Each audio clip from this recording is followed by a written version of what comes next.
Afternoon, all of you. My name is Pishiara Poonpa from the Faculty of Management Science, Ubon Ratchathani University. Today I am MC of this conference for the third day. Thank you for Dr. Panja to invite me to be MC. I'm so nervous and exciting as well.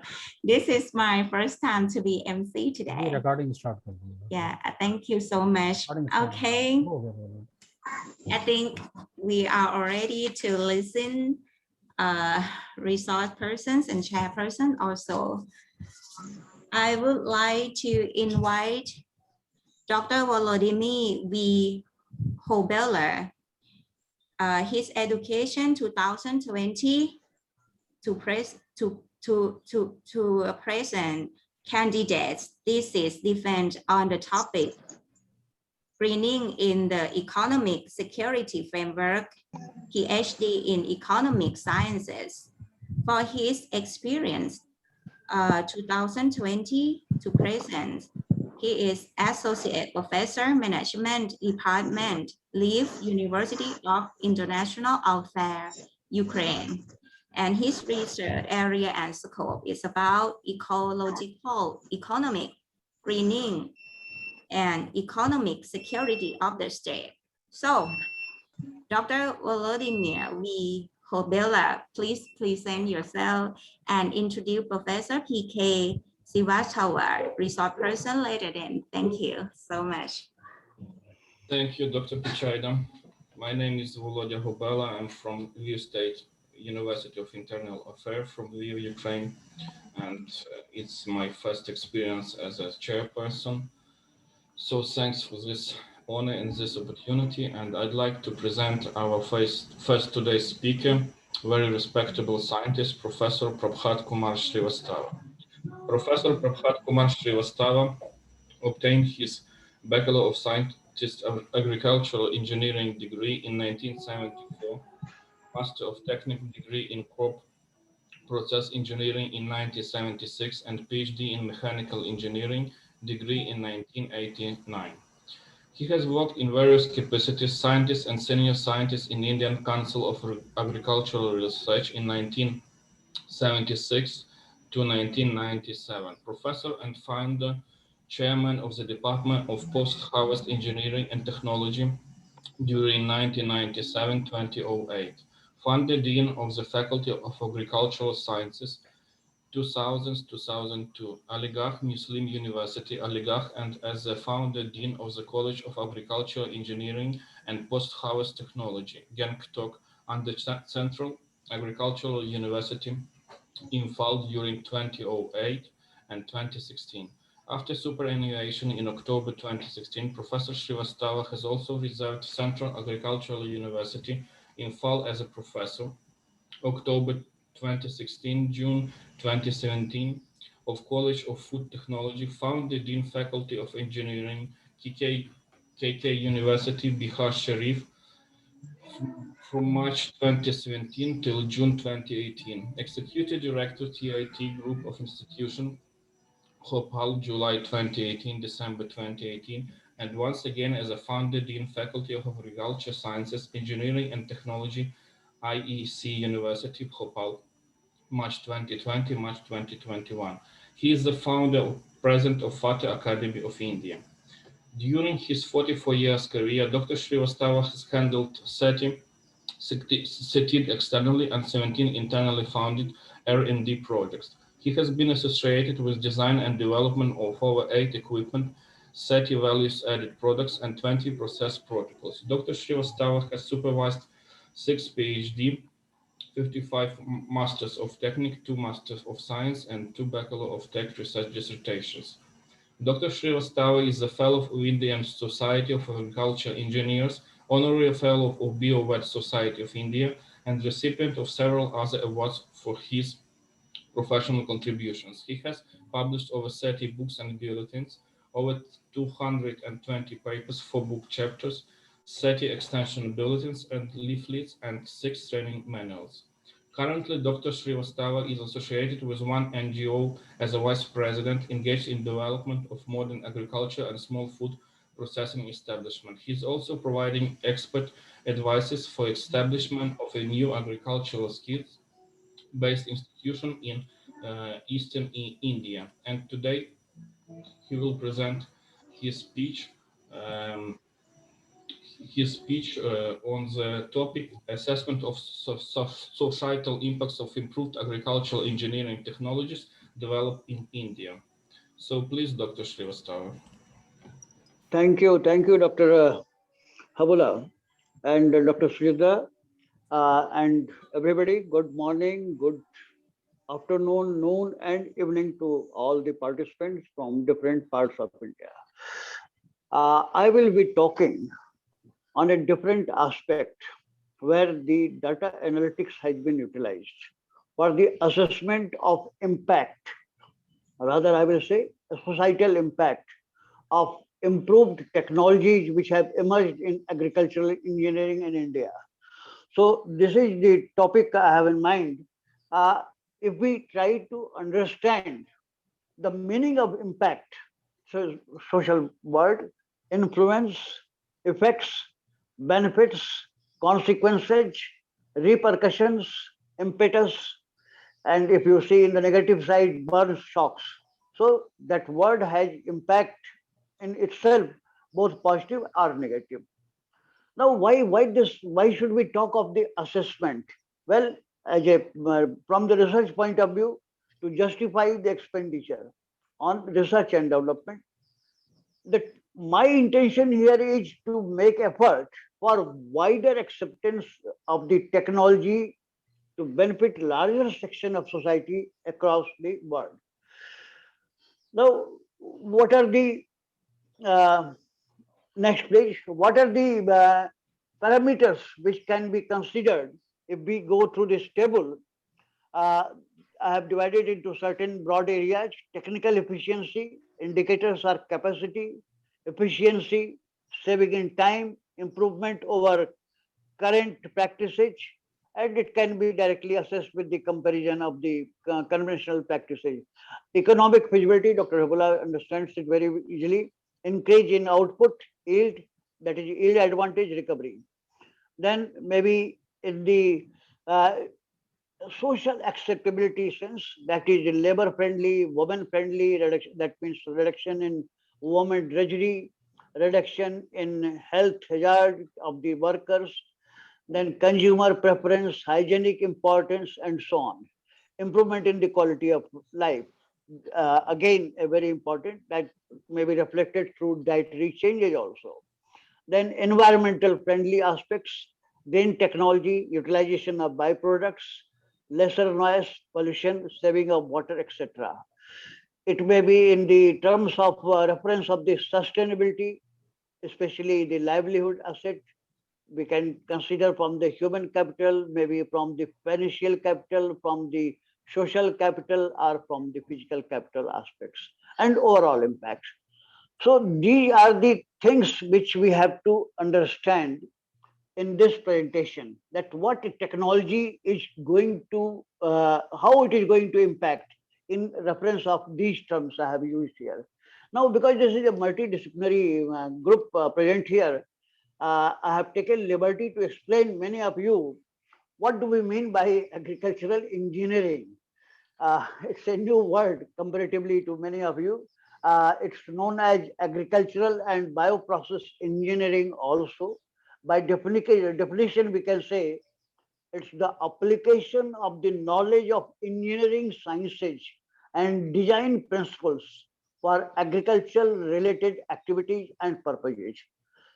It's a combination of almost all major engineering disciplines like civil, mechanical, electrical, electronics, chemical, metallurgy, computer engineering, and so on and so on, to improve the efficiency of farm operations, on-farm and off-farm activities, agribusiness enterprises, sustainability of natural resources and renewable resources. This is the broader definition of agriculture engineering. If we divide by specialization, we can call it related to the farm machinery or crop production engineering side.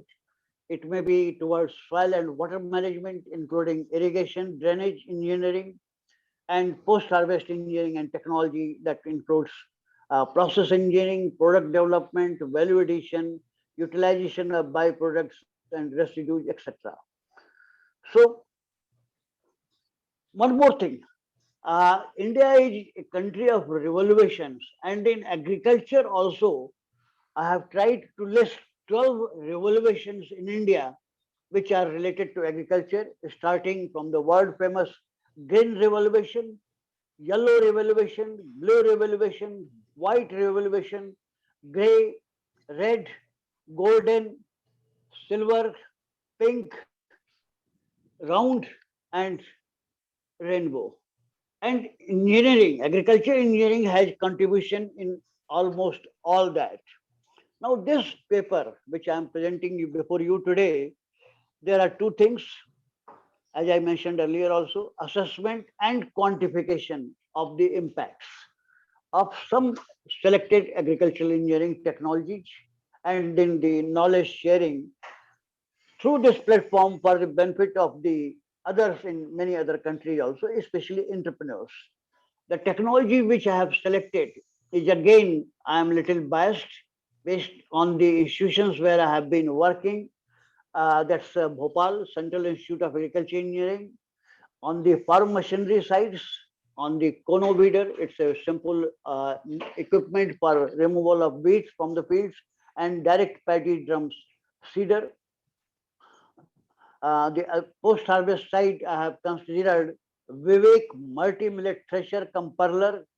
Incidentally, this technology I have taken because this technology has been given from an institution in Uttarakhand, where our host institution is there. Vivekanand Parvatikar Christian Anusandhan Shala. It's a research institute of ICR in Almora, in the state of Uttarakhand, from where Dr. Meera and Dr. Best is talking to us at today. Then I have selected Agro Processing Center Complex.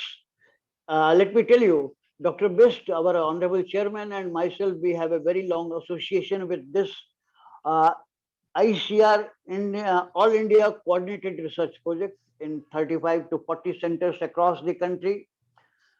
Dr. Best has been the national coordinator of this project for a very long period also. Many of achievements which I will be talking are from his time. Then value addition technology of the pineapple. This technology I have been associated, and incidentally our co-patron Dr. Premjit Singh, who is present with us today, has been associated with this technology also. So two technologies from the farm machinery side, two technologies from the post-harvest machinery side, and one from value addition side. The studies have not been conducted by me, a part of it, but by others I have mentioned here from the ICR Institute of Central Institute of Agriculture Engineering, Bhopal, by investigators Mr. R.S. Singh and Mr. Agrawal, 2018. Then AICRP on post-harvest technology by Mr. Nanda and his team. This publication is two times, 2013 and 16. Then Gangtok work, which was published by me in 2013. And then the work was refined under the leadership of Professor Premjit Singh in 2017, published by, I was there as a professor in that college after my superannuation as a dean, College of Agriculture and College of Food Technology. So these are the references. The farm machinery, well, data, how data was collected from the manufacturers who have supplied the equipment, from the users, from the technological observations. In the post-harvest technology, we have collected information from this units, how the units have been supplied, what is their performance, and what is their impact. And agro processing centers, this is through a questionnaire survey. I will be presenting some of the aspects. Uh, Different sampling techniques have been utilized. It's a constant analysis, a financial analysis, input data analysis, outcome and output analysis, and value addition finally on the techno-economic side. Now let me see, let me try to present before you in very quick form the impact which I have been talking. So first let us think of the Kono weeder. It's a very simple hand-operated machine for removal of the grasses or weeds from the field. So this data has been collected from 14 paddy growing states of India, which includes 8 states of northeastern region of India, Sikkim included. Area under paddy increased from 1.8 million hectare to 3.1 million hectare under this equipment, starting from nil to 0.5 million hectare. And number of equipment now, when the data study was conducted during 2019 9 to 2013, 0.22 million. The field capacity of the equipment is 1.5 hectare per day. It's a very small unit. Cost of equipment is in Indian rupees 1,900 per unit. Operation cost is 1,890 per hectare, as compared to rupees 4,170 per hectare if it is done by manual building. And so the saving in operation cost will be 2,280 rupees per hectare. Approximate number of units in 14 states when this study was conducted is 0.22 millions, a small equipment. During that growth period, the growth was done. The monetary benefits, I'm talking of the impacts now, the monetary benefits to country through use of these conoviders was rupees 17,640 millions. The total impact of technology on country, if we consider during those 7 to 8 years, for 49,970 million rupees. The shares of farmers, processors, and consumers were respectively 25.1%, then 30%, and 44.9%.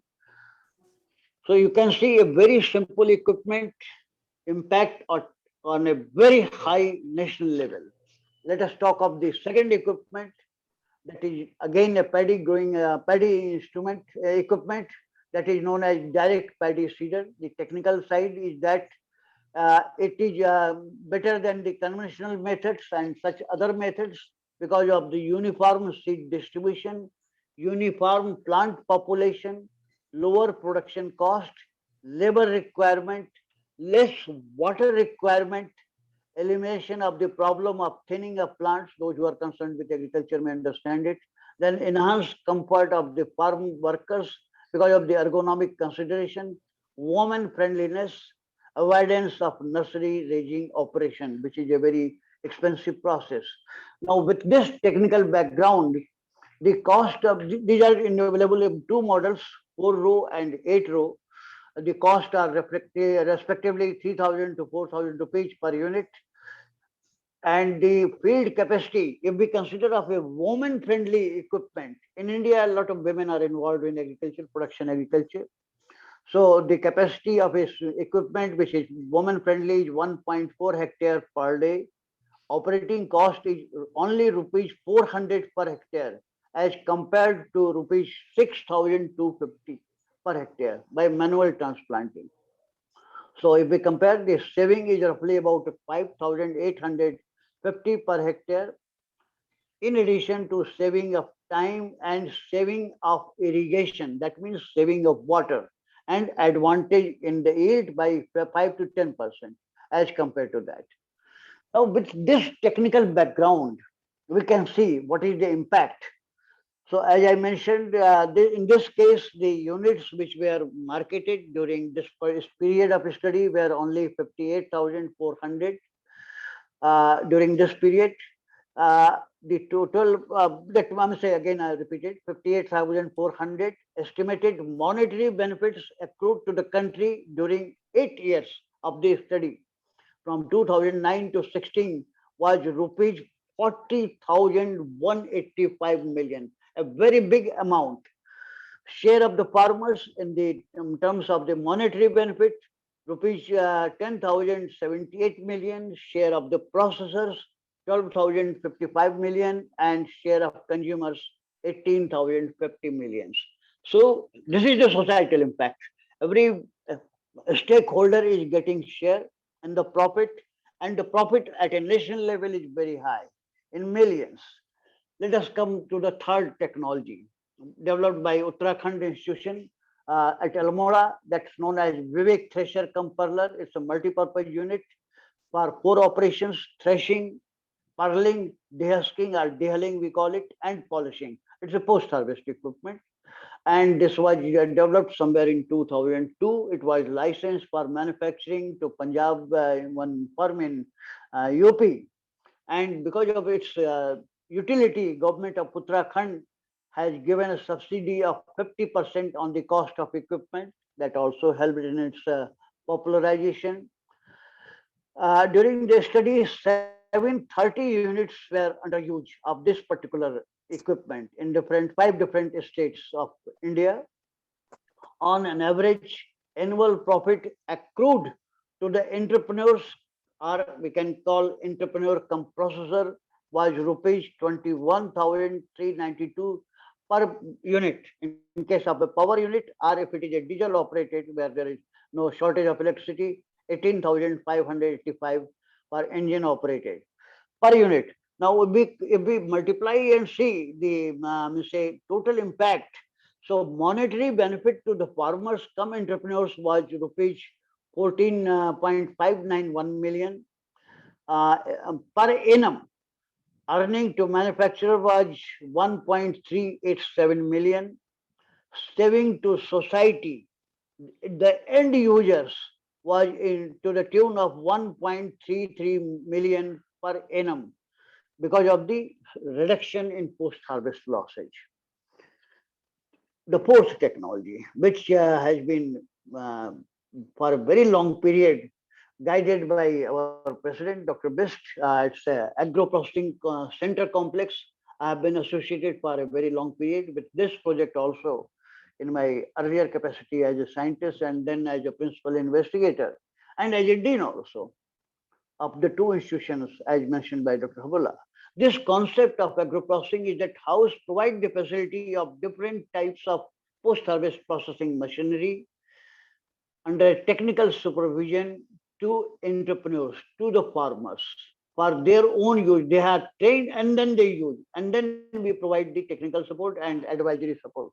This concept has been appreciated at national and international level, both at national by IFCO and CII, and international level by World Bank organization.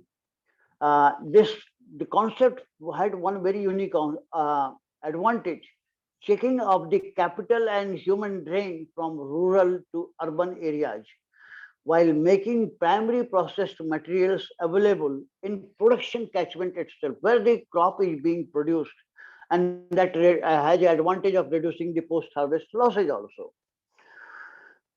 If we sum up, a very large number of such units have been installed in different parts of country, under government system, under entrepreneur system, under cooperative system, all type of system. The average annual profit from one agro processing center is to the tune of 0.524 million from one average. There are extremes. The indirect benefits to customers and society per agro processing center is to the tune of 0.1 million per I'm talking of the per.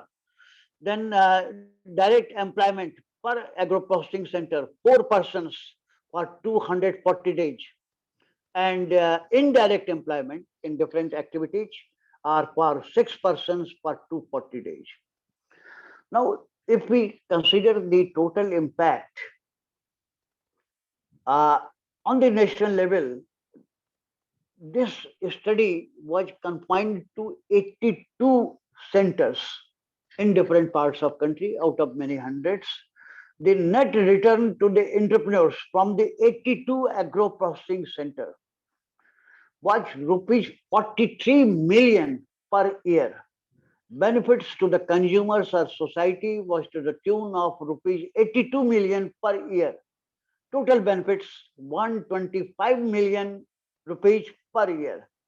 In addition, the direct employment to 78.72 million man days per year, indirect employment to 118 multiplied by 10 to the power 4, 10 to the power 3 man days per year.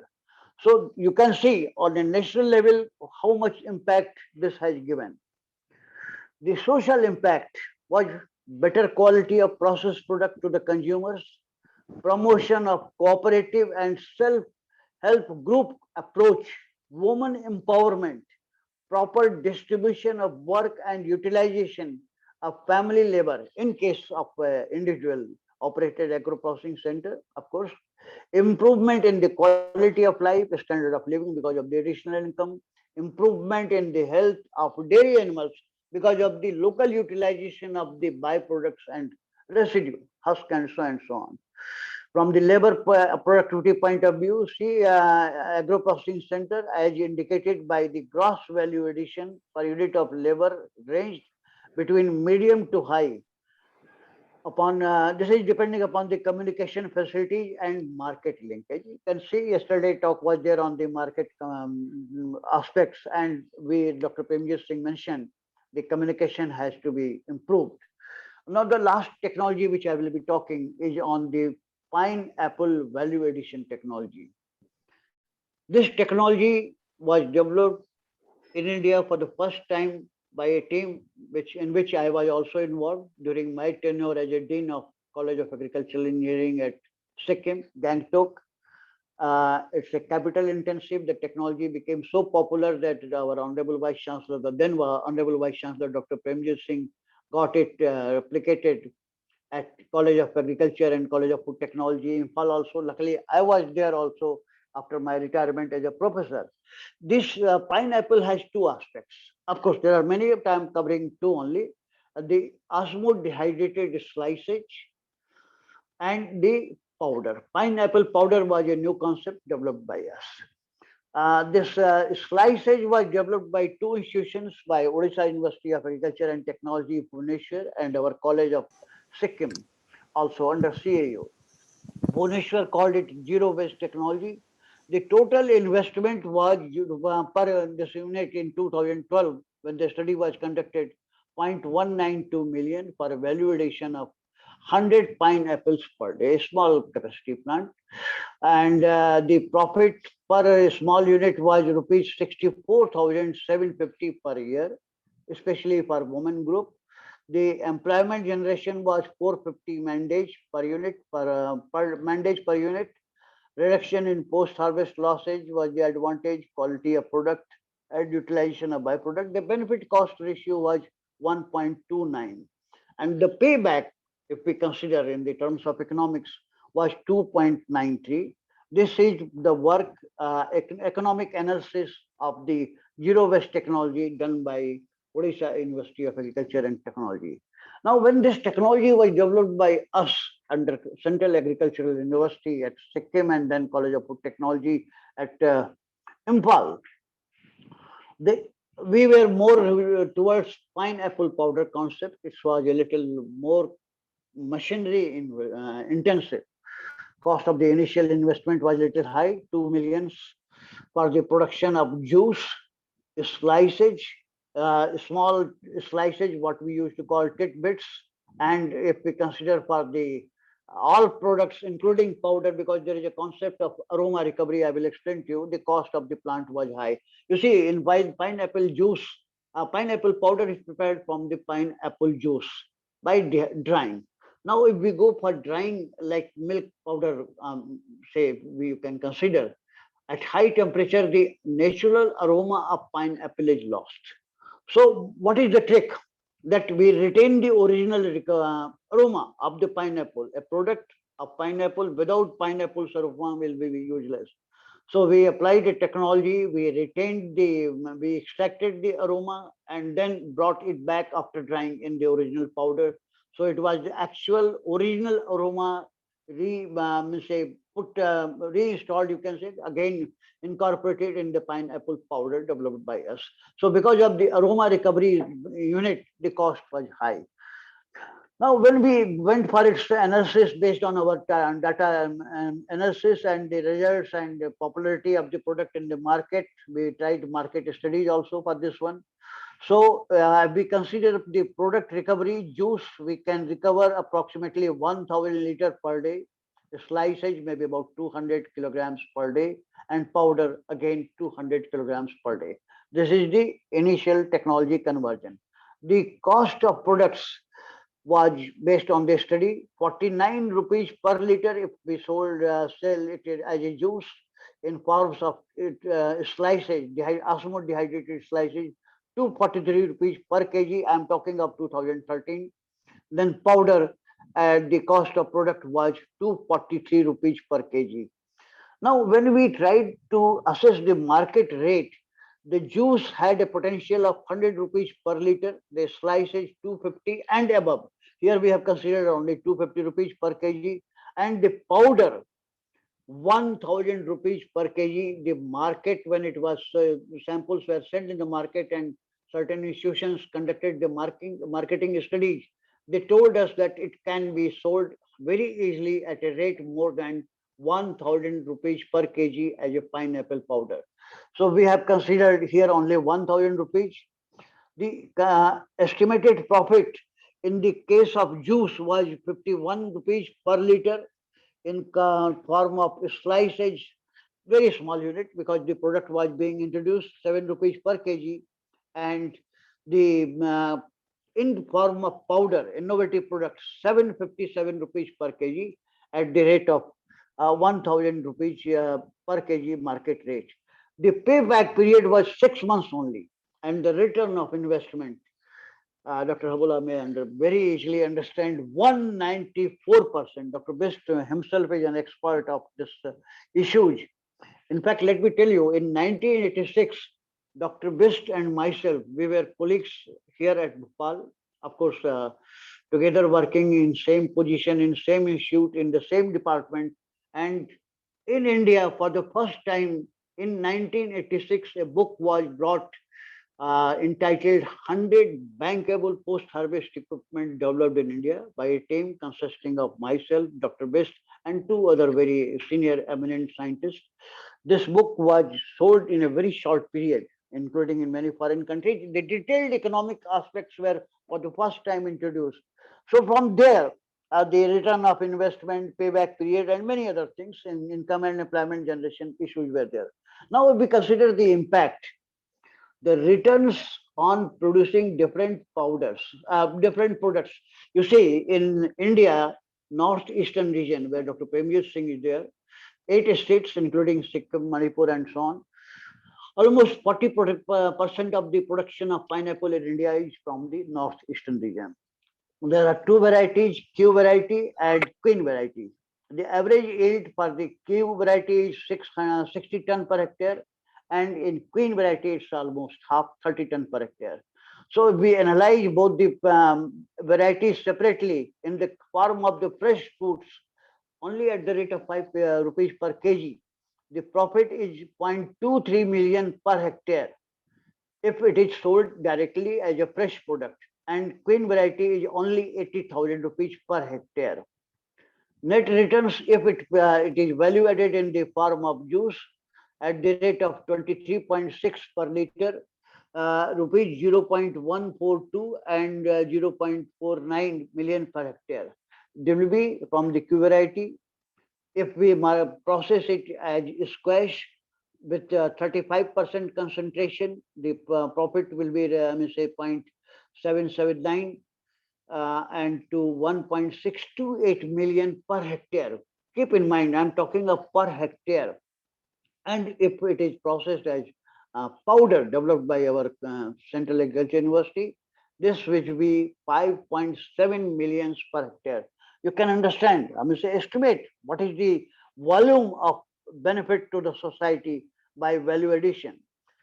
Now, considering the total area and production of pineapple in India of 14.6 and 5.8 million tons, out of which, as I mentioned, 40% in produced in northern India, northeastern hill regions of India, 8 small states. And we consider, this is based on economic analysis conducted by me under the leadership of Dr. Premjit Singh. 50% of the pineapple production in NEH is used for the fresh, that means 2.92 million tons. Remaining 50% is used for value addition. in the form of juices, squashes, slices, powder, and so on. And only 50% of that means only 1.46 million ton of the pineapple produced in northeastern region, NEH region of India could be processed as pineapple powder. At the recovery rate will be 10%, so this means 0.146 million tons of the pineapple produced. At present, Indian share in the world market is very small, but through this pineapple powder, it could be very much enlarged. So, as I mentioned, the economic analysis was carried out at the basic rate of 1,000 rupees per kg. So, the total price of the pineapple powder will be rupees 14.6 million. That means income of rupees 14.6 million ton will be in addition to the income by other products by processing of pineapple in northeastern region as pineapple powder, and this is a very high value which can be utilized for the overall development of northeastern region, especially of the farmers. Now I will try to sum up data analysis. Of course, I'm from old school. I don't know the modern techniques and all that. So, but whatever data could be analyzed by us during those days. So, data analysis of the adoption of the 5 selected improved farm machinery technologies. I'm talking of the farm machinery. Now, only conoviders and direct paddy seeder I have presented before you.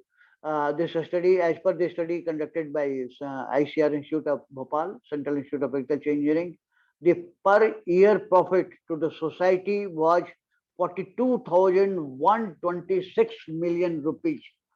So 5 simple farm machinery equipment, one component of agriculture engineering. The if we go for the other technology developed by CIE Bhopal, 1,732 million per annum.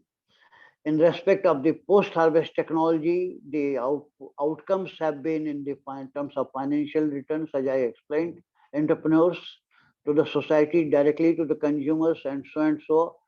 When the analysis was conducted, the impact was found to be rupees 1,819 million per annum.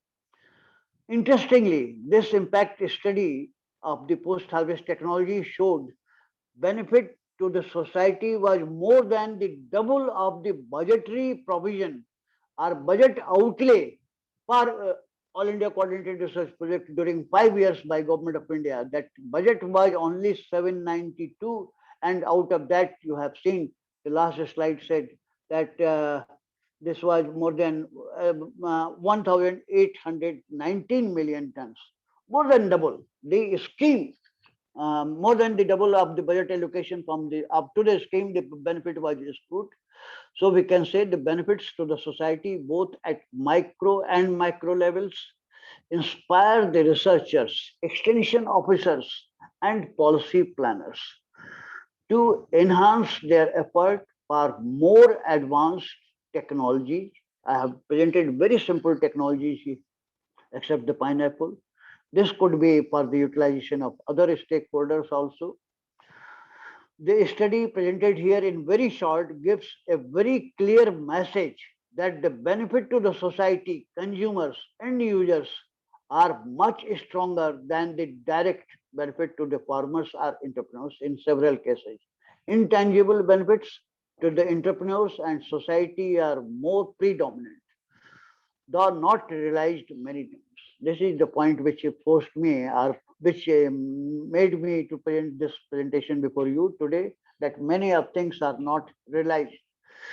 In future, it's my humble submission to the Honorable President, to the Secretary General, and to all of you that we may consider in future, this FAI may consider to make a multidisciplinary team. It's already there, effort at international level to explore the possibility of such impact analysis, societal impact analysis in different countries on a joint basis. In case of not post-harvest or not only agriculture engineering, many other technologies, which will give a direct access to entrepreneurs. This type of expertise is available with us. Such effort may probably open a new chapter in our this better Association. And with this, I would like to thank all of you. I have tried in short to say that agricultural engineering technology, of course, I come from that discipline, but many other, almost every subject has a societal impact which has to be assessed, reassessed, and popularized. Many times we have to justify to the government and funding agency that we have done given more returns as was shown here. Thank you very much for the patience hearing. Thank you. Back to Chairman, sir. Dr. Hobola. Thank you, Dr. Srivastava. Dear colleagues, maybe anybody have questions to Professor Pankaj? Sorry, to Professor Srivastava.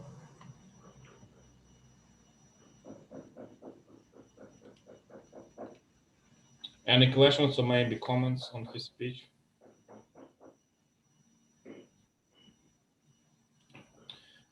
Okay, thank you, Professor Prabhat Kumar Srivastava, for your speech and your presentation.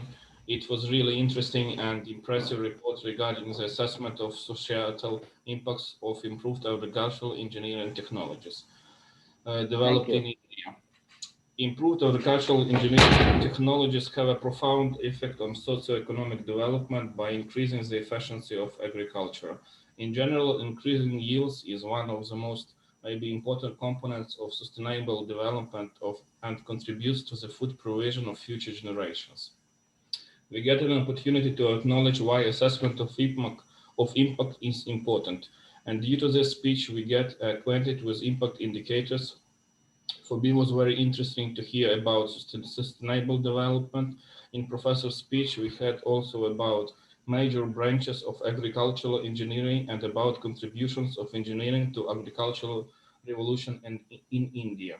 To sum it up, we heard about impact of different engineering technologies on agricultural development and its benefits.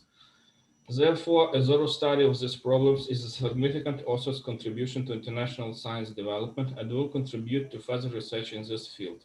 Professor Srivastava, thank you for sharing your experience and your ideas. Thank you. Thank you very much, Professor. Thank you so much, Dr. Volodymyr. And special thanks for Professor PK Siwatawa. Your presentation is very interesting and valuable benefit for many people's organization, such as consumer, farmer, and entrepreneurs, and society.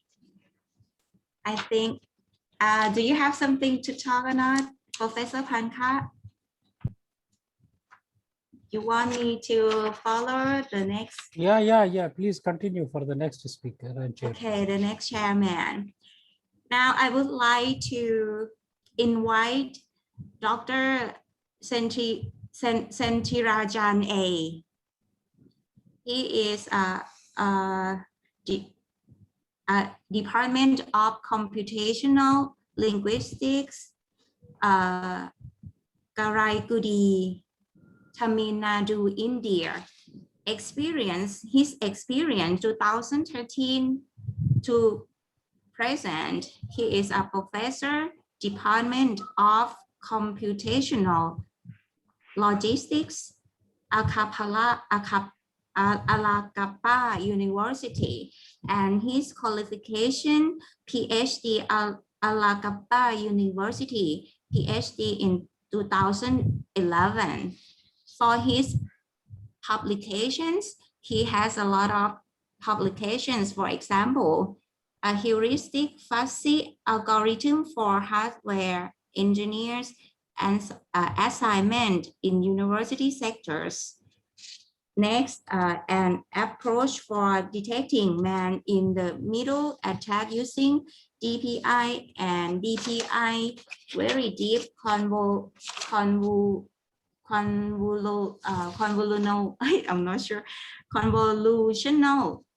neuron network. Next is about amalgamate classification of plant using deep learning.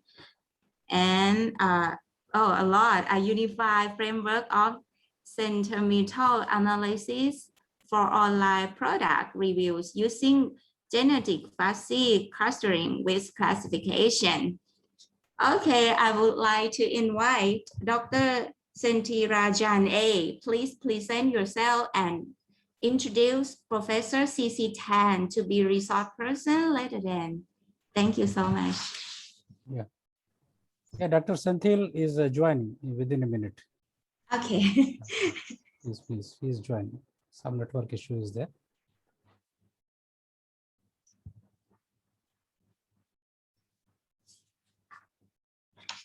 Yes.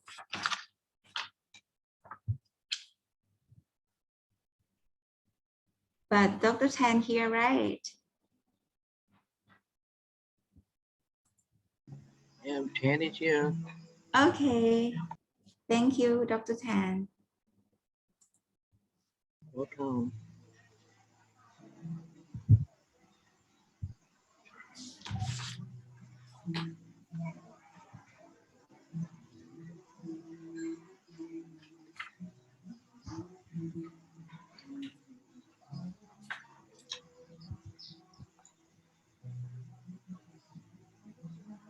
Maybe we can invite Dr. Tan for his presentation. I think so. Okay. Yes, Yeah, please. I can go for our presentations first before our chairman's coming. So let me share my screen. Just wait a minute. I think he is joining. Please. Is joining? In the meantime, you share your screen, sir. Huh? You In the share meantime, your you may screen. share your screen. You must be ready. Able to see the screen? Yeah. Okay, that's fine.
Dr. Tan, Yes.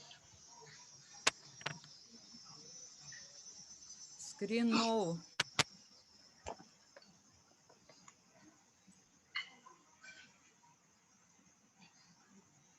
We're still waiting, right?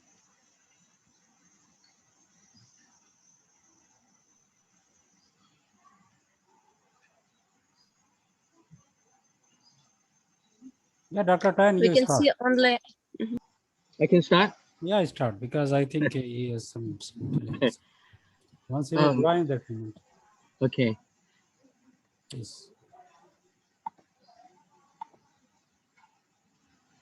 Okay, it is my pleasure to present a topic on slightly changes on what I have been used to talk about in tourism, hospitalities, and production operations and other issue. And today I'll shift to slightly a little bit on big data.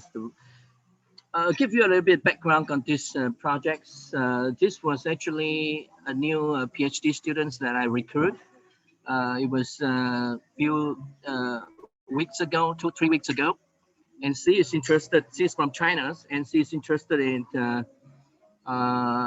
big data. But I would like to tell her that big data is not so easy because there are a lot of unstructured and textual types of data. Of course, you can have some structured data, which I would demonstrate here from slices of some of the big data offered by one of the B2C, business to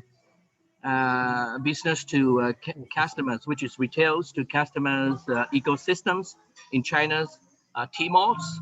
And so I guide her and the PhD candidates, and hopefully this, at the end of the presentations, there are a couple of directions which will also guide her for her further literature reviews and research, and so that she can get a more understandings on business ecosystems.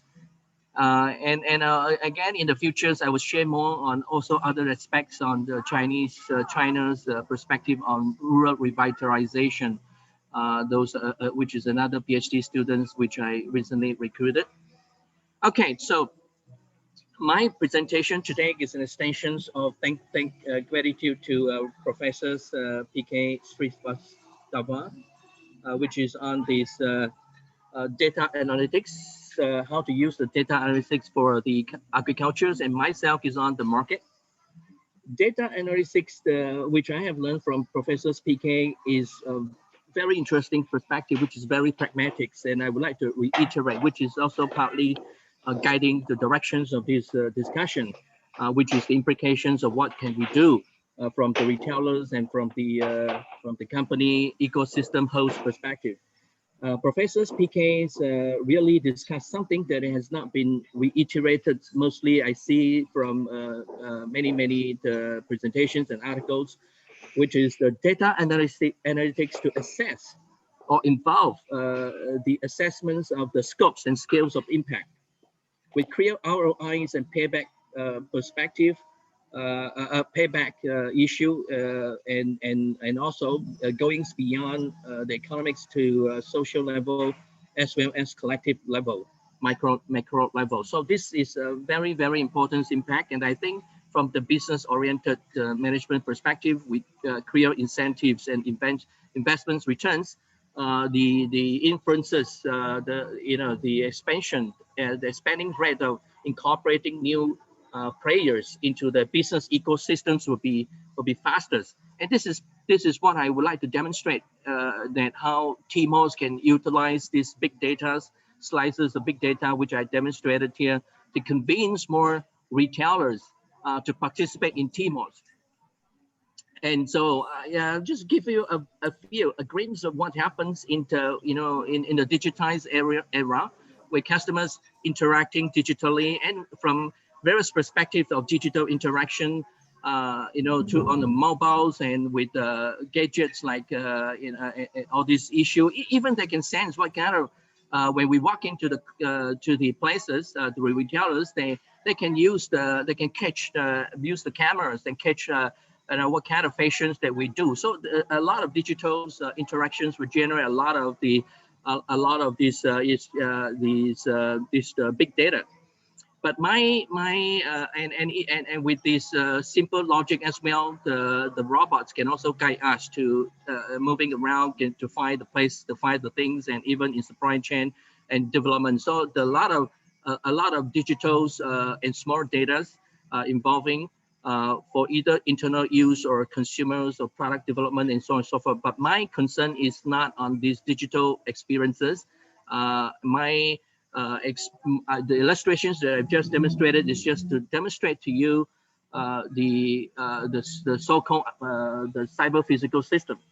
Because in a typical cyber, which is the virtual, which is digital platform, and this physical, which is our realities and the things that we are familiar with, usually the three very important themes that we have, or three very important variables that integrate, becomes the core themes of the core direction and strategy of this industry 4.0 of cyber physical system. Is 3C.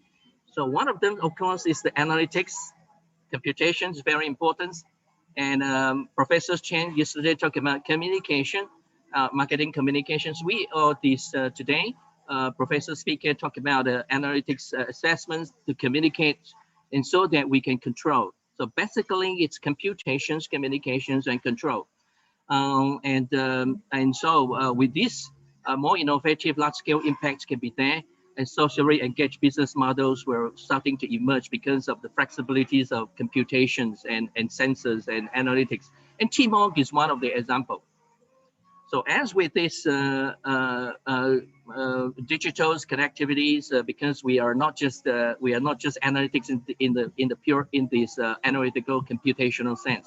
We are analytics in the sense of real time, meaning that we are 100% all the times real time connecting to the computational power, and not only through our cloud systems but also to the edge computing system. So that we can get with the 5Gs and the next generation of 6Gs, we can get instantaneous supercomputer types of computer analytics. So with this digital connectivity, real-time basis, and socially engaged business models such as the e-commerce, like Tmall, business to C, in the futures, I would have more opportunity, maybe talk to you the recent hot trend, which is yesterday I briefly discussed in the comments session, question and answer sessions of Professor Chen's on C2M, customers to manufacturing, which is, again, you need a huge data, big data.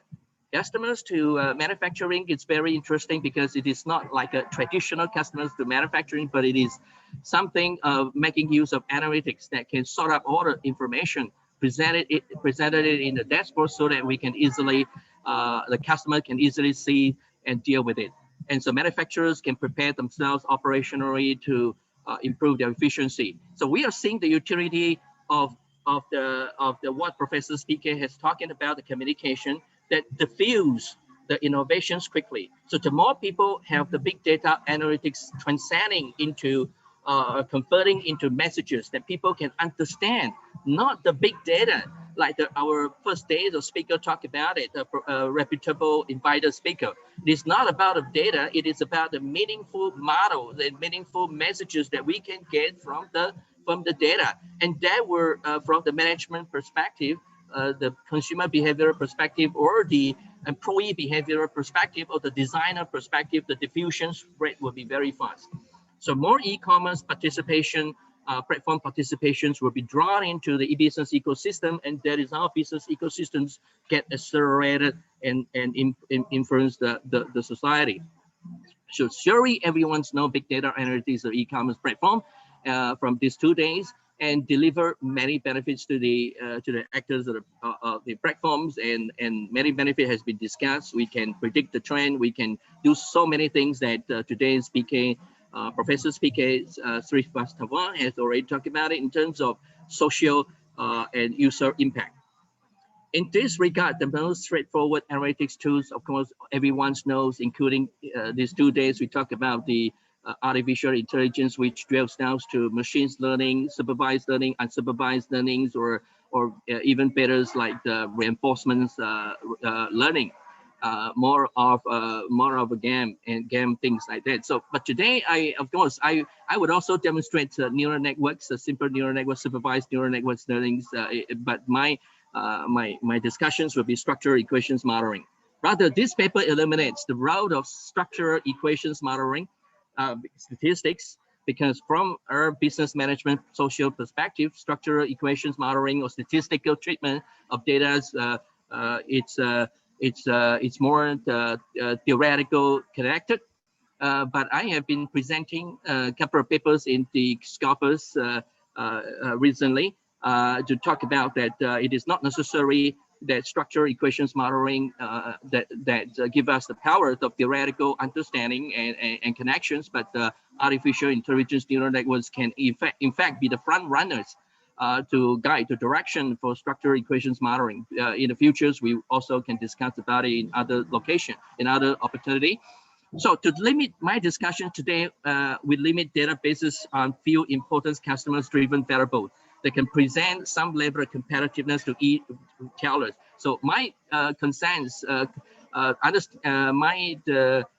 approach is that the strategic approach here is that the e-tailers participating in the Tmall business ecosystem, which is the B2C ecosystem platform, is that the e-tailers must be able to see the competitiveness. And I would like to demonstrate that the Tmall company, the host of this platform, does have this competitiveness index, which they collected and stored in their backstage database system, and where you can, from outside, we can pay a little bit amount of money, and you can use Python to extract all those data to make use of yourself. And what I'm going to illustrate to you of this structural equations modeling is actually taking the slides of this Tmall and present to you from the perspective using some of these simple, very straightforward hypothetical discussions, which actually, before I discuss about hypothetical assumption, which actually is just reflecting nothing but results pyramid theory. The reasons why I present results pyramid theory, because this is the foundation for meaningful data, big data, artificial intelligence system uses. So, this is a kind of a theoretical summaries of what I'm going to say. So you see the pyramid, the experiences slowly, gradually forms the belief in human perspective, and slowly, based on the belief, we take action, and based on the action, we deliver the result. This is at the core of the results pyramid theory, is the fact that it is certain that we cannot achieve better or different result without the same action. So again, Tmall has already taken design of the ecosystem, and they have that action has delivered certain results. But how are we going to use that results and form, which is reflecting the experiences of these of the consumers and retailers, and forms a model, a belief, a model for them to better able to take better results. So similarly, at the core of computing evolution, man-made machines such as e-commerce, B2C platform system cannot evolve to be more effective and useful with the same outcomes, actions, model, and data that have access to traditionally, and something has to be done. And big data analytics can be a contribution. And so particularly, so I will show you a model using Tmall slices of big data for exploratory purpose of this research, because it's a couple of 2-3 weeks of research supervision to guide explaining how the consumers really, which is, explaining the consumer behavior, but the data was presented to the e-tailer. So the e-tailer perspective of looking into how the consumers are reacting and things like that. So and these areas, including the, what kind of marketing strategies should be on online trading ecosystem platform. If you look into literature review, you will see that in 2020, 21, a lot of papers are still citing there's still gaps to be filled, and indeed there are still gaps to be filled. And I particularly in the strategic and host to key stakeholders and key players or actors perspective. So the ecosystem dynamics, like yesterday we talked about a graph theory, that has not been discussed. So we, for instance, draw towards one important theoretical concept called attention-based view, which is actually taken by Tmall himself. So they are looking into getting attention of these e-tailers.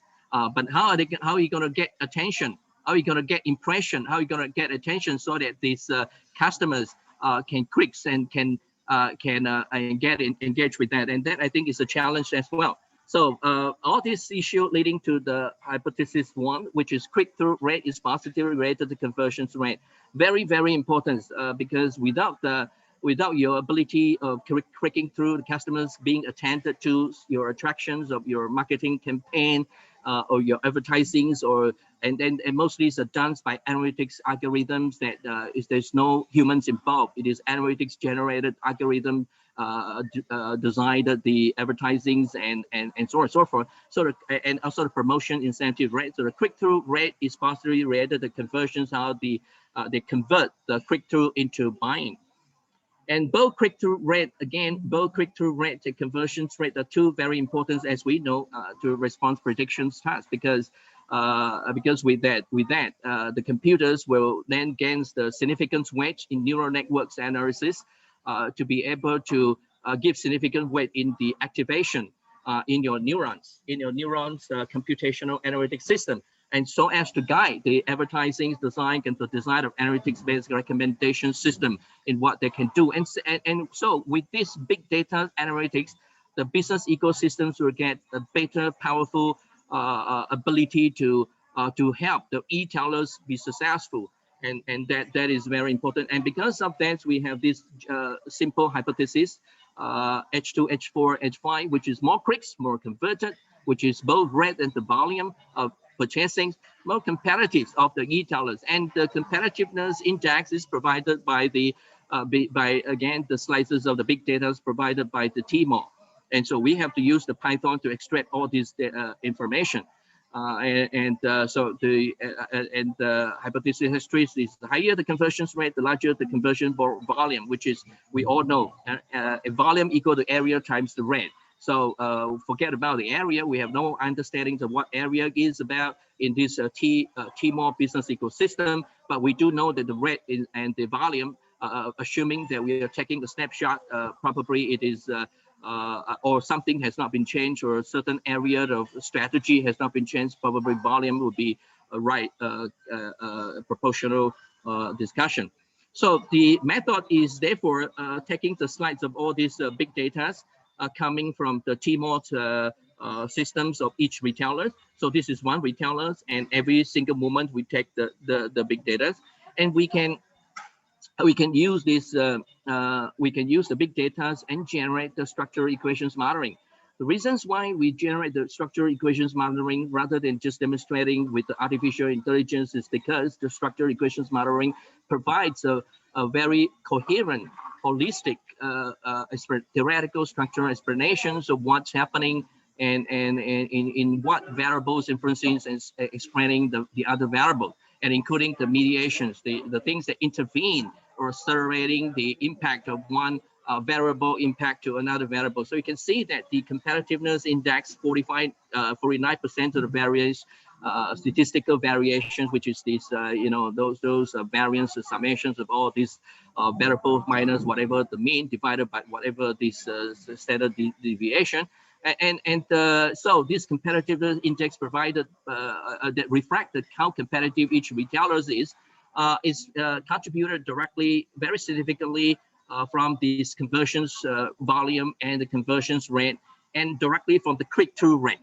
So meaning that we have to click-through. We have to be able to let the customers click-through, and not only click-through, but it is so everything has to be ready, marketing information. But once it's quick communication is click-through, then the marketing strategies and the qualities will click in.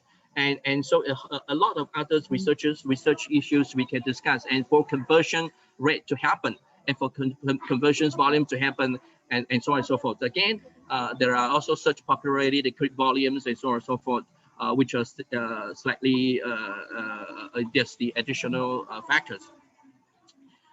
Again, this is just additional things that I would like to share with you. Apart from this structural equations model, you can also run artificial intelligence neural network simulations, right? Also run the neural network simulations, taking 237 training set and testing the 112 set, and on this competitiveness index, and with some hidden the layers activation function, and also all these variables that I have been discussing, and you will see that the testings matchings pretty well, and actually the conversions rate, this click-through rate, and these conversions volumes are higher than the others variables. So they are very much in alignment with the structural equations modeling, which I think that you can we should use in parallel artificial intelligence. So conclusion, with the prevalent availability of big data, this algorithm it will plus we have this big data, of course, it is very important. Then, if we have this strong algorithm capabilities, computation will increase. But again, algorithm capabilities and computational capability of generating something approaching the theory actually matching the needed the big data. So the more big data, the more we can screen off and find out the clustering, and maybe we can do the unsupervised clustering, supervised learning, and then from there we can know the clusters, and then from there we can do the supervised learning, things like that. So through neural networks computations, it can handle multi-dimensional big data information available on e-commerce. Of course, this is only taking a slide, and the structure, understanding the information should not be ignored. That is my objective of this discussion. So this exploratory yet explanatory in the sense of structural equations monitoring, which the support of actually a lot of others theoretical literature reviews on quick truth rate and whatever you can discuss, you can find from these Scopus databases, illustrate the value perspective of the big data. And so the I'm coming is almost to the end. The value of the big data, which is you can see the hypothetical and statistical structures of variable to serve the marketing strategy formulations, the campaigns, more participation to e-tailers to drive the competitive advantage. Those are the value. And of course, there are others, these of the big data's volume, variety, the velocity. This research excludes text finding.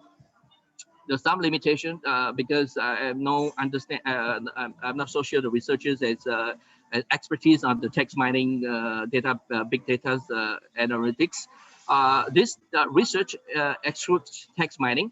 Some relevant uncontrolled external environment factors and the antecedents layers of databases, meaning the feature choices before the clicking in things or the quick truths and things like the quick in and so on and so forth. There are a lot of other data and which whether it's in the big data or not, we have to find out. And so we will see what happens next time. And this is which could provide richer explanation to the statistical structure. So opportunity is just further research to make use of mixed research. We can identify subtle concerns of what is going on, why they click, why they convert, specific motivation, again, on those issues, relevant social demographic characteristics of retailers are very important. Small scale, large scale, how many employees, how many times, what times, how many duration they involve with this, data monitoring, and so that a more holistic picture of online trading platform dynamics like Tmall can be better represented and be useful to the e-tailers and more active participations of the e-tailers and expanding into more lower tiers and even rural area. So the bridge to understanding consumer behavior from big data analytics, we can also enlighten the structure, understanding of the stimulus organism response model, consumer behavior. So we can, because I already told you that we have a lot of response clicking through, but we can go further to see how what kind of perceptions and attitudes and satisfaction and thinkings and brand image of this of the consumers thinking. And how these stimulations, which is in control, partly in control by these e-tailers and the host of the ecosystems, and a lot more features that we can stimulate the organism of these to draw the responses of the consumers, so that more conversions rates can induce more profitability. Again, so thank you very much for this opportunity to discuss, and this hopefully. Within these 2 weeks of PhD supervision, we would be able to get our PhD candidate to be more pragmatic, to extend and to understand the challenges of big data. Not so straightforward. This is a very easy one, but there are a lot of unstructured things, which I also have demonstrated to her with another big set of data, which you need unsupervised machine learning, and then from there we can extend into more rigorous mixed research methods, both qualitative and quantitative. Thank you very much, and back to the host, the chair. Yeah, Dr. Senthil, please. Thank you so much, Professor Tan. Just wait a minute, Pichada. Yes. Dr. Senthil. Do you have any question or not for Professor Tan? Just wait a minute. Professor Senthil, your turn. May I have some question? Yeah, just wait a minute, Dr. Pichada. Professor Senthil, would you like to say something? This is about the speaker, Dr. Cheng. So I have to invite the speaker because he gave a lot of information about his speech, and Dr. Cheng is kind of associated with Ratnakesen International College of Creativity and Entrepreneurship and University of Technological Ratnakesen from Thailand. A registered engineer, is a registered engineer, Institute of Engineering Australia, and ISO 9001 lead auditor, is having 20 years of plus years in industry and 20 years in academics. Very good knowledge in, especially in data analytics, and he's a very vice president of a publicity listed company. He's responsible for production, strategy, HRM, and operation and engineering, quality assurance, and control teams, and information technology costing company. He's also a group of technical manager on multi-billionaire in Malaysia, and responsible for the group of R&D in semiconductor, fiber boards, manufacturing, banking, and hotels, cement production, automobiles, assembly. Is having 20 years of teaching and research experience at the universities in USA, Australia, and Thailand. Basically, as a graduate of mechanical engineering from University of Wisconsin, USA, and a doctorate degree in business administration from South Cross University, Australia. And sir is having he's 280 peer-reviewed papers, and also a scopus of Q4 to Q1, Web of Science, and other national tier journals. Having a supervised more than 100 postgraduates, research students, and also serve as an external PhD examiner, such as also for the universities in India and Malaysia. So I welcome you, sir, for your good motivated talk to today's speech. Thank you. Thank you, Dr. Senthil. I know that you are on the way from Madurai to Karaikudi. Sure. So, Yeah. anyway, Definitely. On the vehicle, I introduced. Yes. So that's why I noticed this issue. That's why I asked Dr. Tan to proceed with the talk. And yes, sir. Definitely. so Dr. Tan, you have given a wonderful presentation regarding the. So, and Professor BSB sir, you would like to say something, because Senthil sir is on the way, so some network issue is with him. Yeah. In fact, it is always pleasure to listen to Professor Tan. He is highly analytical. At the same time, the social issues he is trying to model in a beautiful manner, along with the conceptual aspects. So it is definitely a kind of a milestone in the era of management research. And then the specific example he has taken is Tmall in China, and how the consumers behave, and how the consumer behavior could be made use for the company itself. So Dr. Tan, congratulations to you. It was a great pleasure. So Dr. Tan. Thank you. Yeah. Dr. Tan, anyone else want to raise some issue with the Dr. Tan? Please come forward. He's ready to take some questions. Have some questions. Yes. Dr. Tan, may I ask you some questions? Yes. You and your PhD students compute about total effect, indirect effect, direct effect per each independent variable or not? Yeah, the structural, actually from the structural equations modeling, you can easily look at the indirect and direct effect and the mediation. So you can know which one is very important in a significant role of mediation, and also direct and indirect effect. Yeah, you can look at it from the structural equations modeling. Not difficult. Yeah, because Dr. Tan, yesterday, Dr. Pichayda already presented the structural equation modeling based analysis. Right. Yeah, the reasons, the very important thing is that if you want to improve the significant weight of your variance, statistical variance of your dependence variables, or your mediations variable, is that we have to have very significant inferencing variables. The abilities of the variable to explain the relationship, the properties, why things are happening, that would significantly increase the variance. So this is not that straightforward issue, and a lot of times we need to use theories But I think in the big data eras, we are really lacking. We do not really like to be intervened by the theories. And we like analytics to be able to tell us the theories. And so we are talking about inductive theory.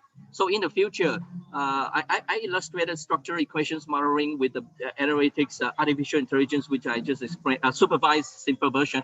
But it's the ability to show you that the induction is very important, the inductive theory. So you can see that many of the technologies nowadays in big data are not about the deduction.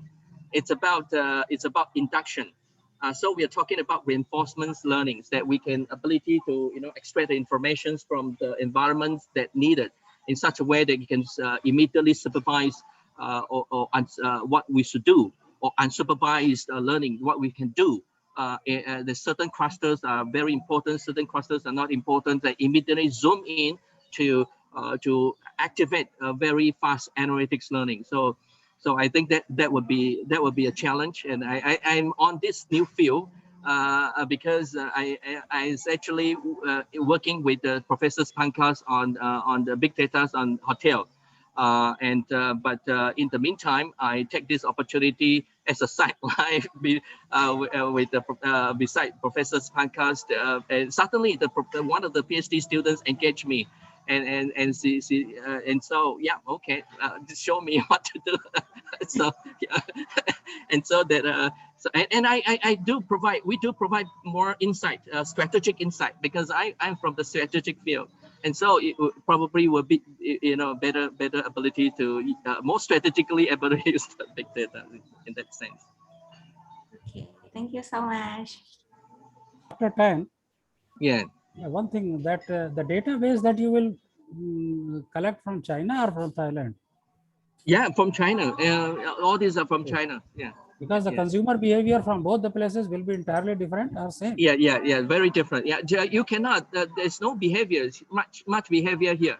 I try to learn many. I try to do research on many of the Alibabas and things like that from China and Thailand. I do have a research have not been published, in conference already. But I compared the Alibaba consumer behaviors in China, the Thai consumers and these Chinese consumers. The Thai are not able to understand properly, so the questionnaire are not very reliable. But the Chinese ones are very reliable, because they have experiencing using the platform, so they can tell the whole story. Yeah, so something we have to be very careful when we do the research. Yeah. So any platform like Alibaba in Thailand, suppose Yes, Alibaba is popular in China. Yeah, you can Thailand, access. Yeah, you can access all these Alibabas or whatever Chinese platform. Nowadays, we can pay. I'm asking that such kind of platform as it is. Yes, Alibaba, yeah, we have. In Thailand, in Thai. Yeah, we have. Yeah.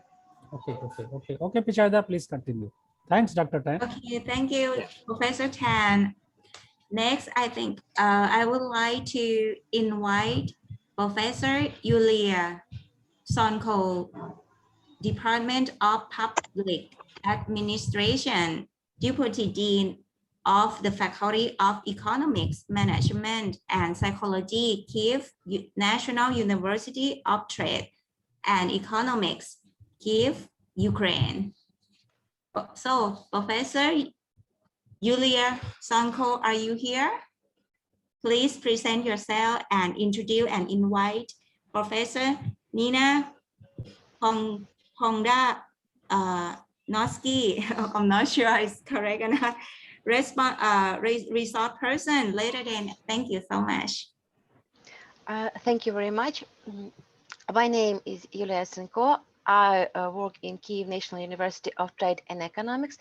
And today it is a very big honor for me to introduce my colleague Nina Poidonosik, a doctor of economic sciences, a professional with more than 20 years of analytical and teaching experience in finance and on positions starting from chief accountant of a company till professor of finance and the banking department and external expert in financial management and financial security of business. Possesses a SEMA diploma in performance management. And by the way, as far as I know, she is an active member of FATA Academy of India.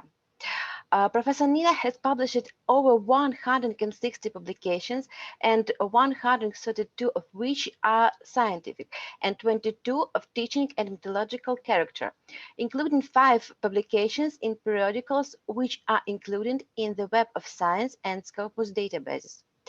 Main scientific interests are corporate and state financial security, financial management, financial activity of business entities.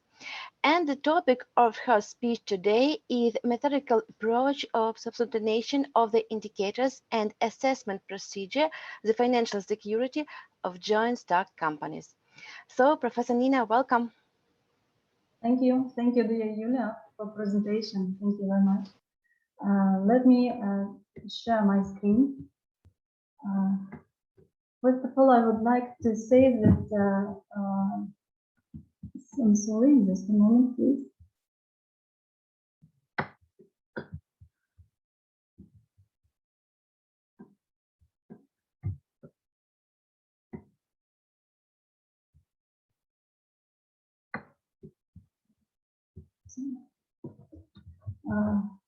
Dear colleagues, first of all, I would like, with great respect, to express my gratitude to the dignitaries of FAI, namely the President of FAI, Professor BSB Birsh, the General Secretary of FAI, Professor Pankaj Srivastava, all Vice Presidents and all executive members of the Council for such a great opportunity to have such a honor role to moderate the inaugural program on the first day of the conference.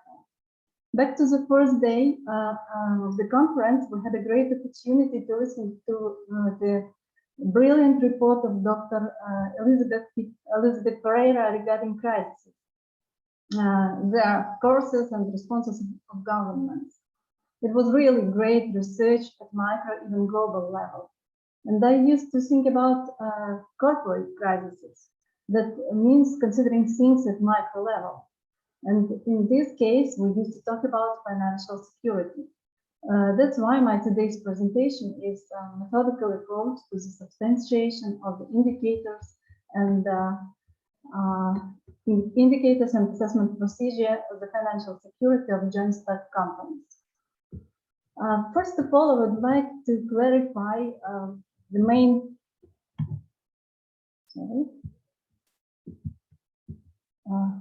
I would like to clarify the one question. What is the financial security is? In my research, I defined this characteristic as a combination of 3 aspects. First of them, the level of protecting the interest of the subject from any threats. Actually, when we talk about security, we always think about interest. So on the subject here, I mean usually any economic system, doesn't matter, state, on enterprise or region, and so on. Second aspect is a dynamically stable position in relation to the adverse effects of external and internal factors.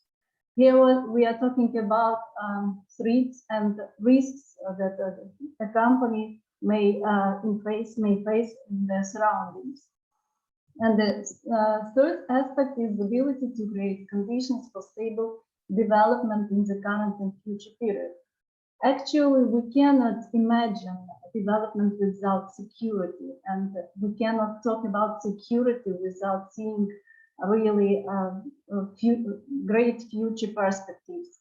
So these concepts, security and development, are interconnected and reinforce each other.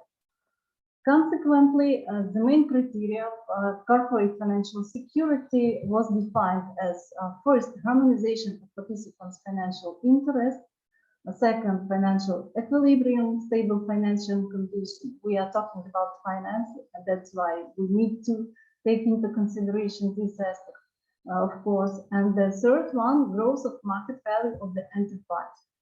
Actually, maybe for the first time, it could be seen that harmonization of participants' financial interest and growth of market value can be connected. But when we are talking about harmonization of interest, we mean avoiding of some corporate conflicts that could negatively affect the financial position of a company. And when we are talking about growth of market value of the development, we are talking about development. So next question that we would like to clarify, exactly what indicators can measure these criteria. If we are talking about finance, we know which indicators we can use for this. How to estimate, how to evaluate harmonization of participants' financial interest, how to evaluate gross market value of the enterprise. There are different approaches to this. So that's why I would like to say that we need to talk about to choose a system of indicators that allow to assess objectively the level of risk and threats. Today, measuring and evaluating a company's financial security is a cornerstone of an overall performance management system. Oh, come on now. And this is where many practitioners and scholars encounter most difficulties.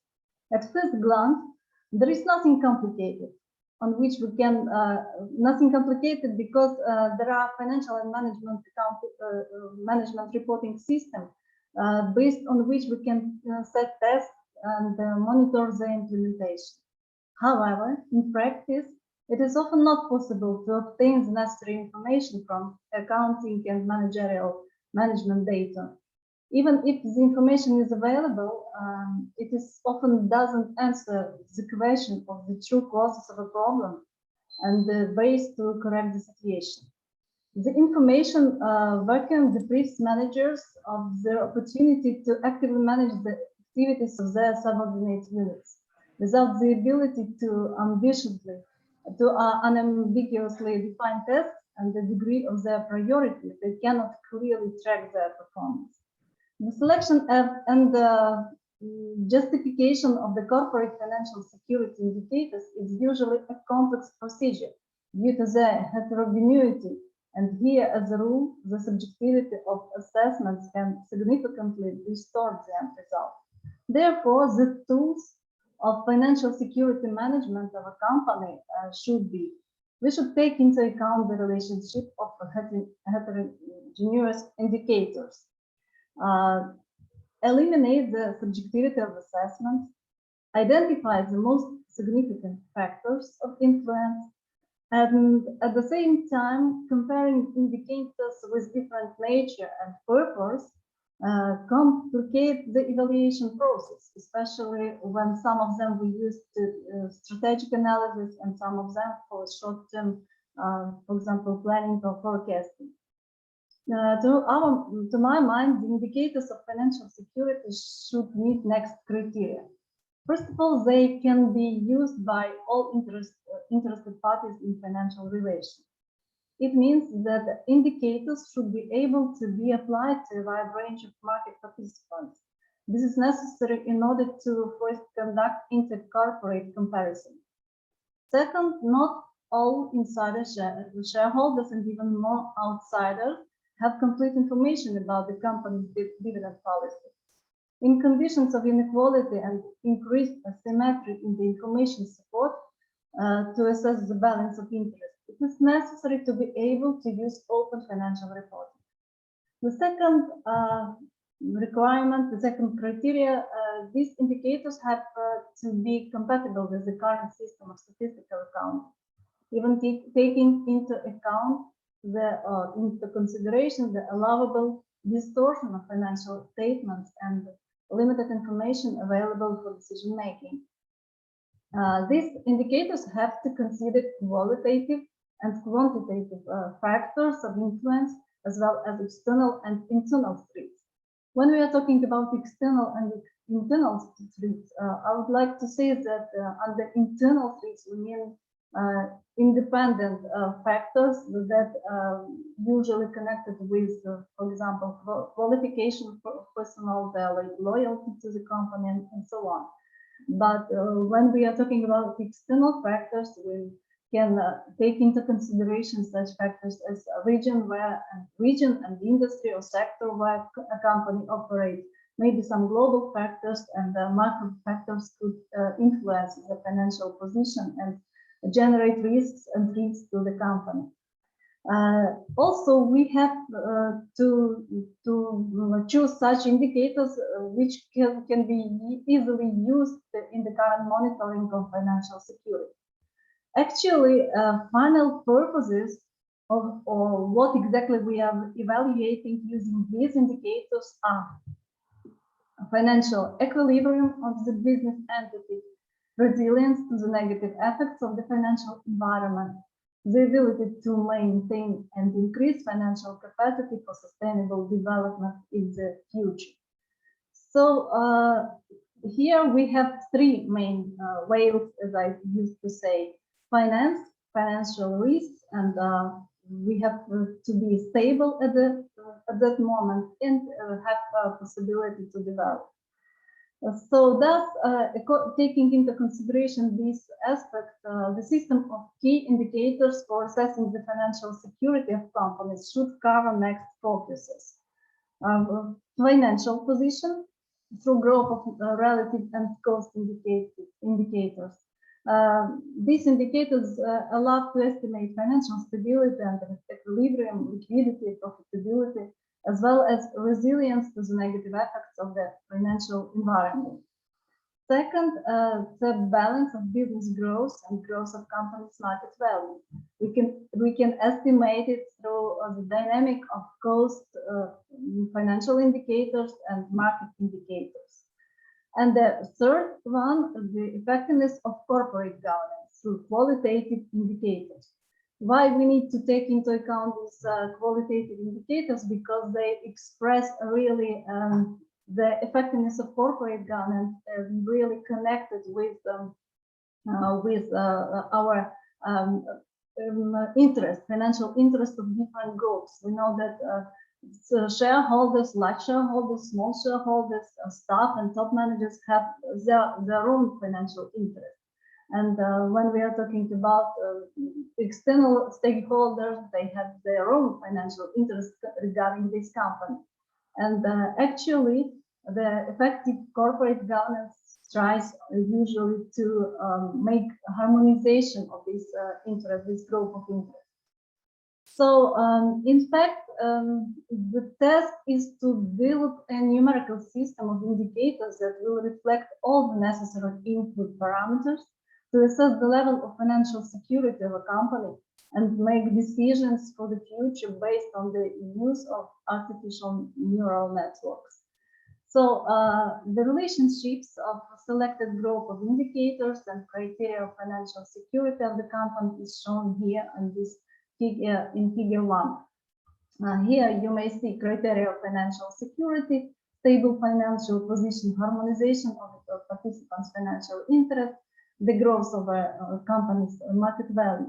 And also here we may see groups of financial security indicators.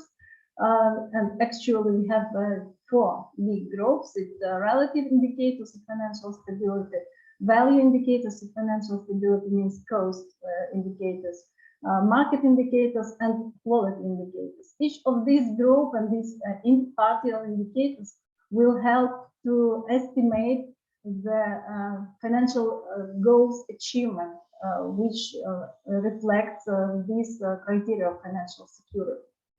But taking into account and given that the values of these indicators have different and have different units of measurement, in order to determine integral level of financial security of a company, aggregation required bringing them to one basis, that is a preliminary normalization, when the vector of primary features is replaced by a vector of coded values. For each indicator, the coded value for the neural network is determined depending on the range of normative values and the direction of change in the dynamics of this indicator. The indicators here you may see at this table. Actually, I'm not going to comment every indicator because it takes a lot of time from us. So you may see here the groups of indicators, relative indicators of financial condition, which reflect financial stability, liquidity, indicators of business activity, profitability. And this table demonstrates the coded values of these indicators. Also, we have other three groups: cost indicators in dynamics, market indicators, and qualitative indicators, which reflect effectiveness of corporate governance and as well absence or presence of some corporate conflicts inside a company or maybe with the external stakeholders. So actually, based on the calculation of input parameters, we determined an integrated indicator of the financial security level, the value of which is in the range from 0, which is the smallest value, and to 5 is the largest value. And here we may see the levels of financial security: very high, acceptable, critical, and super critical.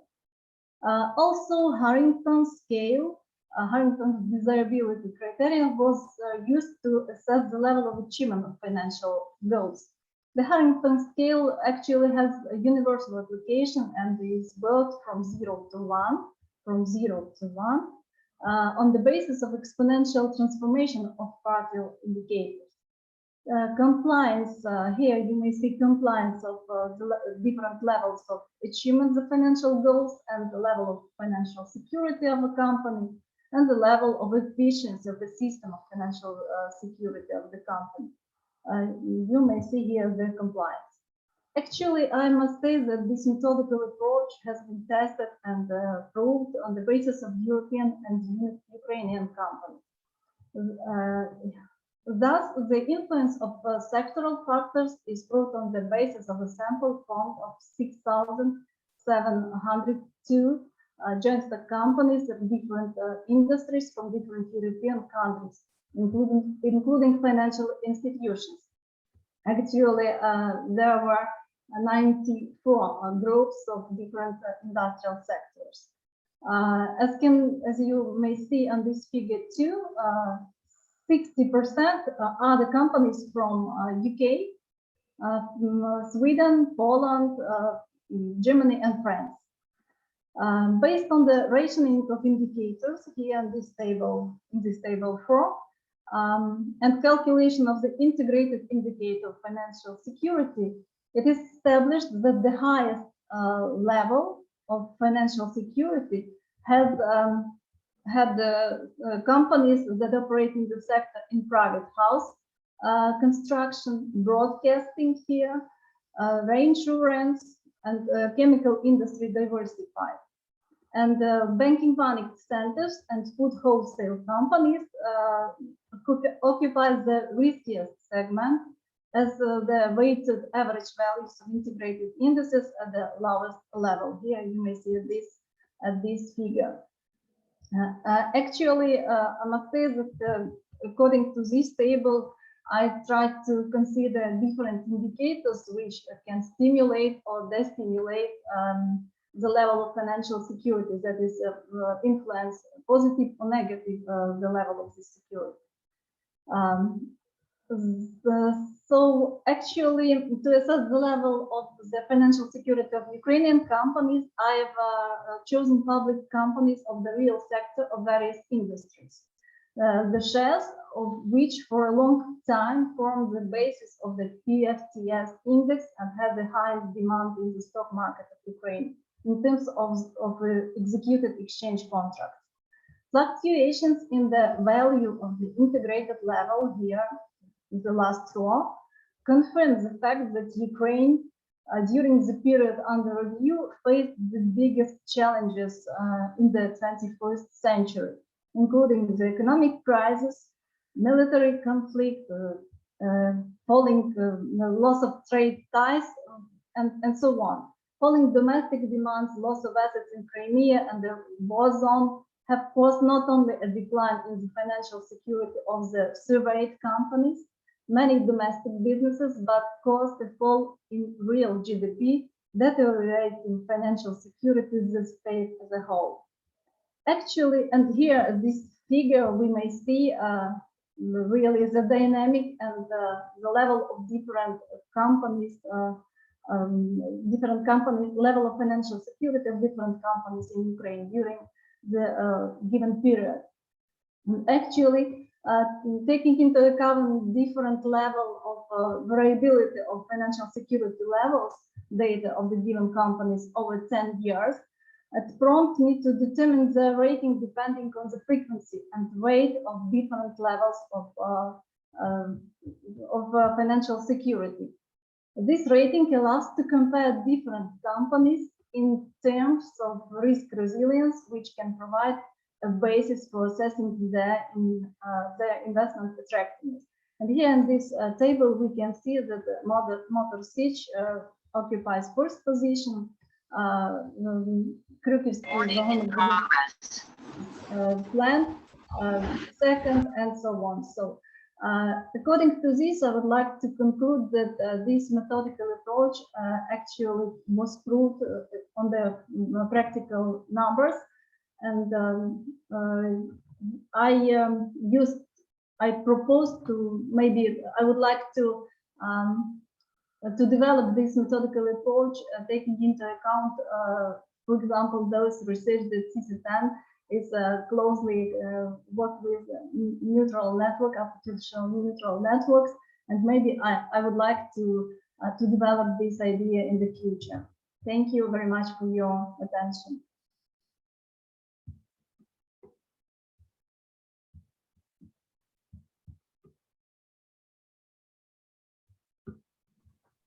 Very good presentation, Professor Nina. So Nina Yes. very nicely shared the financial security aspects in Ukraine.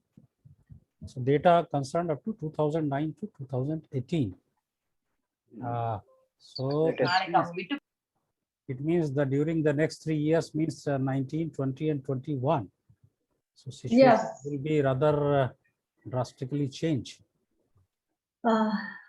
I can explain. Yeah, Can explain because the sample of that companies that I have chosen really changed because we had a problem in 2019 with the company Motor Sich with the stakeholders, and actually that company went from my sample. That's why I had to renew absolutely data, and I will try to do it next time, maybe to our next conference. So the role of artificial intelligence, so neural network concept, why not fuzzy neural network? Why not? Fuzzy Sorry? neural network. Why not a neutral network? No. No, fuzzy what? Fuzzy. That is the advanced version of the neural network.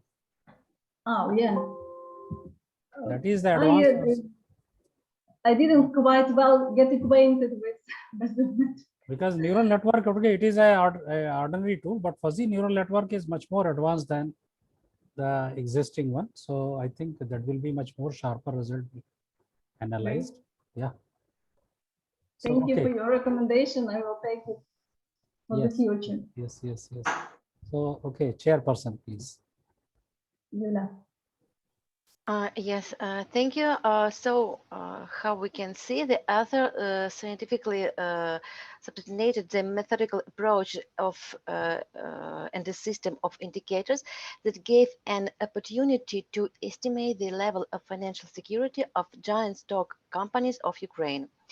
Diagnostic tools for assessing the level of giant stock companies' financial security are based on: first of all, this is calculation of a set of indicators that characterized the financial condition, quality of corporate governance, and market position of the company.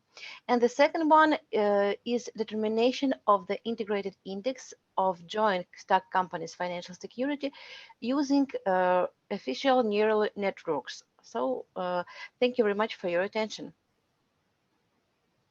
Yeah, Dr. Pichada, please. Thank you so much for Professor Nina and Professor Yulia. Now, I would like to invite Dr. Poda Oya. She is an Associate Professor of Foreign Economic and Customs Activities. Her education, Khmelnytsky National University, diploma with honors, specialty, international economic real qualification, economist, international list, translator, OS Master 2009. Her professional activity, 2013-2014, she is a lecturer, Department of Management, Researcher, Institute of Law, Psychological and Economics. 2014 to present, she is an associate professor of management and economic security. And now 2019 to present, she is an associate professor of foreign economic customs activity. About discipline thoughts, she taught strategic management, administrative management, non-tariff regulation of foreign economic activity, discipline thought in a foreign language. It's about foreign economic activity of enterprise. About her dissertation title is investing in the development of human capital in the system of information society factors. And she has a lot of participation in state budget work. So I would like to invite Dr. Hoda Oya. Please present yourself and introduce Professor Sineda Chipko to be resource person. Thank you so much. Thank you a lot for such a full information about me. The only thing I want to add that I work at the Lviv National Polytechnic University at the Department of Foreign and Custom Activity.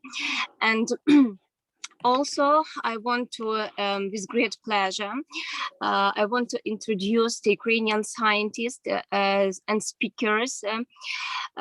We have two main and two prominent persons. First one is Zinaida Zhivko. Now can you see the information about this scientist on your screens?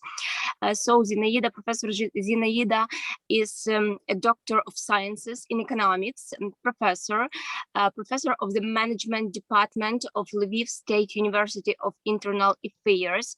At the same time, we need to pay attention that Professor Zinaida is a real member of the International Academy of Information Sciences, academician of Academy of Economics, Sciences and Management of Ukraine, and also an academician of Academy of Sciences of Higher Education of Ukraine.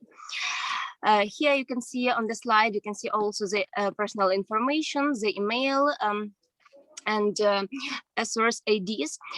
Also, you can see that Professor Zinaida is the author of more than 550 scientific works, 182 professional articles, 276 abstracts and reports, 2 dictionaries, then 35 monographs, 7 of them are individual, 3 textbooks, 37 manuals, and also 15 lecture notes. Professor Zinaida is a great scientist in Ukraine and is well-known scientist in Ukraine. Lilia Kukharska is the second author and the second speaker. She is a PhD in management, teacher of Department of Foreign Languages and Military Translation of Hetman Petro-Sagaidachiny National Army Academy in Lviv, Ukraine. Also, you can see some information, personal information on the slide.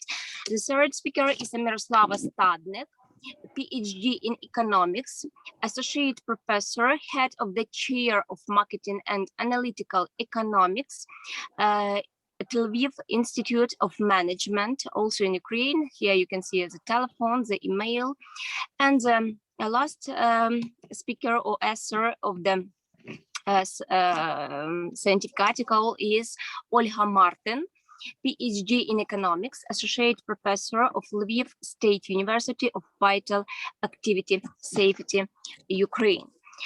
And now the scientific report of these authors is population aging, increasing pressures on global economy.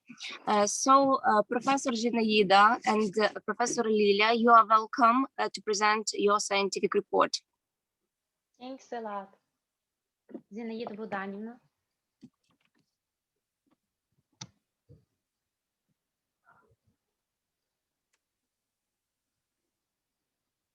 You may start your presentation, Professor Zinaida Budanina. Зінаїда Буданівна, чуєте? Oh, some problem with connection.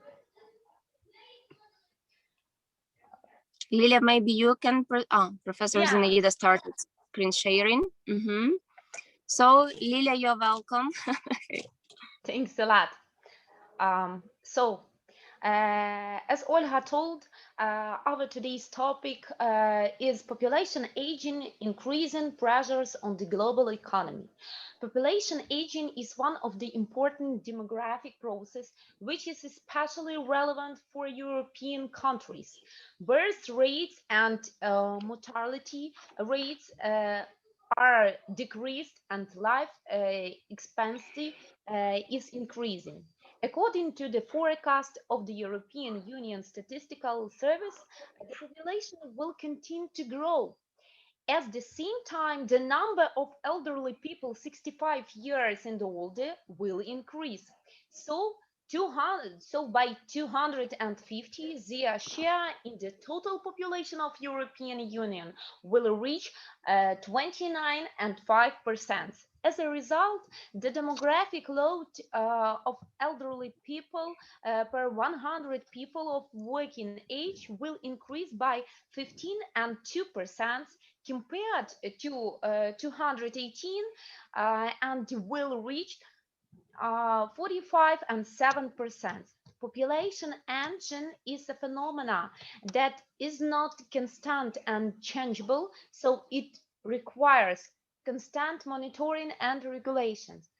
Thus, the problem of population aging requires close attention to the cases and the development of state programs to regulate it and solve urgent problems. Please, slide 2. Slide number 2.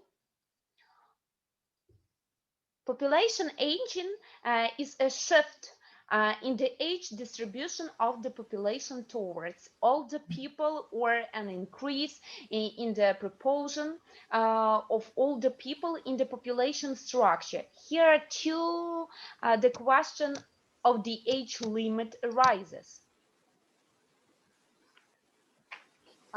Professor Zinaida, please, slide number 3. Третій slide. According to the UN methodology, a population is considered old in the share of elderly people 65 years and older exceed 7%. If this indicator is less than 4%, the population is considered young. And if it is within from 4 to 7%, the population is stable and on the verge of old age. At the same time, Polish demographer Edward Rosett believes that the demographic old age of the population begins when the share of persons aged 60 and older reach 10%. Please, slide number 4. In Ukraine, as of the 1st of January 2020, the share of people aged 65 and all in the structure of population was 17.1%, which indicated a high level of population aging. In addition, the data of the last 10 years confirm its tendency to increase and deepen the aging of the population.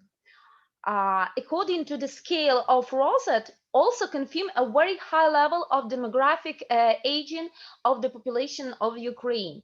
Only in the Transcarpathian region, where the level of demographic old age is slightly below 18%, and the Luhansk region crossed the 30% threshold of demographic old age. Please, slide number 5. There is also a significant aging of the population in all European countries. In all European countries, the share of persons aged 65 plus in the population structure is much higher than 7%. Which, according to the UN methodology, is the threshold of population aging. The aging of the European population depends over the years. While in 2011, this indicator averaged 17.8% across the European Union countries. In 2019, it's from 20 to 25%. So please, slide 6.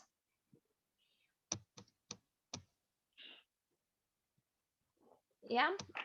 So the main cases of population aging should be considered: decline in the birth rate, increase in the average life expectancy of the person, decrease in the mortality rate of children and the elderly. Please, slide number 7. According to the results of the study, it should be noted that the aging of the population in Ukraine is accompanied by a significant decline in the birth rate, a gradual increase in mortality, and a corresponding deepening of the natural population decline. In the European Union, population aging is deepening as a result of slight decrease in the birth rate, an increase in mortality, and reduction is neutral population growth. Please, slide number 8. Another case of aging in the world is the increase in human life expectancy, with its closely related to general health and mortality rates. Also, average life expectancy is an indicator of the level of socio-economic development of the country and the quality of life of the population. So in Ukraine, the average life expectancy of the population is quite low in comparison with the European countries. At the same time, in all countries, it demonstrates a clear upward trend. Please, slide number 9. Changes in a number of these demographic indicators also affect the sex and composition of age of the population and its quantitative indicators. Thus, in Ukraine, as in most European countries, the population is decreasing and at a significant rate. Over the period from 211 to 219, the population decreased by 3,600. The population decreased by 3,600,000 people, or 7 and 8%, with the average annual reduction of 405,000 people, or 1%. The decrease in the population was due to the reduction in the number of people of working age from 15 to 64 years by 3,600,000 people, or 11.1%, while the number of persons under 15 years of age and 65 years and older during the entry analyzed period were approximately at the same level. Please, slide 10. Thank you. In Europe, demographic situation is somewhat different. The aging of the population is accompanied by the increasing in the population. The total number of people in the European Union countries increased by 6,600,000 people, or 105% during the analyzed period, which is an annual average of 825,000 people, or 0 and 2%. At the same time, in 8 countries out of 27, the population decreased during 211 to 219. So you can see in our screen, like Latvia 9.5%, Lithuania 6 and 7%, Croatia 7 and 4%, Bulgaria 4 and 1%, Greece 3 and 6%, Romania 3 and 5%, Portugal 2 and 8%, and Poland 0 and 3%. Please, slide 11. Thank you. As a result of these changes, the demographic burden of working age people is also increasing, and the demographic basis of population reproduction is narrowing. Thus, in 2019, there were 276 persons for every 1,000 working age people in Ukraine, including 229 persons under 16 years old. So it's 48.1%, and 247 persons aged 60 or more, it's 51.9%. At the same time, in European Union, this figure are slightly higher, 555 persons per 1,000 people of working age, including 43.4% of young people and 56.6% of the elderly. Please, slide 12. 12. It should be noted that excessive demographic burden, especially by the elderly, leads to change in the structure of employment, production, and consumption, the welfare of different segments of the population, and ultimately to a decrease in the efficiency of national economy. Public consequences, moral value, the role of the elderly in society, and attitude towards them are also changing. During the period and under analysis 211 to 219 years, in Ukraine and European countries, the demographic load of working age people by older persons had a clear upward trend. At the same time, in Ukraine, the figure of this period increased somewhat more slowly. It's 13.8% than in European countries, 17.2%. Please, slide 13. The aging population cases a number of problems, in particular, demographic, economic, fiscal, social. All these problems in Ukraine are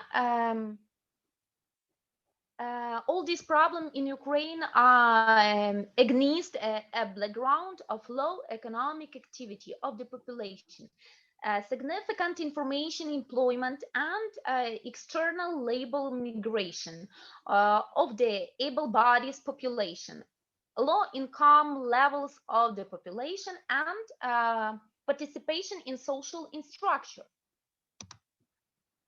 Please, slide 14. 14. The importance and seriousness of the problems cases by population aging requires immediately regulation. Continuous monitoring of changing in demographic process in Ukraine and Europe will contribute to the timely identification of trend and the development of necessary recommendations to address pressing economic and social problems. As for demographic problems, it is impossible to develop unified standard measures to solve them. At each stage of human development for each country and its region, the case of demographic problem will be different and therefore require specific solutions. Among other things, it is necessary to pay due attention to the problem of finding means of slowing down aging in physical sense. By providing a meaningful existence of the elderly, it's possible to solve a number of social and economic problems associated with the aging of population. The Madrid International Plan of Action of Aging provides opportunities for older people to extend their working life in order to maintain their social status. Lifelong learning to ensure the labor mobility of older people can also be key to this process. Thank you for your attention. Thank you a lot, Lilia, and thank you a lot, Professor Zinaida Zhivko. Somebody have any questions or comments? Any questions? To me, it seems that by this analysis, elderly people are now no more welcome in the society. They should leave. In India, my foreign friends, in India, there was a system. The old elderly people used to go to the forest areas, leaving all economic situations to be handled by youngsters. This is very useful and interesting study presented by Professor Zinaida. I'm worried what is the future of people like me who are more than 65. So, sir, Lilia has already analyzed the 65 plus. Yeah. 65 plus out. Different regions maybe have different problems, right, with the populations. But I am really surprised that why Pudraola left the meeting when Lilia was presenting. Unfortunately, today she is present here, and when she is presenting, that woman Pudra left the meeting because she was aware about this presentation that Lilia is going to comment on 65 plus. So that's why Professor P.K. Srivastava is commenting on that. Oh, I have problems with internet, but the main part of the report I heard. In FAI, there should be a reservation for people who are elder than 65.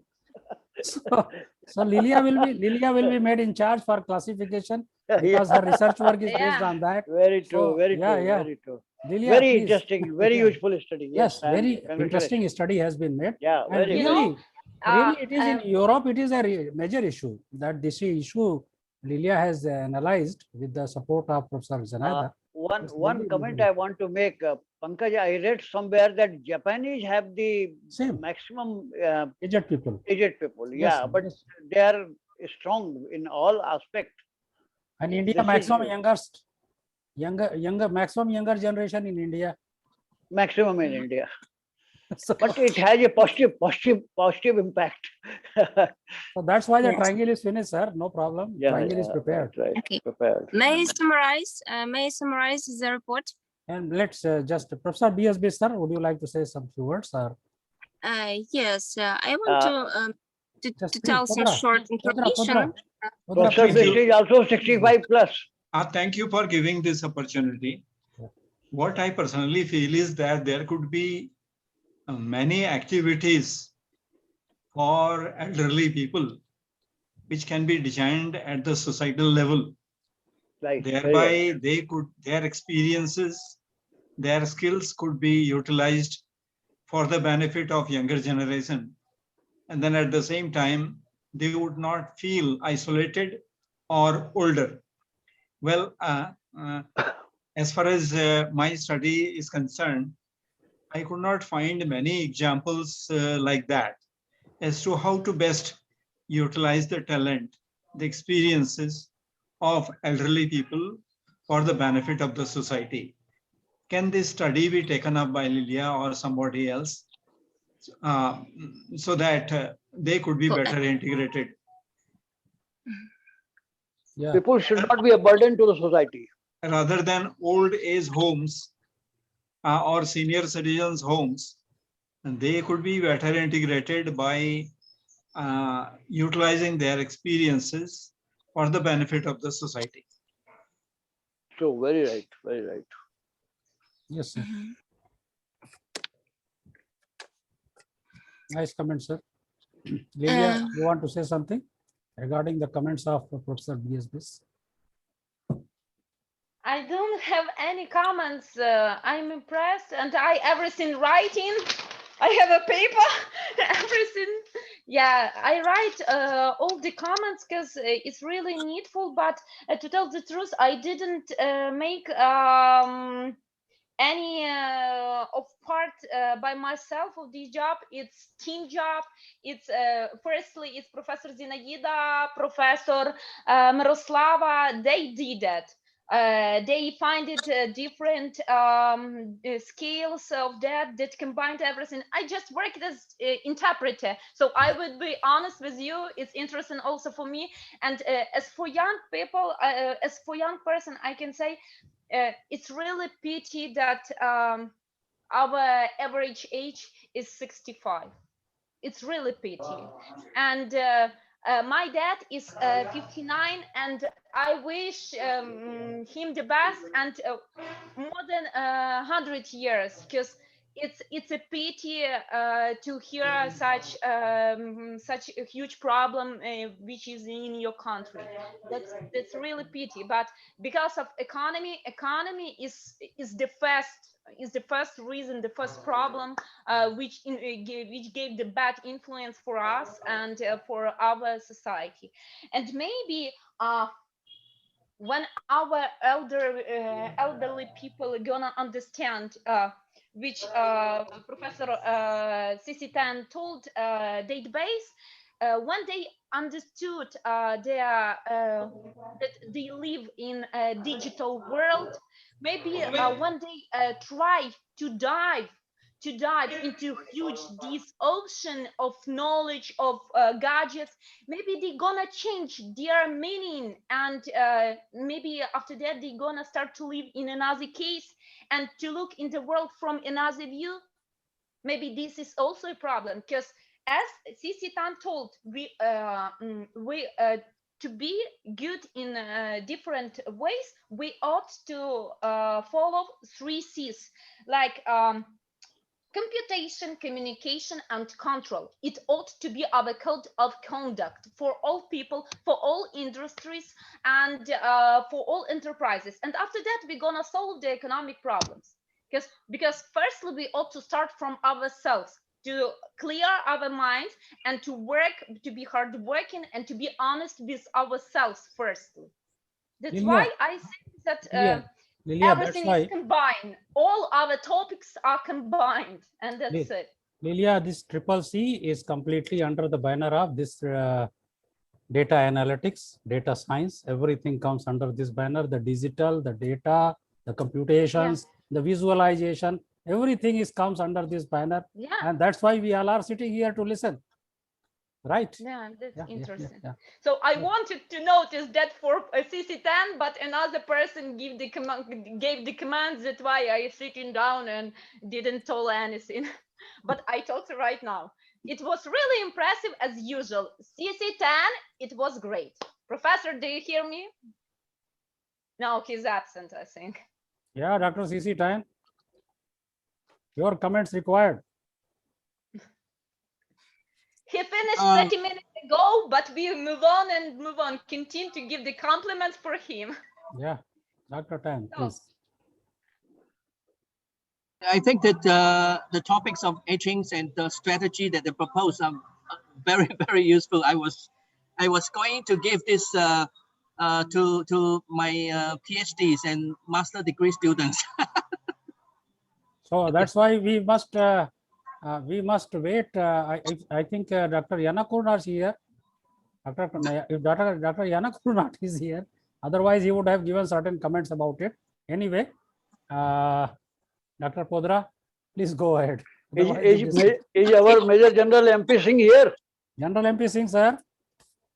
His expert comment will be very much General useful MP here. Singh, sir, please open your curtain. Okay, so let me summarize Okay, please this is discussion and the report.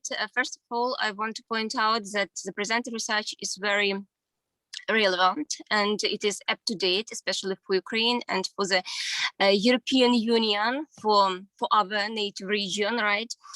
And the report is really full of analytical data and also of analytics as well. The authors pointed out that the problem of population aging causes a lot of economical and social problems.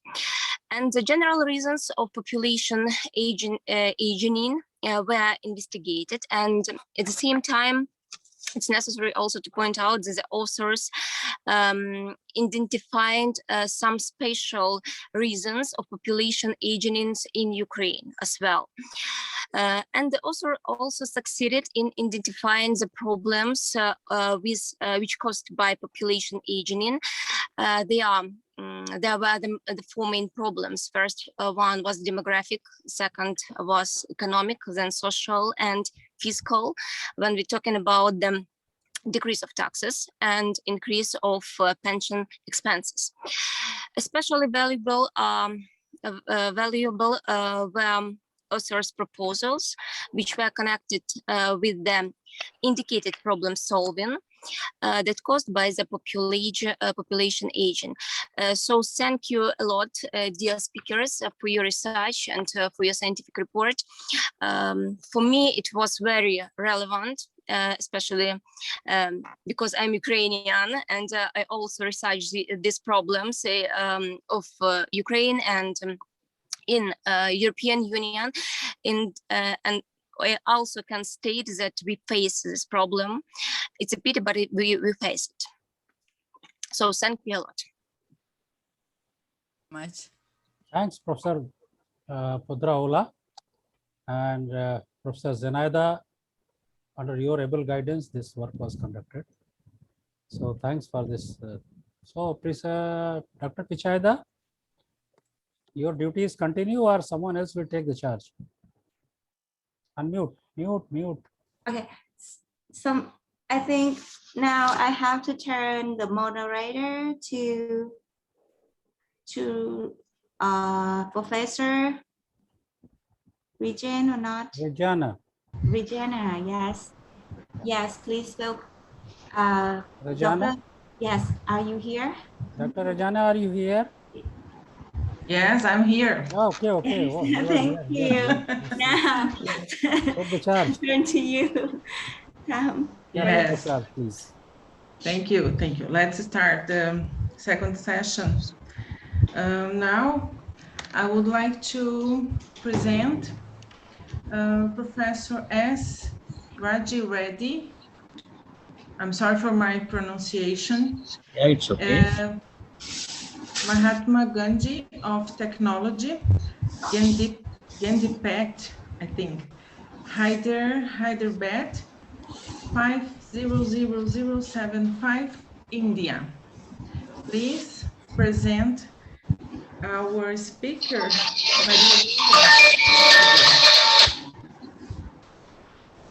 Good evening, one and all. Thank you, madam. It is my sincere thanks to FAI and given me opportunity to act as a chairperson. particularly under leadership of Professor Bist, and I got an opportunity to serve as an advisory board. Thank you very much, sir. Now it's my pleasure to introduce Professor Maria Emilia Camargo.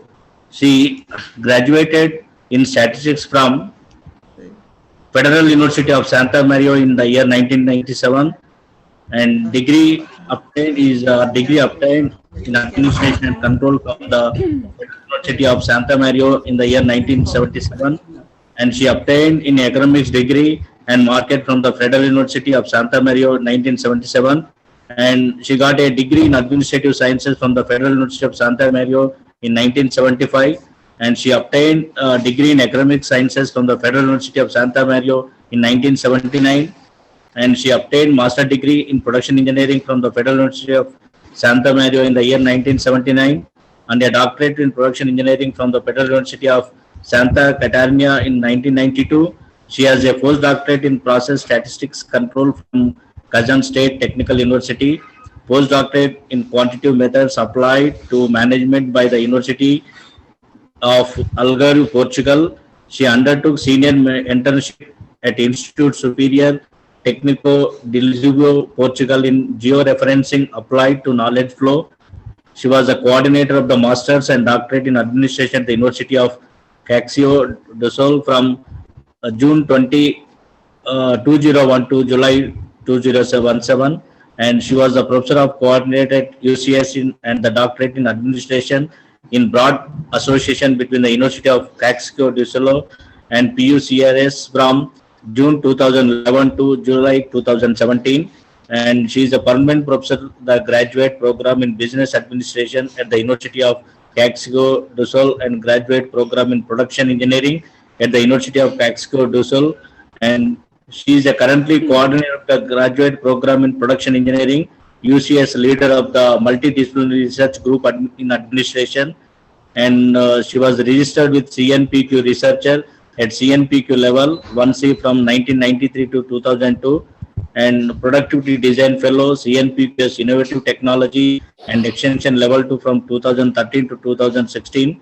and she was a productivity researcher of CNPQ from 2018 to manager of the technical innovation role of campus Dicama Desiro, and she was a coordinator of the graduate program in production engineering since July 2019, and a researcher of the research unit governance, competitiveness and public policies of the University of Aveiro, Portugal, and she was the awardee of Bachelor Researcher Prize in the area of human and social sciences in 2020. Her main research area is interested area social innovation, technological innovation, social and organization neurosciences, knowledge in management, neural network modeling, time series, prospective scenarios, patternometry, meta-analysis, modeling by structural equations.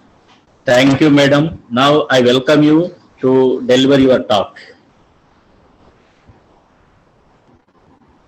Professor Mario, please. Good morning, good afternoon, good evening. Because my English pronunciation is very bad, Renato will make my presentation. Excuse me. Can I, Dr. Pankaj, can I share the PPT, please?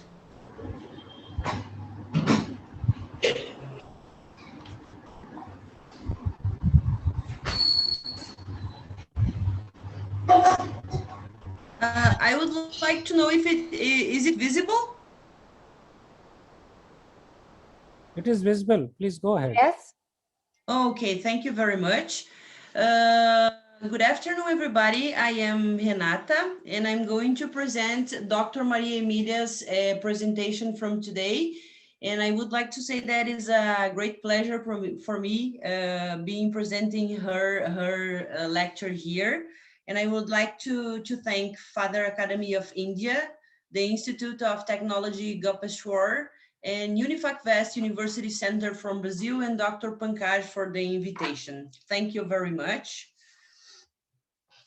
Let's talk about the effects of technostress on organizational behavior at a time of pandemic COVID-19.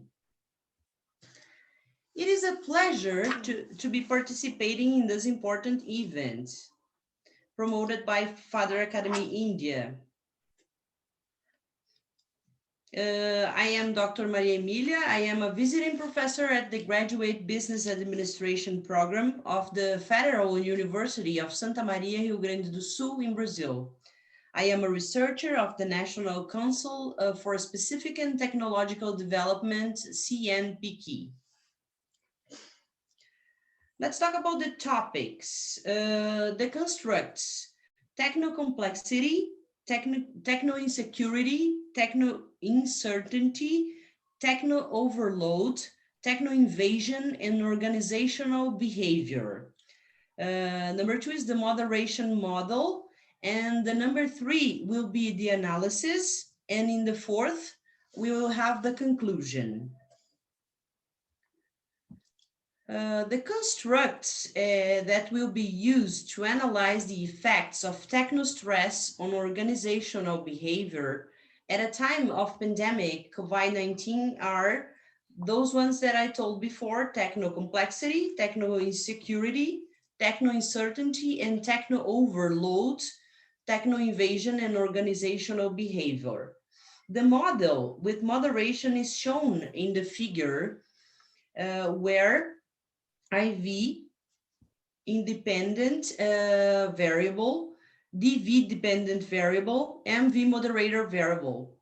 And the 3 is the analysis, like the data analysis was performed using structural equation modeling with moderation.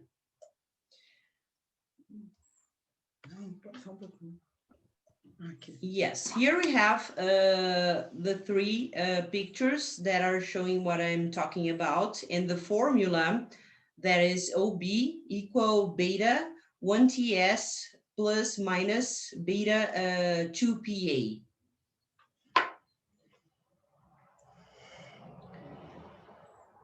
The dependent variable organization behavior depends on the variable technostress. The technostress construct is a second order construct. It depends on the constructs of the techno-complexity, techno-insecurity, and techno-uncertainty, the techno-overload, and the techno-invasion. The question is, what is the relationship? How does the variable pandemic COVID-19 impact this relationship? Techno-complexity involves events in which users feel they do not have sufficient skills to use ICTs, so they expend efforts to seek appropriate training for new technologies. Techno-insecurity is the fear that users of information and communication technologies, ICTs, have of being replaced by users with more developed skills in using the technologies. Techno-uncertainty is the situation where the user feels uncomfortable and as a result of the continuous changes in ICTs. This condition forces him or her, the person in this case, to be in a constant state of improvement of his knowledge in new information and communication technologies. Techno-overload. Information and communication technologies, the ICTs, are seen as a support to optimize employee efficiency. However, they are also overloaded with their applications, such as a situation makes it difficult to perform work since they overload the users of these technologies. And then the techno-invasion.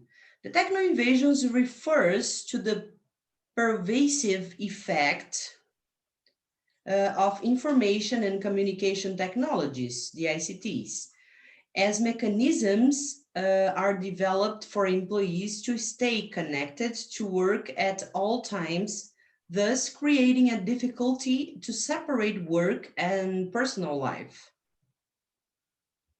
And then at last, the technostress happens when there is on the part of the employee a perception of oscillation in their abilities to meet their activities and the growing demand for work. Here we have a theoretical model and hypotheses. The theoretical model consists of 11 hypotheses, 5 of which refer to the moderating effects of the pandemic COVID-19 variable. The technostress construct is a second-order construct. This model will be analyzed using a structural equation modeling. Characterization of this study. The research was conducted using the descriptive research methods and with the application of online questionnaires.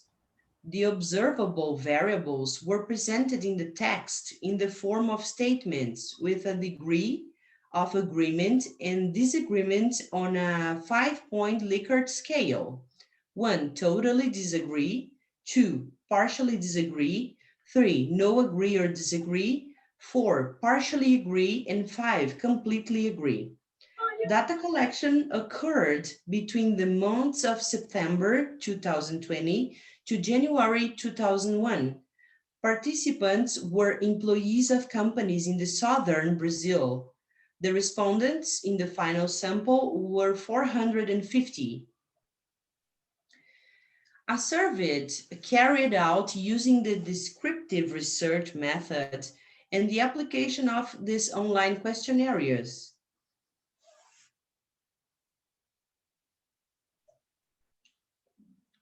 Characterization of the respondents. The number of responders were 450. The majority of the respondents were 66.7% are female. 48.6% are over 30 years old. 49.5% are single. 64.8% of the respondents do not have children. 49.5% have completed colleague education. 33.3% have been with the company for more than 9 years. 12.7% of the respondents hold a leadership position in the company where they work. 61.9% answered that they have been working from home since the beginning of the pandemic. 49.5% of the respondents received between 1 and 3 pieces of information related to work outside of working hours through technologies. We have here the table 1, the internal consistency and convergent validity. Here we have the dimensions, the Cronbach alpha, the composite reliability, and the average variance extracted.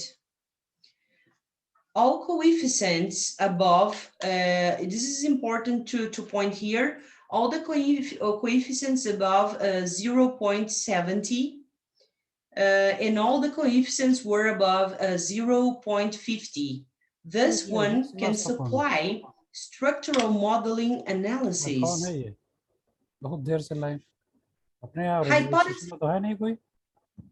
Hypothesis confirmation. All hypotheses were confirmed at the 5% significance level. It was confirmed that the variable pandemic COVID-19 contributed to increasing technostress of the employees who were interviewed. Recommendations for future studies. Analyze longitudinally the long-term effect of social distancing of workers and the direct and indirect effect on family behavior. Use of neural networks to analyze the relationships between the constructs.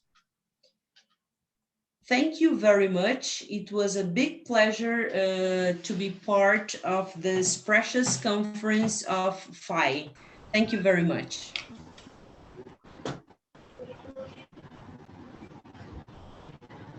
Thank you, Professor. Any questions, please?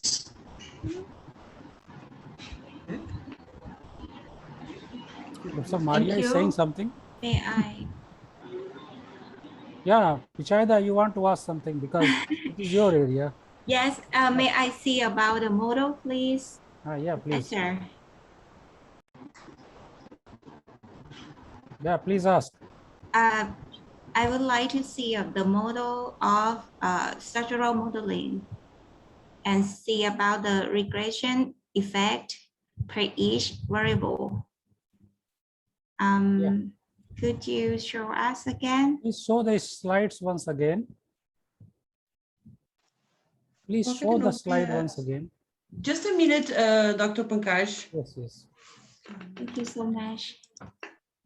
Because Pichayda is very much interested in structural modeling. Yes, yes. Thank you so much. I just interested in about yes, professor topics. Modelo estrutural. Yes. If I can. This one you want to see? About the model that you analyze with SEM. Just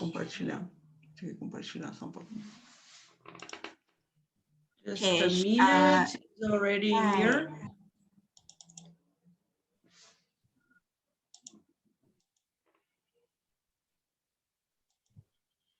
Can you see it? Oh, yes. But about the data, I mean, the result, data regression, not this slide. Not this slide? Yes. Okay, I can come back. Show the next one. Show the next one. Yes. Next. She's interested about the structural equation modeling. Here? No, next. Yes. Oh, no. Go by. Here?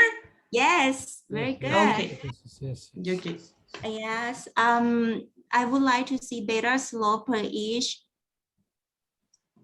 independent variables. Yes. And just what this is, if you explain more, these pictures, I think is very useful for readers. And I mean, yes, because and should I don't know they significantly or not, because you don't have star per each data. I mean, if significant level 0.01, maybe 2 star, and significant less than 0.05 should have 1 star to see about which one is the best predictor. Okay. Yes. Maria Emilia, Dr. Maria Emilia.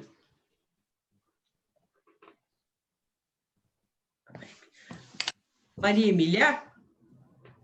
And look like technostrate, you measure from techno complexity, right? And techno security, techno certainty, techno overload, and techno invasion, right? Right. Actually, I'm not sure, but because this is factor analysis, the narrow should be other side.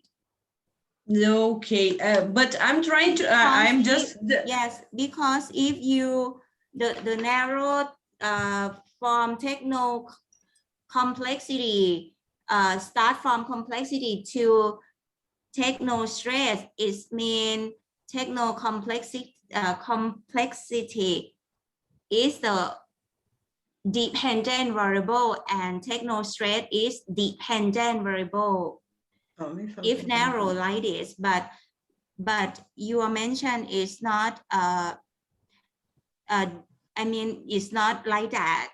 You mean techno stress measure via 5 indicators, and techno stress you analyze like a independent variable affect organizational behavior.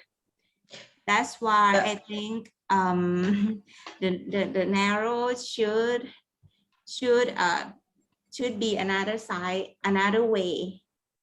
I understand you completely, but I would like to apologize you, ma'am, because I'm trying to talk to Dr. Maria Emilia to explain this better because I'm just the interpreter of her. Okay, okay. So this is not my area. I can explain this for you, okay? Sorry. Yes, I understand. Yes, but I will pass her. I will pass her your contact, and she can answer this question for you, of course, no problem. Okay. Sure, Pishaida. That will be shared with you, and then this discussion will continue. Okay. We know that this is your very yes. Okay, please continue, Rajane. Yes, thank you. Now, I would like to present Professor Nina Podanozik as Harvard National University, Ukraine. Please present us the speaker, Professor Zafer B. Andri. Thank you. Welcome. Thank you, dear Jane, for giving your word. Dear colleagues, distinguished guests, let me introduce Doctor of Economic Sciences, Professor of Foreign Trade and Customs Department, Institute of Economics and Management of Lviv Polytechnic National University, Ukraine. Despite of his Andriy Zaverny, despite of his age, Professor Andriy has already the honor title of academician at the Academy of Economic Sciences of Ukraine, a specialty of international economics. He is also the corresponding member of Transport Academy of Ukraine. He has more than 200 scientific and methodical publications in the area of international trade and finance. Since 2007, he is a scientific secretary of the Specialized Academic Council for the Defense of Doctoral Dissertations in Ukraine. In April of current year, 2020, he has elected as advisor to the FAI Executive Council. So today's topic that Professor Andriy is going to present has the name Problems and Prospects of Reputation Management Development, International Aspect. He is going to consider this problem, how to provide a good reputation to a company. So please take your word, dear Professor Andriy. Thank you. First of all, I thank all of organizers. It's my first participation in so high-level international conference. Let's begin.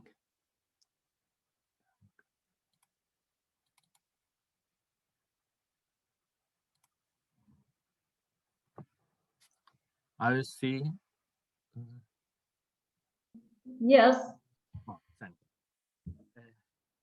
Under condition of fierce competition with a huge number of companies with approximately the same competitive advantages, the company will potentially be able to stand out and thus receive much higher than others profits, sales, investments, etc., only due to its corporate reputation. Therefore, the formation of an effective system of reputation management, and in particular business reputation, is an urgent problem of Ukrainian and other countries' enterprises.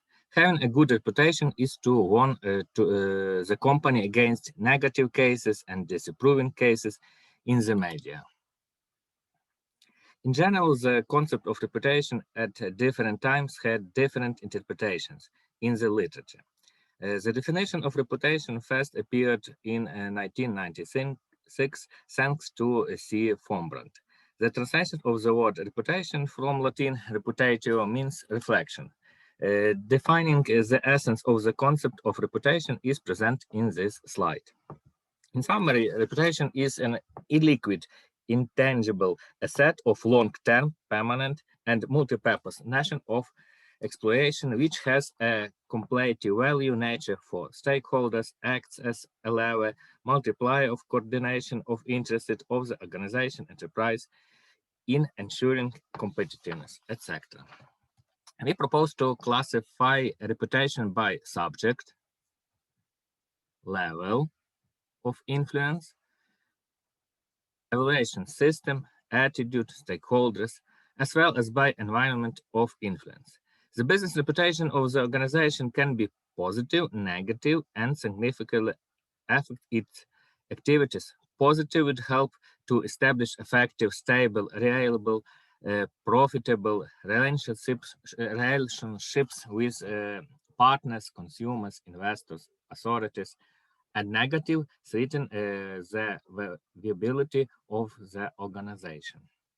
As for the level of influence of reputation on the activities of any organization, a clear indicator is that 75% of consumers trust the organization much more if it has positive reputation or reviews, and 16% of consumers, because of a negative reputation, refuse to cooperate with this organization. Managing the reputation of an organization enterprises means influencing all its components and taking them into account when making management decisions. No company insured against scandals, negative information, claims, mistakes, hostile behavior of competitors, etc., which can cause significant losses and losses. Therefore, reputation management can significantly increase the resilience of the organization enterprise to similar influences. According to a survey conducted by Weber Sandvik with KRC Research, executives worldwide believe that a CEO reputation accounts for 45% of companies' market value, and half of the individuals surveyed expect the CEO reputation to have an even greater effect on their company in the future. Moreover, the respondents stated that the CEO reputation was the fourth largest factor in determining a company's overall reputation. You see in this case. And now, anything said about your business or brand has potential to impact your digital footprint. The same footprint that potential customers, employers, and investors see when they are researching and considering your brand. For example, according to customer reviews statistic, 49% of customers check review at least regularly, and in many cases trust online reviews as much as personal recommendation. Obviously, there is a direct relationship between a positive brand reputation and high sales in the company. If the company has a negative reputation, they likelihood that potential customer will enter into transaction is minimized. Achievement in business through reputation management on the internet,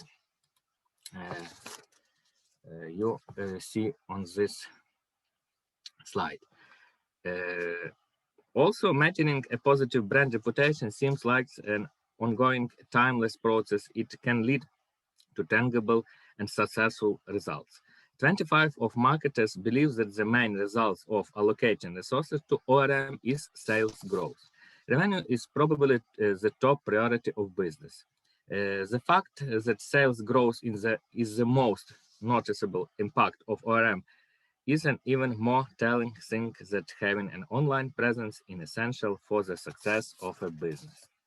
Reputation management have such step.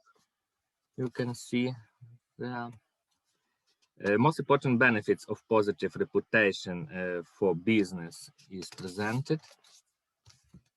Reputation management systems of organization differ significantly using traditional methods and the internet. Comparison of information support of reputation management system using traditional methods and the internet. You can see this on this slide. Corporate reputation is based primarily on compliance with applicable rules and standards. In this case, it which is mandatory to comply with all statutory rules and strict compliance with the terms of agreements. Some rules of conduct of the enterprise in the market are voluntary. They are built based on respect for stakeholders, fulfillment of obligation to them, compliance with specific standards, codes, as a recommendation of non-government, domestic, and international organizations. Such actions involve additional costs, but they improve the company reputation and strengthen its competitive position. Independent initiatives of companies in the field of economic, social, environment policy are also possible. Examples of such procedures include General Electric's Six Sigma Business Performance Management System, social initiatives by Microsoft, Google, and more and more. Another essential feature of modern innovation infrastructure is its constant improvement to create conditions for the best combination of interests of individual parties and participants. This is especially true of the producer-consumer relationship. The process of modern research and development is becoming more complicated and requires more and more different resources, which becomes an unbearable burden even for large corporations. As a result, new forms of cooperation are born which allow to better take into account the interdisciplinary nature of research, development, and process of their commercialization.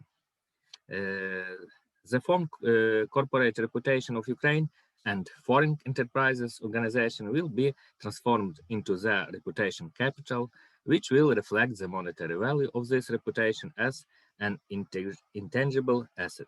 The process of gaining a favorable reputation of the enterprises organization is always quite complex and lengthy. Thank you for your attention.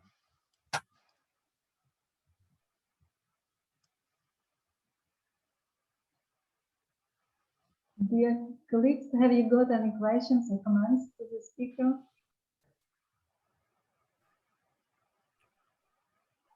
Any query? Because Dr. Andres, this is the first appearance. So, Dr. Andres, here you have quoted the importance of Six Sigma. So, how it is closely associated with the reputation system, the Six Sigma? General Electric's business performance, I think so that this Six Sigma certification nowadays it is very popular. Especially for stakeholders, I think so. Okay, no problem. Please. Thank you. Professor Nina. Yeah, please. Yeah, okay. Thank you. Actually, as Professor Andres stated, reputation management today is one of the most driving forces for business, organization, social sphere, and more. That's why the topic of reputation management is relevant today.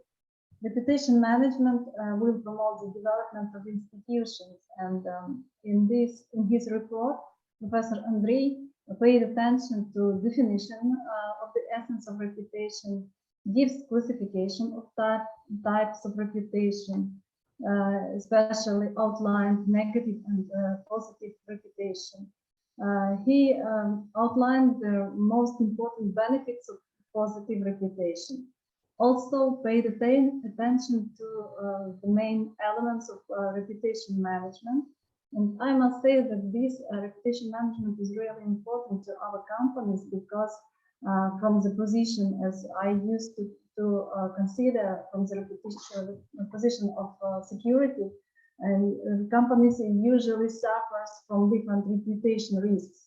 And they really have to think about their reputation and to promote their reputation to the market, because actually we have to talk about branch management and reputation management. That is a brand like trademark, and reputation risks affect the reputation company significantly. So this topic is very relevant for nowadays, I think. And thank you very much, dear Professor Andriy, for your information for us. Thank you so much. Thank you very much. Thank you, dear Evgeny. Thank you. Thank you very much. Thanks, Professor Andriy. Hope you will continue with us. Thank you. Thank you very much. Yes, yes. Okay. Now I would like to present Dr. Gina Alcoriza. She's from the program chairperson, Tourism Management of University of Santo Tomás Legazpi from Philippines. Please, Dr. Gina, introduce our next speaker, Dr. Beatriz. Please welcome.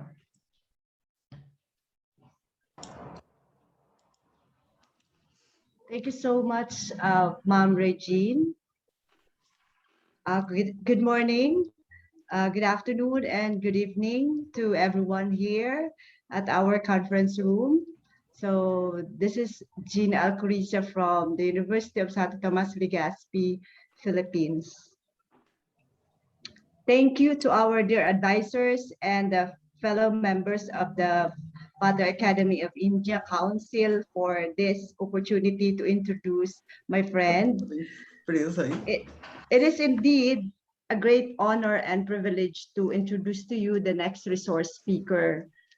She took her postdoctoral degree at the University of Vieira, Portugal, and her PhD in administration from the University of Caxias do Sul, RS agreement. She graduated Masters in Business Administration from the University of Caxias do Sul, UCS, with specialization in controllership. Also graduated in accounting sciences and judicial expert. Her current institutional connection is University Center, Unifabest, Brazil, an employee, functional framework, a tutor, teacher, with 3 international research projects on applied social sciences, spirituality between Brazil, Pakistan, and India, and governance and entrepreneurship.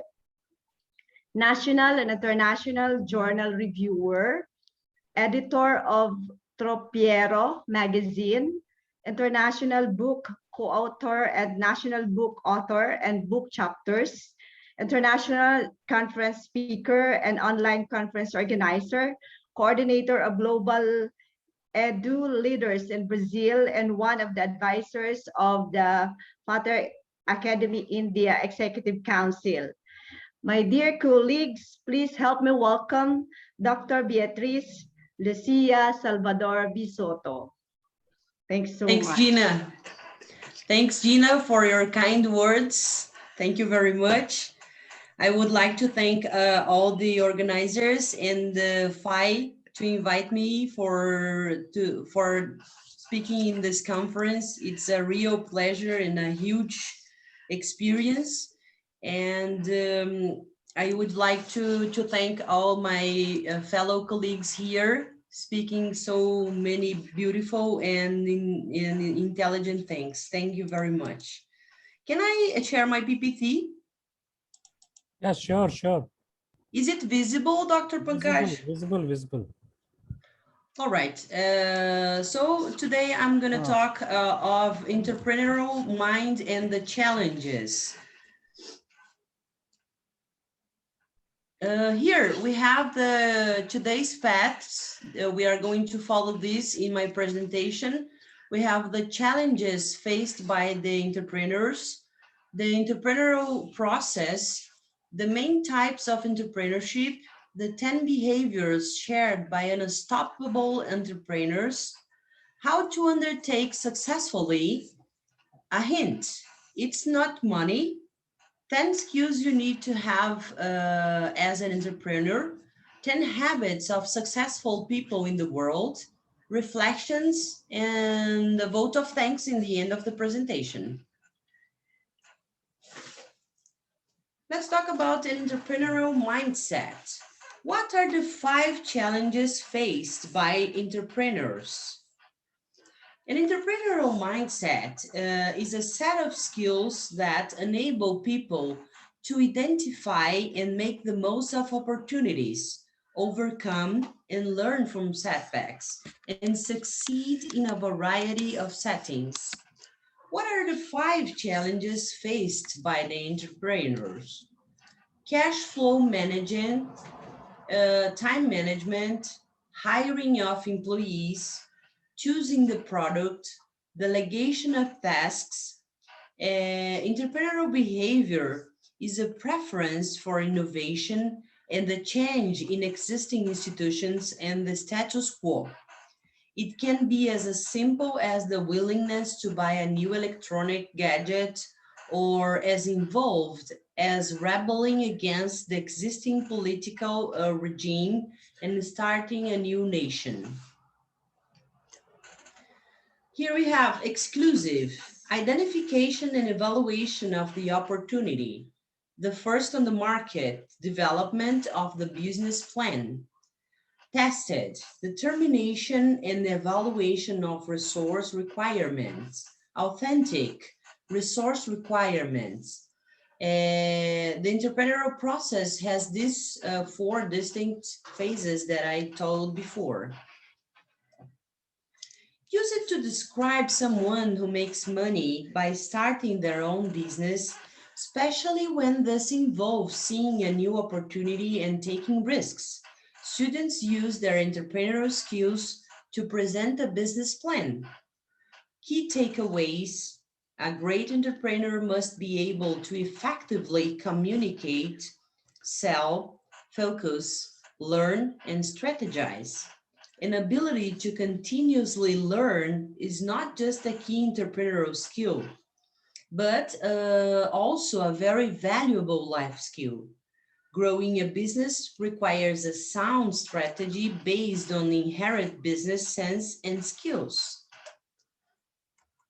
When you fail, you learn. This is very important. When you fail, you learn what works and what doesn't. Venture capitalists have been known to invest in entrepreneurs that have undergone multiple entrepreneurial failures. For some, an entrepreneur who has never experienced failure is untested and has not learned from adversity. Entrepreneurs boost economic growth by introducing innovative technologies, products and services. Entrepreneurs provide new job opportunities in the short and long term. Entrepreneurial activity raises the productivity of firms and economies. You've just learned all the wrong ways toward that particular success, as Edison did with his 10,000 wrong attempts. Every lesson learned, every failure is a moment in the right direction. Failure spawns creativity, motivation, and tenacity. The more often you navigate failure successfully, the stronger and more resilient you become. All of these lessons eventually build your level of confidence and self-esteem. Failure can also teach you many important lessons about other people. Redefine it. You've got to redefine failure. Analyze it. You can't learn from a mistake or failure without taking the time to dissect it and determine what exactly went wrong. Apply the lessons learned. Move on. Expect greatness. The researchers found that after a failed experience, improvement takes place when we focus on both correct and erroneous actions. Focusing on what we did correctly can soften the blow from the information what we did not so well. After a successful experience, we learn best from focusing on what we did wrong. Entrepreneurial. The essence of entrepreneurial behavior is identifying opportunities and putting useful ideas into practice. The set of tasks called for by this behavior can be accomplished by either an individual or a group and typically requires creativity, drive, and a willingness to take risks. New and improved products, services, or technology for entrepreneurs enable new markets to develop and new wealth to be created. Additionally, increased employment and higher earnings contribute to better national income in the form of higher tax revenue and higher government spending. What are the 5 P's of entrepreneurship? Based my entrepreneur experience as a millennial, success in business requires 5 P's: persistence, patience, purpose, people, and profits. Now in the second part here, in the second block that you can see here in blue, the traits common to successful entrepreneurs. They are hard workers. Building the growing a business is not walking in the park. Goal oriented. All successful entrepreneurs started as a struggling startup with big goals. They are self-motivated. Only the driven are able to finish the race and win in life. They are risk takers, disciplined, learners. They are self-aware and decisive. In the third block here, you can see new and improved products, services, or technology from entrepreneurs enable new markets to develop and new wealth to be created. Additionally, increased employment and higher earnings contribute, as I told before. Here we have the main types of entrepreneurship, and you can see and get inspired. In addition to the type of individual entrepreneurship, which includes informal businesses to famous franchises, we highlight a few more types of entrepreneurship: passion, creativity, motivation, corporate entrepreneurship, or intrapreneurship. And the characteristics and skills needed in this case are the same. The difference is that entrepreneur does not take on business risks. Gmail, Google allows employees to dedicate part of their time to create individual projects, stimulating corporate entrepreneurship. Business entrepreneurship. It is associated with the creation of new companies. It is normal for entrepreneurship to have a certain degree of risk associated. We have some examples here as Cacau Show here in Brazil, Alergo Shop, and Overland. Here, there are 10 behaviors shared by an unstoppable entrepreneurs. They plan their day in advance. They get proper nutrition and exercise. They position themselves to serve. They set clear goals. They take calculated risks. They know their strengths and weaknesses. They hire A-team players, and they are constantly learning. So there is a very important role for entrepreneurs to spark economic development by starting new businesses, creating jobs, and contributing to improvement in various key goals such as GDP, exports, standard of living, skills development, and community development. Advantages of entrepreneurship: learning to see the possibilities everywhere. When you have to rely on yourself and your imagination in order to generate income, this awareness goes with the territory. Defining your income. Who decides how much you're getting paid? Flexibility in your schedule, enjoying your work, and learning to be in the moment. There are 4 distinct types of entrepreneurial organizations. We have small businesses, scalable startups, large companies, and social entrepreneurs. So, how to undertake successfully? The best business ideas are born at the intersection of passion, skills, strategic thinking, and timing. A scalable startup takes an innovative idea and searches for a scalable and repeatable business model that will turn it into a high growth, profitable company. Not just big, but huge. It does that by entering a large market and taking share away from incumbents, or by creating a new market and growing it rapidly. Software, blogs, podcasts, and YouTube. Digital designs and downloads, courses, subscriptions, rental properties, investing.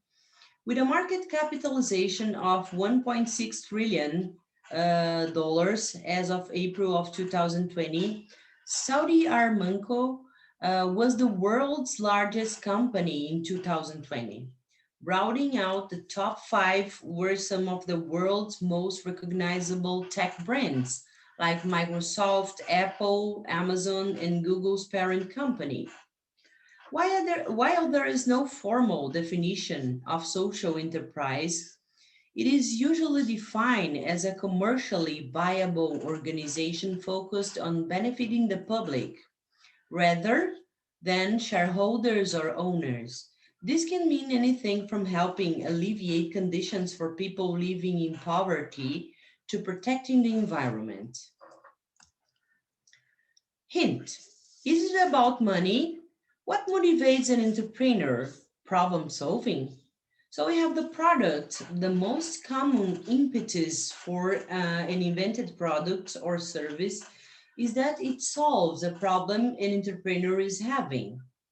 Creativity, ego, community, challenge, money, aesthetics, inventing brand new solutions to existing problems. Then we have successful. The traits of successful entrepreneurs you should develop: motivation, of course, creativity, persuasiveness, trust. You have vision, partnership, cost, versatility, risk tolerance. Had a soft skill, flexibility, decisiveness. The entrepreneurs are passionate.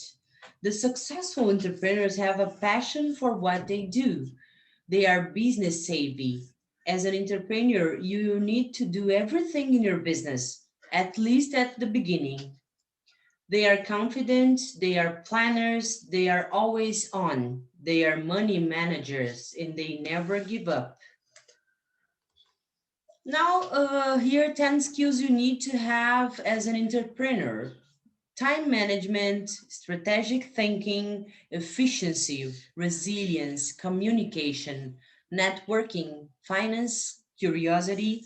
Great entrepreneurs are tasked to discover new problems, review potential niche opportunities, refactor their original business process, and innovate.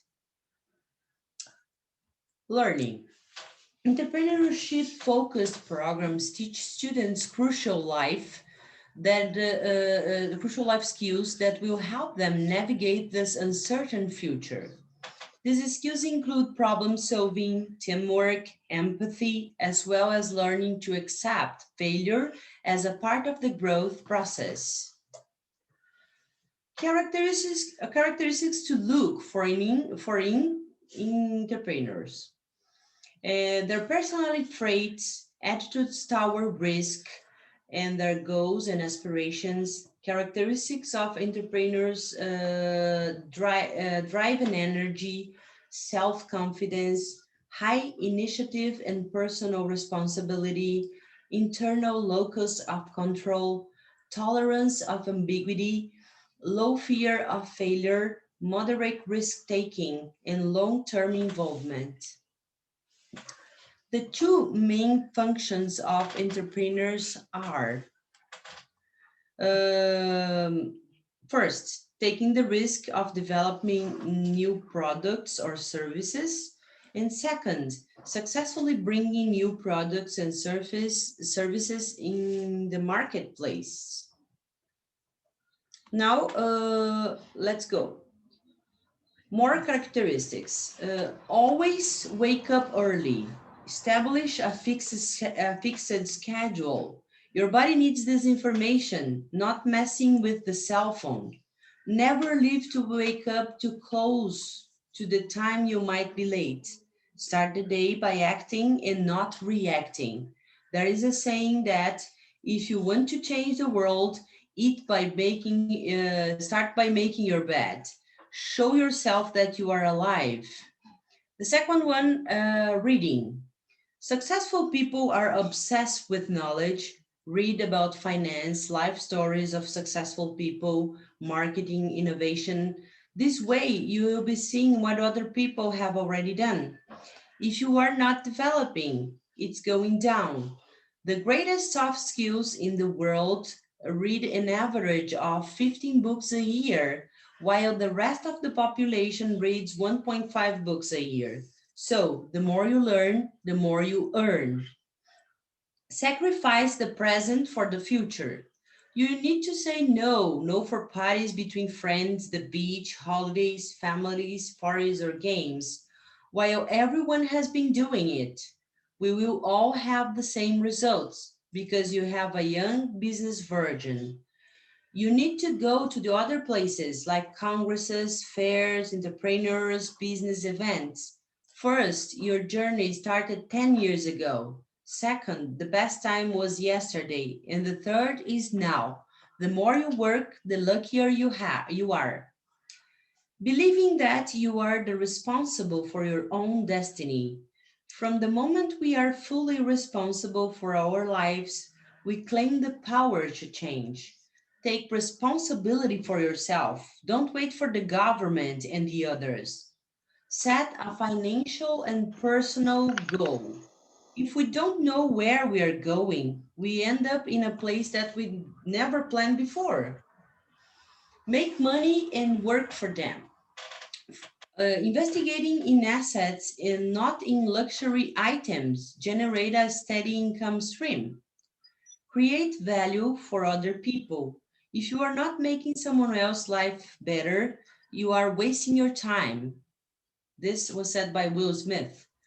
Thinking in terms of abundance and not scarcity. Wealth can be created. Everyone needs to learn in an interaction process. Successful people are concerned with adding forms of growth. Scarcity minds lives on crumbs and thinks that all the rich have stolen from the poor. Receive by result, not by time. When people work for time, they want to extend their activities as much as possible to enjoy all the time. People who work as a result are not concerned with time. They want to deliver the best results possible as soon as they reach the length of the goals. Defense is resilience. Continue despite all adversities. Do not give up, no matter what.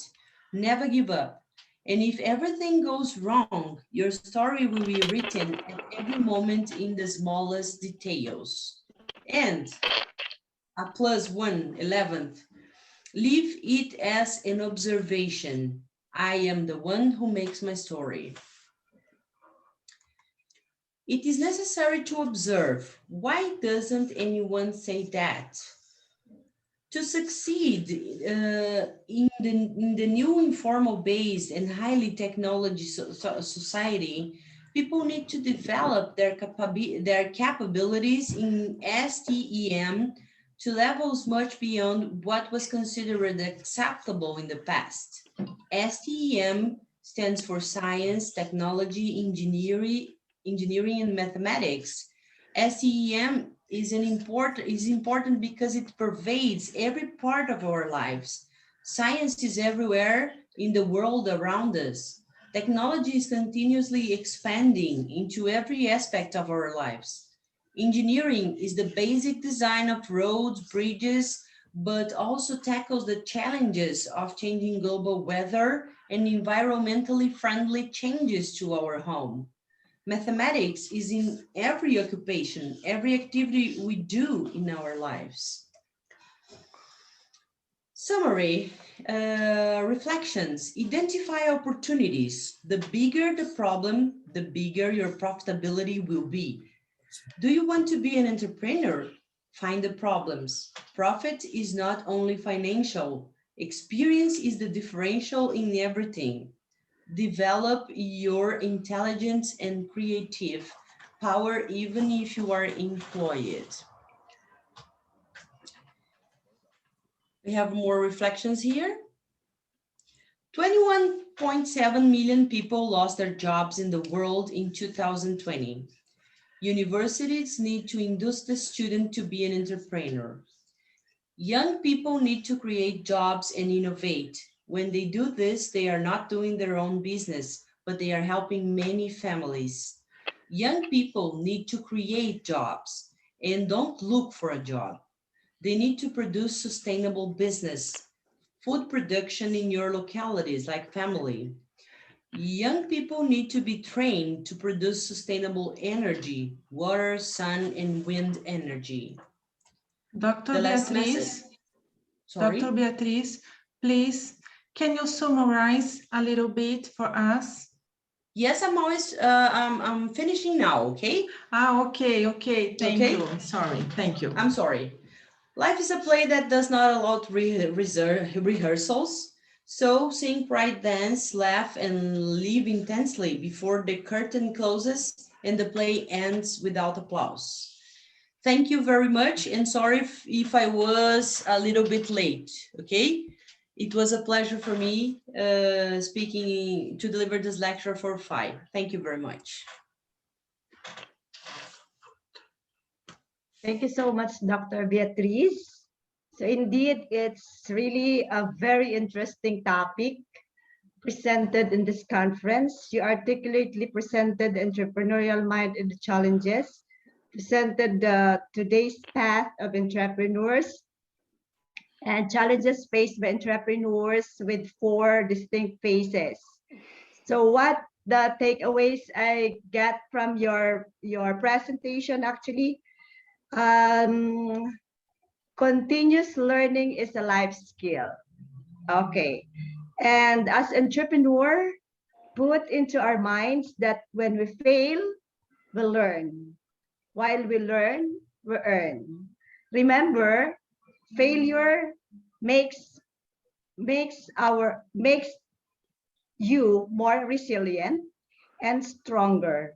Creativity is a good choice.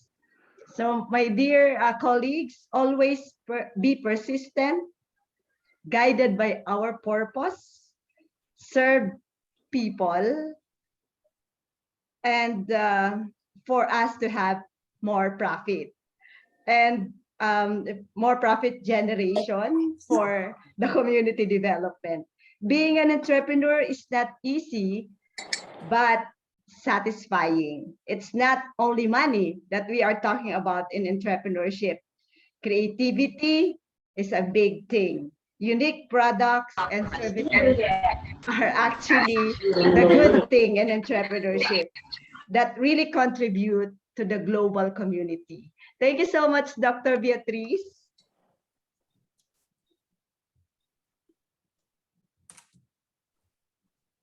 Okay. Now I would like to present our next chairperson. One small input, if you allow me. The word which has been used by Dr. Beatriz is STEM, S-T-E-M, science, technology, engineering, and mathematics or management. In India, we used to call it STEAM. STEAM is more powerful: science, technology, engineering, agriculture, and management. I will say, if you realize, I will suggest that this word STEAM can be reconsidered by Professor Beatriz. Thank you.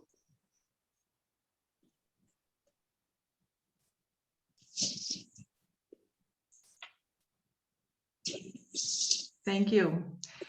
Now I would like to introduce our next chairperson, Professor Akten Digilova.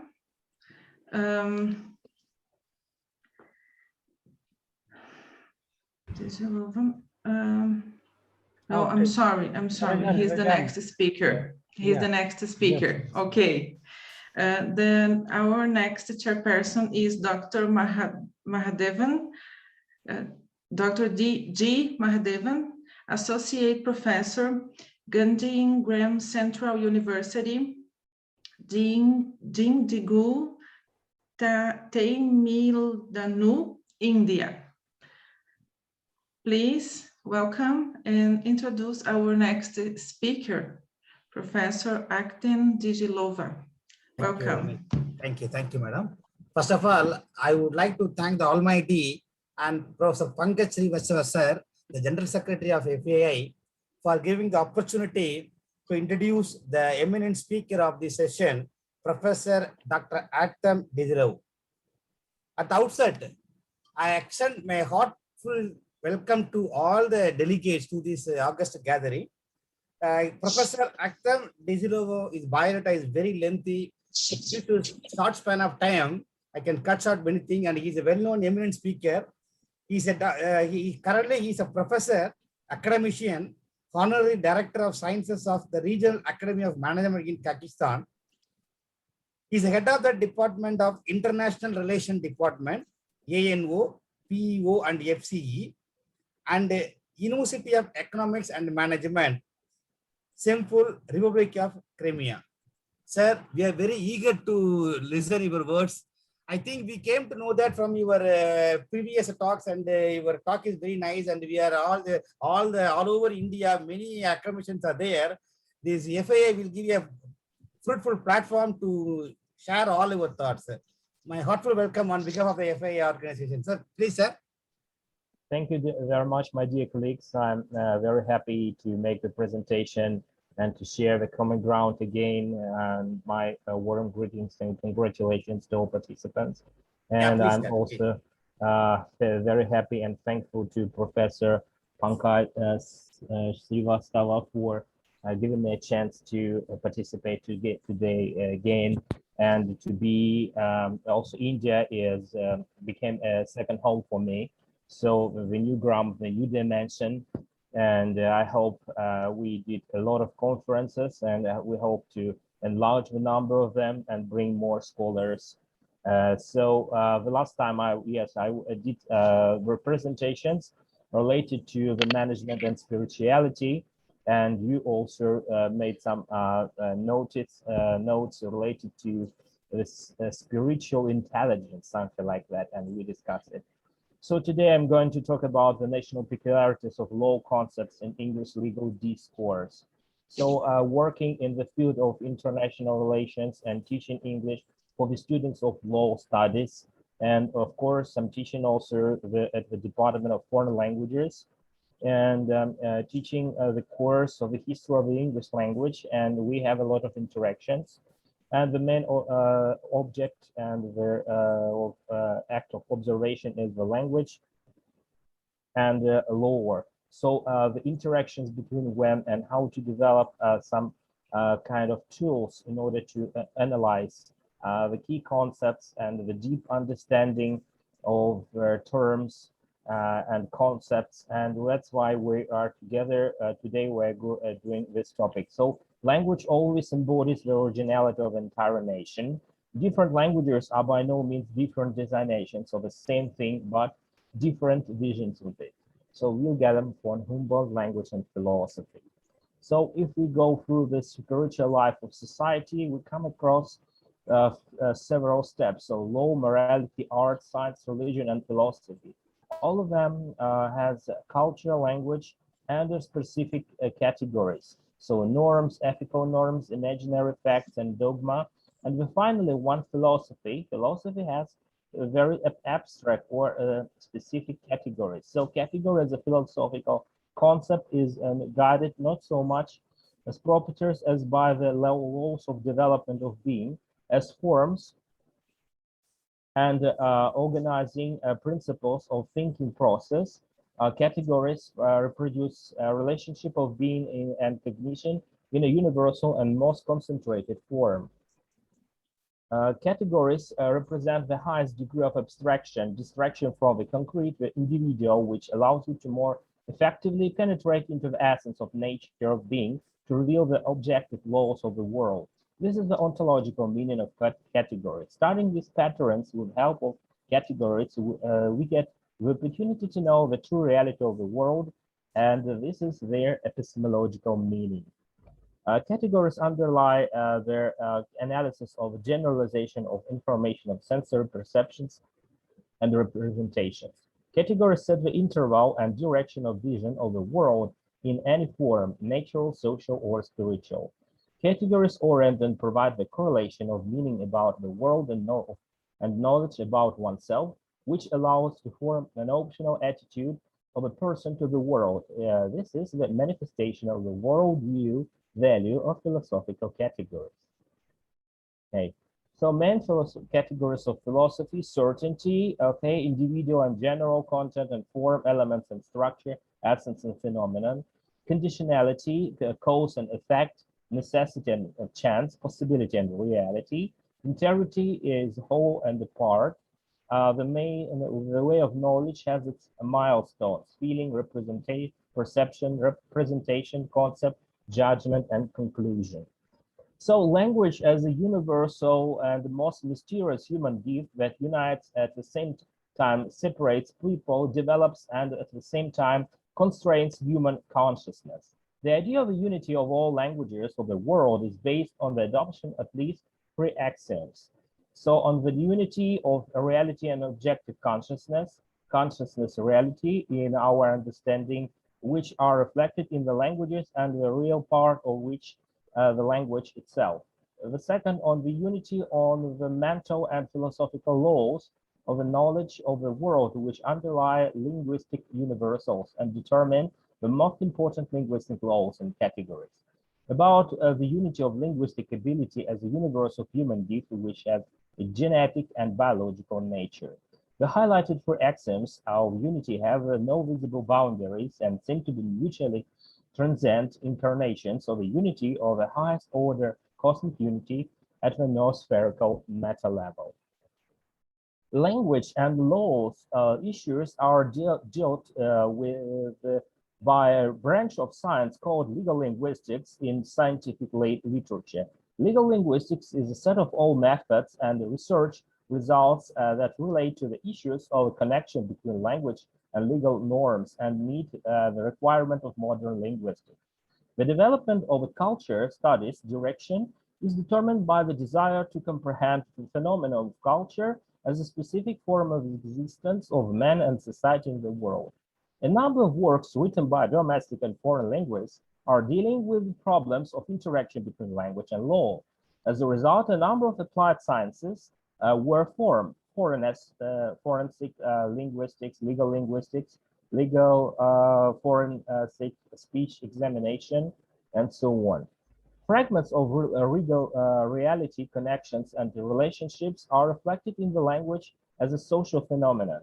Modern English legal discourse represents a wide range of synthesis of linguistic units, the semantics of which is determined by a number of linguistic extra-linguistic factors. This system includes social knowledge and of legal norms, judicial and procedural systems, legal terminology, phraseological expressions, cultural concepts. Here is the example of one of the good issues or tools in learning and maintaining the law concept and terminology. So we're using, and here is also, I think, Bloomsbury, the selection of dictionaries. So you can find it also related to management, some dictionaries of terms, and a dictionary is related to economics and tourism and hospitality. This is one of the part of it. It's a dictionary of law, including terms and their explanations, and terms and their specific British-based RP pronunciation. So I advise you to just look through and work.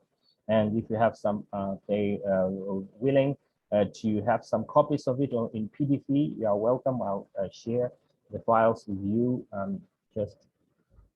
Interpretation of the conceptual and terminological base of the English language in the legal sphere of USA, Great Britain, Canada, and New Zealand have discrepancies in lexical equivalence. So legal discourse has a specific peculiar linguistic expression. The text of most documents has an even and calm style that doesn't cause additional associations and doesn't distract from the essence of the document. A neutral presentation of legal norms increases the effectiveness of legal regulation. The quality of legal translation in a certain way affects the effectiveness of law enforcement, the degree of regulation of specific relations. Phraseological units: three strikes law, three strikes justice, or three strikes offender, letters laws of three blows, justice of three blows, offender convicted under the law of three blows. These phrases are metaphorical rethought units and correspond to the rules of a game of baseball, according to which a player who receives three kicks is out of the game, three strikes and you are out. Under American law, a person with the two previous convictions and breaking the law for the third time receives an extremely harsh sentence up to the death penalty or life imprisonment, usually disproportionate to the severity of the offense.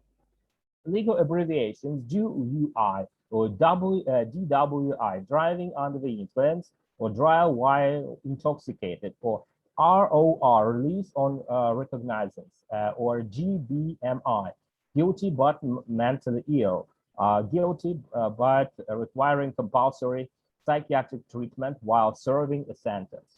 And legal terms, verbal designations of concepts used in the presentation of the content of law. Other normative legal act word phrases that are used in legislation are generalized names of legal concepts that have a precise and definite meaning and differ in semantic uniqueness and functional stability. For several centuries, French has played an important role in jurisprudence. In the 13th and 14th centuries, and even up to the 18th century, French was one of the languages of law in England, and also for a long time was an international business language, and a large number of French words passed into English legal vocabulary, many of which had Latin roots, chattel court, and so on. While comparing English and French synonyms, one can notice the former are more vernacular and concrete, while the latter are more intellectual and abstract, for example, freedom and liberty. The French language influenced the syntax in English legal texts. The previous for termination, hereinafter appearing, will at the cost of the borrower, for we comply with the same. It is important to note that the French language became the vehicle of indirect Latin borrowings, as justice, accused, court, jury, and pled. Many documents were translated from Latin into English, which was the result of many borrowings. Okay, here is the list of the effects of crime, corpus delicti, beyond powers, ultra vires, and so on. So the end of the 19th century was a golden age for legal science in Germany, which had a huge impact on the whole Europe and North America. Expressions and borrowings related to various schools of law have become widespread. The jurisprudence of concepts, Pandectrecht, Romano-Germanic law, the concept of Rechtsgeschäft, legal transaction. In English terminology, the phenomenon of synonymy is also widespread, which is a consequence of long language contents: mercy killing, euthanasia, seizure for torture, deceit, false representation, natural law, law of nature, substantial law, law of substance, action, complaint, claim, plea, and lawsuit. Cultural concepts: judicial discourse has a special place in the English-speaking legal culture. For example, the genre or space of American judicial discourse in the current state has been formed by many years of judicial practice, while the central genre is a court judgment, the subgenres of which are the actual court decision or the opinion of the majority, court opinion or majority opinion, the special opinion on consent, concurrent opinion on concurrence, and the dissenting opinion or dissent. So in the American judicial discourse, the concept of constitution is a complex mental formation that accumulates information, knowledge, and experience of judges about a given fragment of objective reality, verbalized by certain linguistic means, which has a national specificity and reflects the cultural values of American society. The deployment of the concept content is carried out in accordance with the three highlighted semantic lexical paradigms: constitution document, constitution law, and the constitution control. So the constitution concept verbalized by certain linguistic means has a national specificity, in particular affects the cultural values of American society, which determines the multidimensionality of its structure and important role in the picture of the world of its linguo-cultural community. So American Constitution is very simple, written for people, of people, and by people. And a conceptual category is a symbolic representation of a category of the real world or some possible world. And each act of categorizing real events through linguistic means is reflected in the corresponding linguistic units.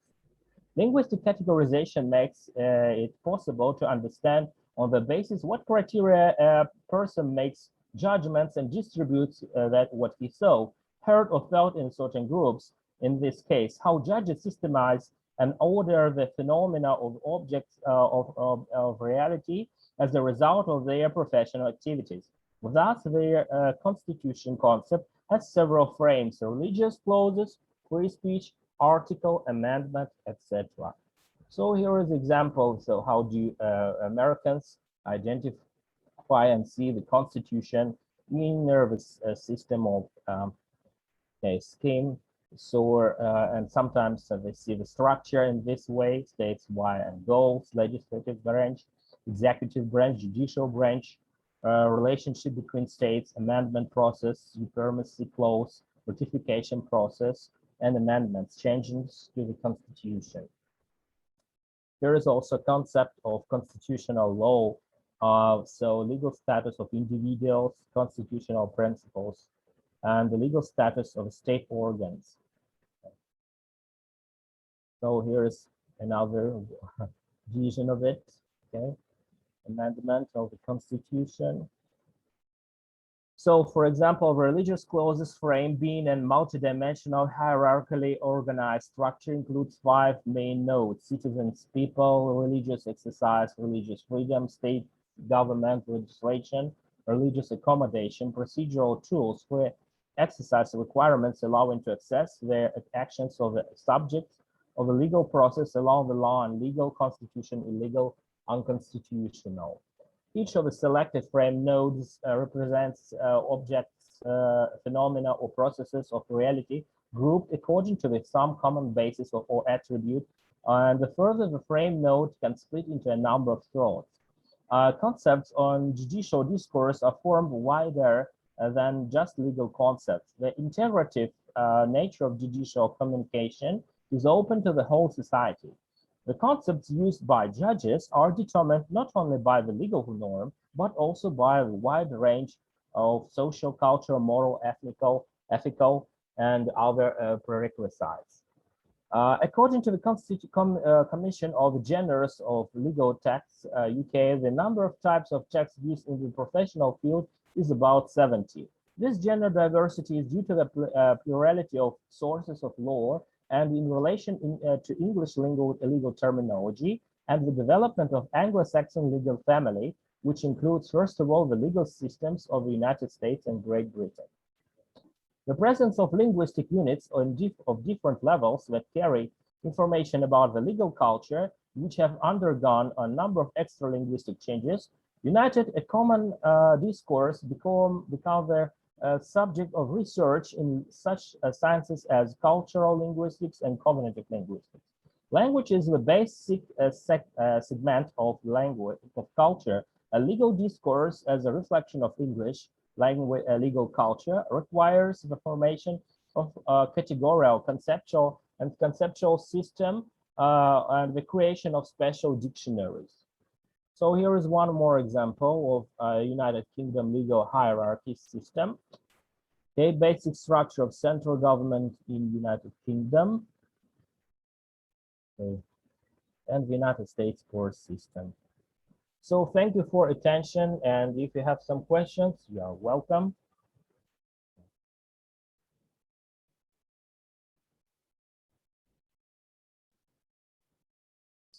Thank you very much, sir, for your nice lecture regarding various laws, especially the dictionary of law. I think this lecture will enrich many of the information. Thank you very much, sir, for your nice. Thank you very Thank you very much. much, Professor. Thanks, Professor Akhtam. At the last moment you are here. So anyway, next time, in detailed discussion we will make regarding this law and constitution, right? So thanks for your kind presence. So I would like to congratulate our moderator, Rejane, for conducting this session. And now the validity function is scheduled, and the moderator is Dr. Liliana Guran. Dr. Liliana Guran, are you here? Dr. Liliana Guran? I think she is here. Dr. Guran? Let me check. Sorry, my microphone does not listen to me, only stay close. Okay. Good evening, good afternoon, good morning to all the participants of our nice event. Now I have a hard role to be moderator and start the last part of our conference. I must to deliver the welcome address for this last section of our Fruitfully conference. There is a word, the wonderful things, and very fast. We started with a lot of optimism to discuss here about situation, cases, studies, solutions, and for and with all around of world countries. Father Academy of India gives us this opportunity that our hearts to have a single beat, the beat of knowledge, the beat of science. We had here so many great minds, scientists, specialists from different scientific areas that present us their studies, very useful in our daily lives. After all, what is the role of the science? To improve our life. Then, due to this common universal role of the science, we share 3 days of knowledge. Then at the end of our event, let me say a warm thank you to all the participants of our international event, to the international invited speakers that were with us for these 2 days, to the organizing committee, to the International Advisory Board, and to all Father Academy of India professors, scientists, and a big thank you to the President, Professor B.S. Bisht. Then they, the Father Academy of India, are the principal engine that gave us the opportunity to share our ideas all around the world. As a global conclusion, we can say all that our conference was a success and the start point for new ideas for our students, PhD students, and all audience. Thank you again to all. Then, thank you again to give me the honor to moderate this section and to give this address to all at the end of our event. Oh, Liliana. Yes. Please invite the participant to share their views because they go through the process. Then let me first start to ask our participants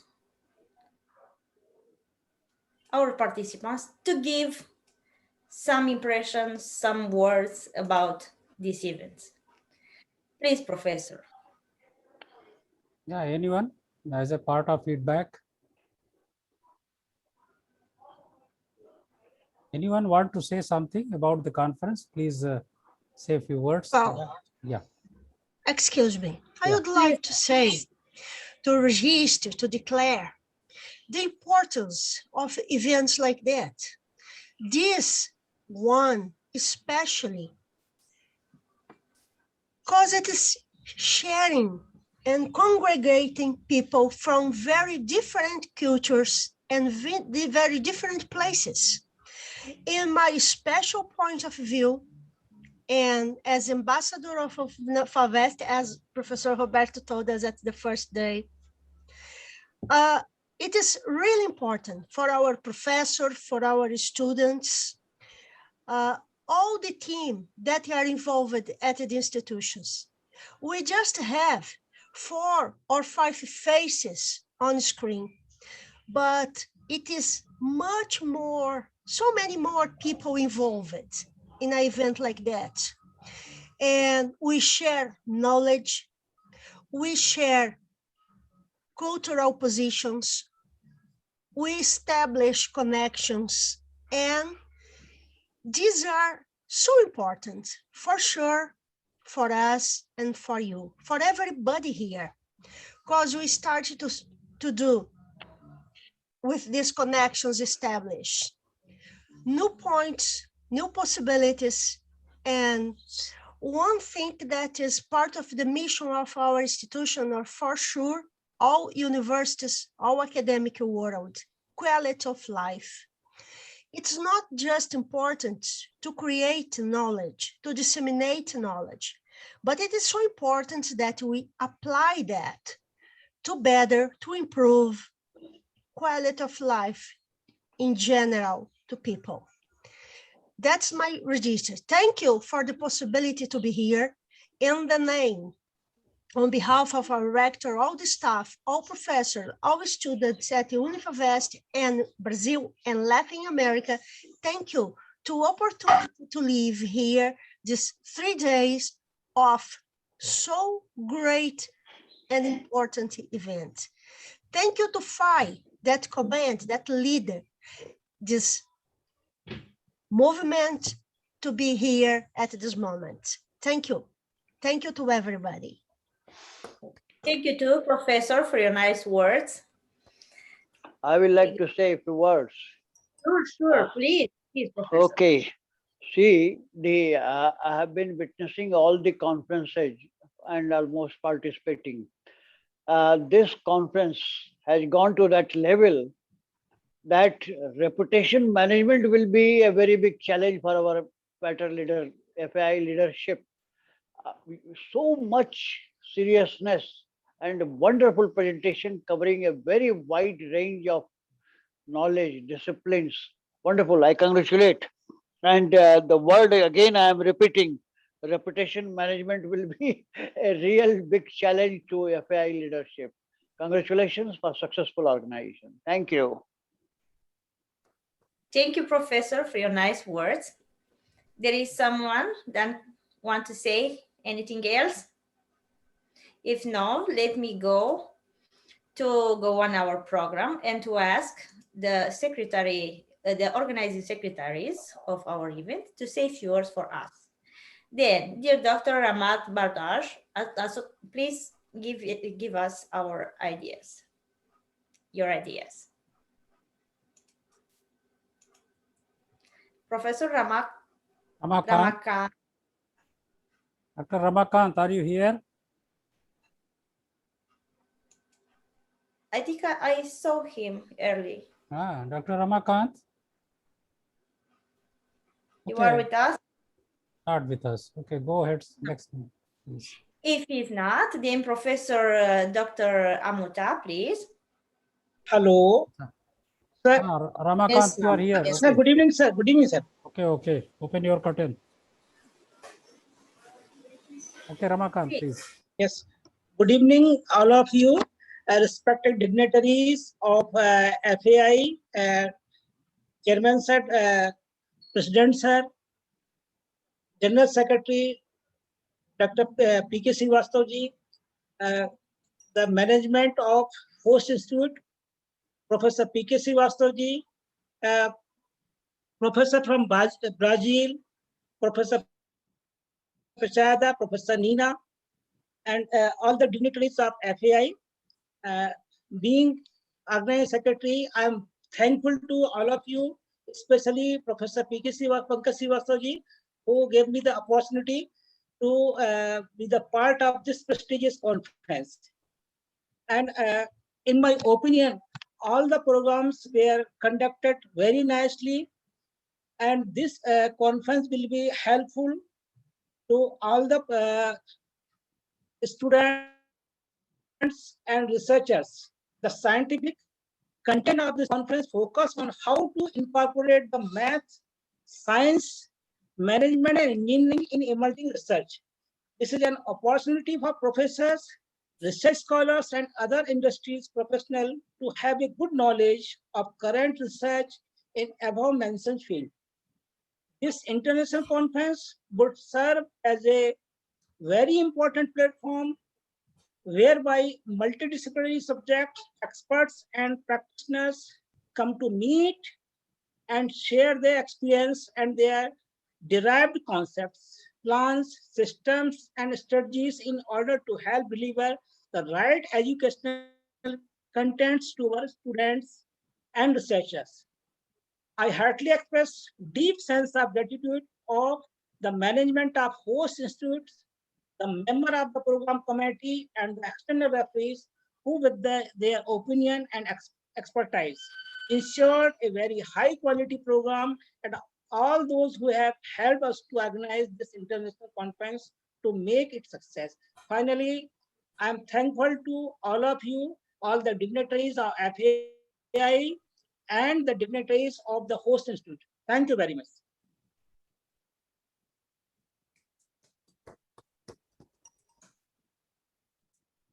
Unmute your mic. Thank you very much, Professor. Then, Professor Amutha, please. Amutha. Yes, ma'am. Yes, ma'am. Thank you. Thank you. The Lord gives his own reward for doing good and for being loyal. By the word of God, let me start.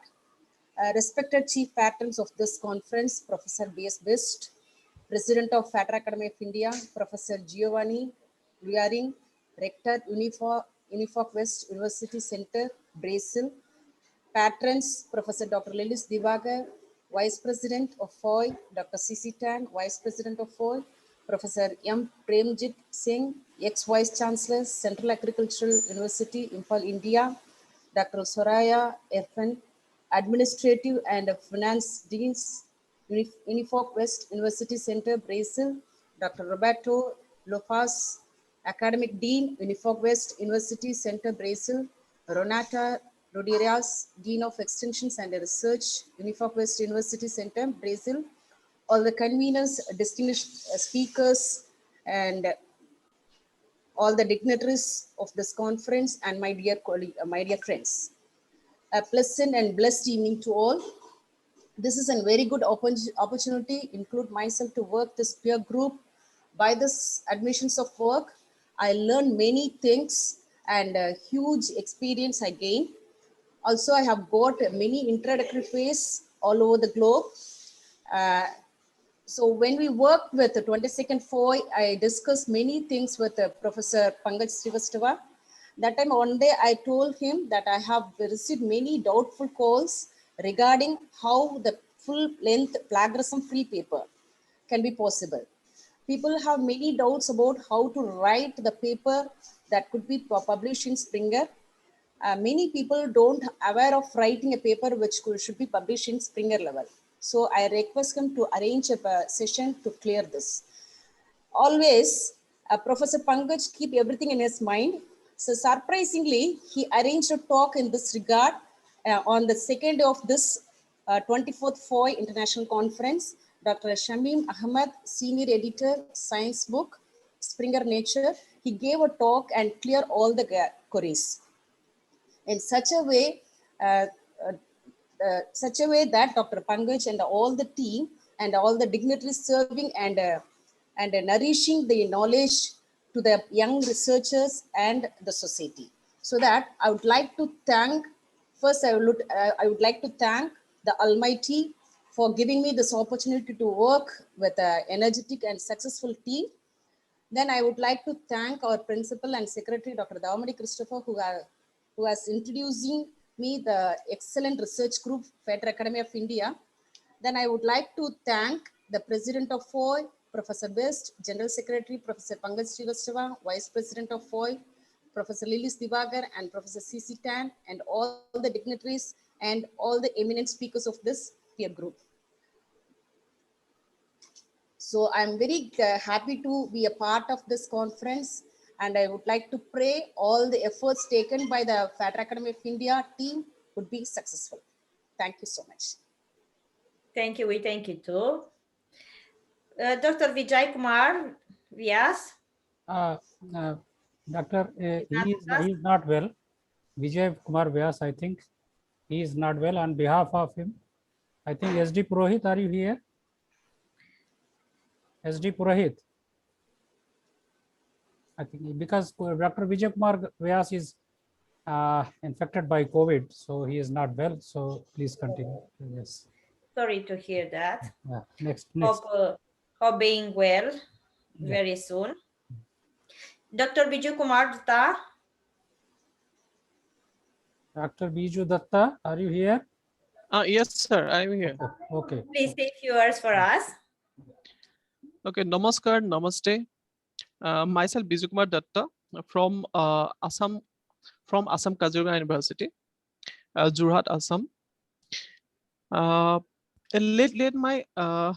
Let me express my sincere gratitude to you all for giving an opportunity and in such an enlightening intellectual phase like this. Okay, thank you all. Thank you for the Federal Academy of India. It was a great experience, effective knowledge sharing, close to all research topic. I believe many good experience have been shared and good lesson has been learned through this online platform. In near future, I would like we will meet again. I wish you all the team effective work and great success. Thank you all. Thank you very much for your nice words. Further, Professor Rejane Dutra Bergamaschi or Bergamaschi, I don't know the pronunciation. Bergamaschi. Great, Yeah. great. In my language is the same. Yes, it's Italian. It's from Italia. Okay. Yes. Thank you. Italy, in English, Italy. Italy, okay. Italy, yes. Okay. Italia, it's in my language too. That's nice. Okay. I would like to thank you. I would like to thank you, all of you. I would like to thank you, especially my team, Dr. Pankaj and FAI. I would like to say again, as I told in the first day, about the working as a team, because it brings us a lot of learning and exchange and experiences. And here we have the possibility to know many people, many cultures, and much knowledge. So I would like to thank you once again, and I wish participate in others opportunities. Thank you very much. You are very welcome, Professor. We thank you too for your nice words. Further, Professor Pichaida Fionfa. Dr. Pichaida. Yes, I'm here. Oh yeah, you're here. Please say a few words for us. Oh.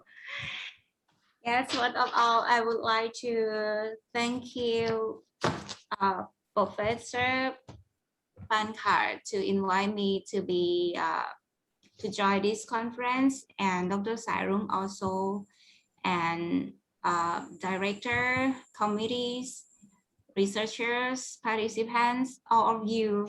I'm so grateful to be here tonight. And our research so vulnerable for social, in the future, and hope we can continue and have a great conference again. And yes, have a good day and play safe, stay safe, strong. Thank you so much. สวัสดีค่ะ We thank you too, Professor Picheda. Next, Professor Zabernish Andriy Stefanovic, please say a few words for us. Share with us your opinions. Thank you. Sincere thanks to all participants in international conference. Thanks to the organizers of this exciting and interesting event for their support.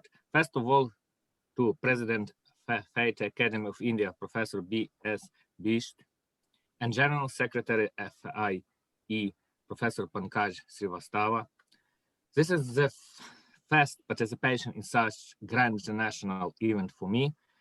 Thank you for the interesting reports, experience, and knowledge I gained at this conference. And I wish everyone further fruitful scientific achievements, health, and inspiration. Thank you. Thank you very much, Professor, and for presence here too. Mr. Vishwanath. It is Vishwanath Bijalwan, ma'am. No problem. Sorry for my pronunciation, but I think it's great that that everyone knew her turn. Thank you. Okay, ma'am. A very good evening, or good morning, or good afternoon to one and all. I am Vishwanath Bijalwan, Assistant Professor in Institute of Technology, Gopeshwar, Uttarakhand. It is my privilege to thank FAI India Academy for providing us a golden opportunity to become the host institution of this prestigious 24th International Conference. It was a fantastic conference. I am always impressed with the commitment and efficiency of those who plan this conference. The vibe of this conference is very much there, and I am able to find all the necessary people that we need to connect with to work as a team. The conference is well organized, having great and renowned keynote speakers across the globe, actually emphasized on the key field of the data analytics. Definitely with this kind of conference, participants will be able to get new things from this. And at last, one thing I would like to mention, that conference is nicely organized, and what I learned is that the commitment and punctuality of time. And in the last, I would like to thank all the dignitaries of this conference. Thank you all. Thanks. We thank you too, and please don't go so far, because next you'll present the report of the conference. Yes, ma'am. Thank you, ma'am. Thank you, ma'am. Now I am going to present a brief report of this 3-day international conference. So first of all, a very good evening to one and all. With the permission of chair, I am glad to present a brief technical report of this conference. In the conference, total 150 plus papers were received. Out of them, only 56 core quality papers were selected for the presentation in the conference. On the first day of the conference, there were total 8 keynote talks delivered by the renowned professors and industry experts. Also, there are 4 paper presentation sessions, which was chaired by the eminent Professor S. Raji Reddy, Dr. A. Amutha, Dr. S. P.O.S. Misier, and Dr. Meenakshi Srivastava. On second day of the conference, 10 keynote talks delivered by the eminent professors and industry persons. On the day 2, total 25 paper presentation was there, and the paper presentation session was chaired by Professor Sunil Joshi, Dr. Ramakant Bhardwaj, Dr. V. Ramesh, and Professor A. Senthil Rajan. Today, that is the last day of the conference. Total 9 keynote talk was delivered, and total 11 number of papers presented.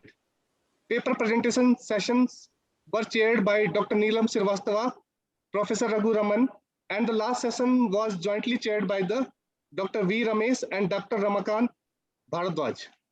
So that's all the brief about the technicalities of the report. And thank you all. We thank you too, dear professor. Next, we need to remember our conference from giving a review. And for that, I asked the engine of all the events, Professor Dr. Pankaj Srivastava, to give us her words No, concerning the it is conference. Professor Liliana Guran. It is Professor P.K. Srivastava. Oh, sorry, The sorry. former president. Please invite. Please, Professor P.K. Srivastava. I'm sorry for the confusion. No, Pankaj is very it's close. all right. It's my pleasure to be confused with Dr. Pankaj Srivastava. I get the advantage of his name and fame. Good. Thank you very much for inviting me. A real conference, virtual conference with so many paper presentations on very diversified topics. 56 papers in itself is a record. There is an idiom in English that in any activity, if there is no stone left unturned, it's a great success. To me, it seems that Dr. Pankaj Srivastava and Dr. Bist's team and all of you included have left no topic untouched, which does not come under the umbrella of data analytics.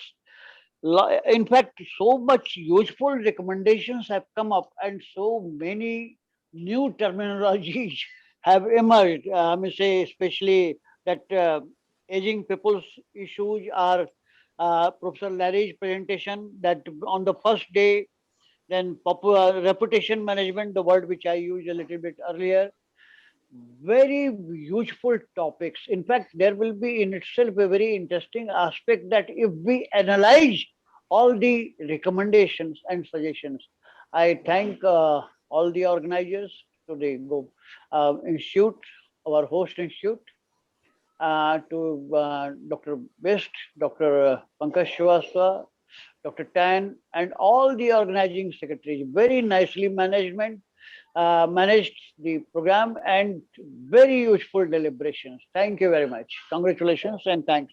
Thanks again. We thank Waiting you for very the next one. We thank you very much, Professor Srivastava, for your nice words. Professor Arceloni Neusa Volpato, please say a few words about the conferences. I would express that we leave this conference shaken. Yes, shaken. Shaken because we are leaving this conference with inquietudes. We had assumed new knowledges and new challenges. So we are shaken. We have to change the way we think a bit, and we have some new knowledge to our daily activities. So for sure, me and everybody here, everybody in our institutions, some in this feeling of being shaken. In this sense, I have to express my gratitude for the 3 days valuations, knowledge, experience, and thank you the opportunity to be here. Thank you to the opportunity to be with you these 3 days. Thank you and gratitude. Namaste. We thank you too, Professor, for your report here and for all your nice words. Next, please, Professor Rajiv Reddy, give us your opinion. Good evening, one and all. And for foreign delegates, it's a good morning or good afternoon. The international conference means it is an international conference. Entire credit goes to Professor Pankaj Srivastava because he was invited 99% foreign delegates and foreign speakers. So generally international conference means only 1 or 2 persons will come deliver the lectures from foreign. But this conference organized fantastic, excellent under the leadership of Professor Bist and all the members of the Factor Academy. And the first day, Professor Neena was inaugurated beautifully the conference, and Pankaj Srivastava is moderated all the sessions, not only one session. right from the day beginning to third day, first day to third day. And I was shared about 5 papers. In the 5 papers and 2 or 3 paper theme is good, but not they are not invented in they are not used any new technology. But overall conference went on very well. Once again, I thanks to the Fatter Academy, FAI. They are given me opportunity to chair the session for paper presentation as well as the speakers. And I hope in the future also will organize the conferences more effectively. And time management is very important. Pankaj Srivastava is very particular about the time management. Only 20 minutes, 30 minutes is this side, that side. But entire time management was went on excellently. Thank you very much for all the organizers. You are giving me opportunity to share few words about the conference. Thank you very much. We thank you too, dear professor. Next, Professor Nina Podia-Nasi, please tell us your opinion. Thank you, dear Liliana. I would like to say that the brilliant moment here at our conference is the positive emotions that everybody feels with. Really, I enjoy, I delighted to hear Professor Arsulani's speech. It's very nice, and I hope that everyone will be filled with new ideas, new emotions, and new ideas for collaboration. So I wish everybody nice summer vacations and to think about new ideas on our autumn. Thank you very much for your participation in this conference. Firstly, I would like again to thank you for our dignitaries of FAI, to Professor Bish, to Professor Pankaj Srivastava, to Professor Srivastava as well. Sorry, I always say something wrong with your name. I would like to say to all participants from Ukraine, from Romania, from Brazil, to all teams who participated in this conference. Everything was brilliant, and I hope we will, we will do better in our future to make better our conferences. Thank you very much. Thank you, Professor Nina, for your nice words. Let us remember to all that you are a part of the team. And thank you again for your efforts and being here in all the sessions of the event. Next, let me invite Professor Pavlo Grigoruk to say us few words. Professor Pavlo.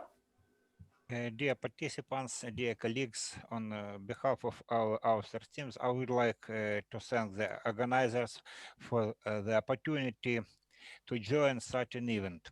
This is a very good opportunity to discuss current trends in science, especially in the field of data science, as well as to gain new ideas for our further research. I hope for further meeting in the framework of scientific conference. Thank you. Thank you for your nice words. Professor Liliana, I would like to say a few words. After Sure. that, we will proceed. Because I would like to add here one thing. This is the program managed by each and every member of the FAI family.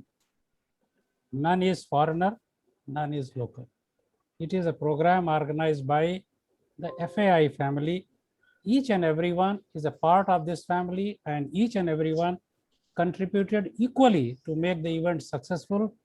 Whatever be the name, either Professor Nina or Professor Liliana Guran or Professor Arsulani or Professor Zenaida or Dr. Akhtam or Dr. Ramakant or Dr. Reddy or Professor Andries or Professor Pichaida, each and everyone, if some name by default I missed, please forgive me. Please forgive me for this.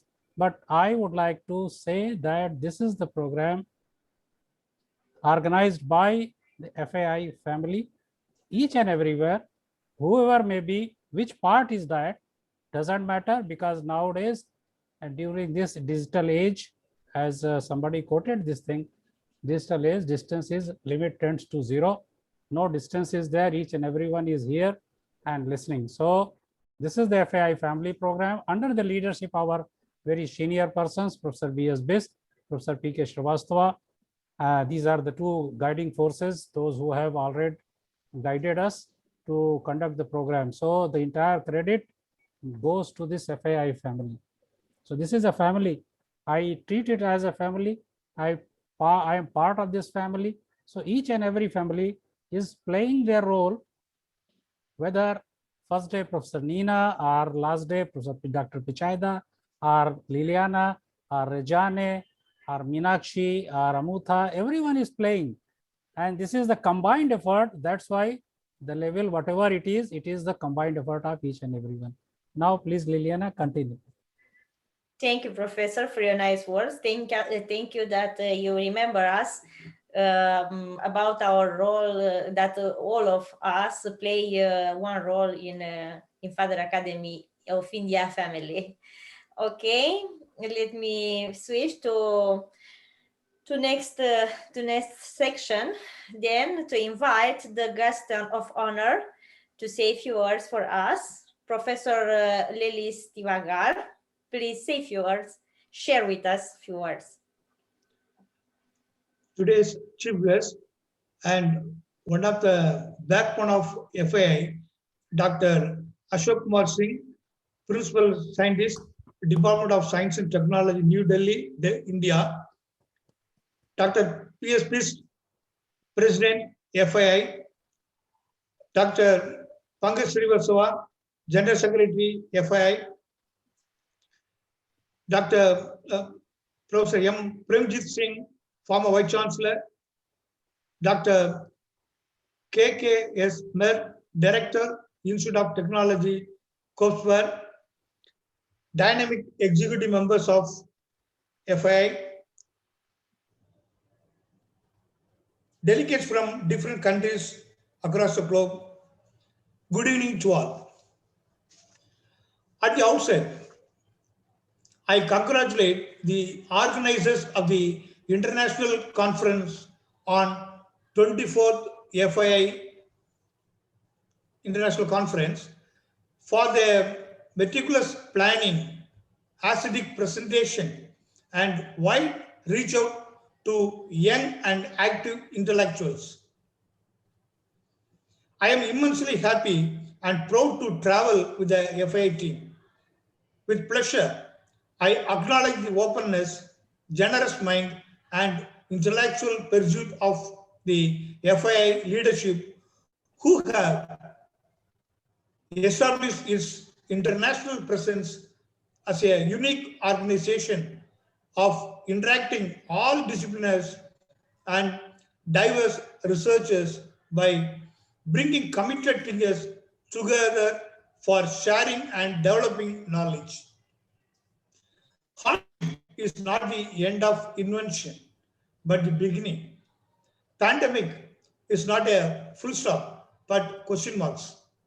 The more we ask, the more we find. We strengthen the international collaboration through online platforms. Though we remain far away, we associated so closely. Each one showed eagerness to accompany the other in their intellectual journey. Knowledge is a light, can never be in darkness. Wherever the light is, darkness is dispelled.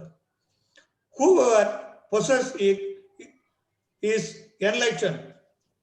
Let the knowledge transcend the borders and transform the minds. In this regard, all the collaborators and the participants of the 24th FAI International Conference deserve admiration.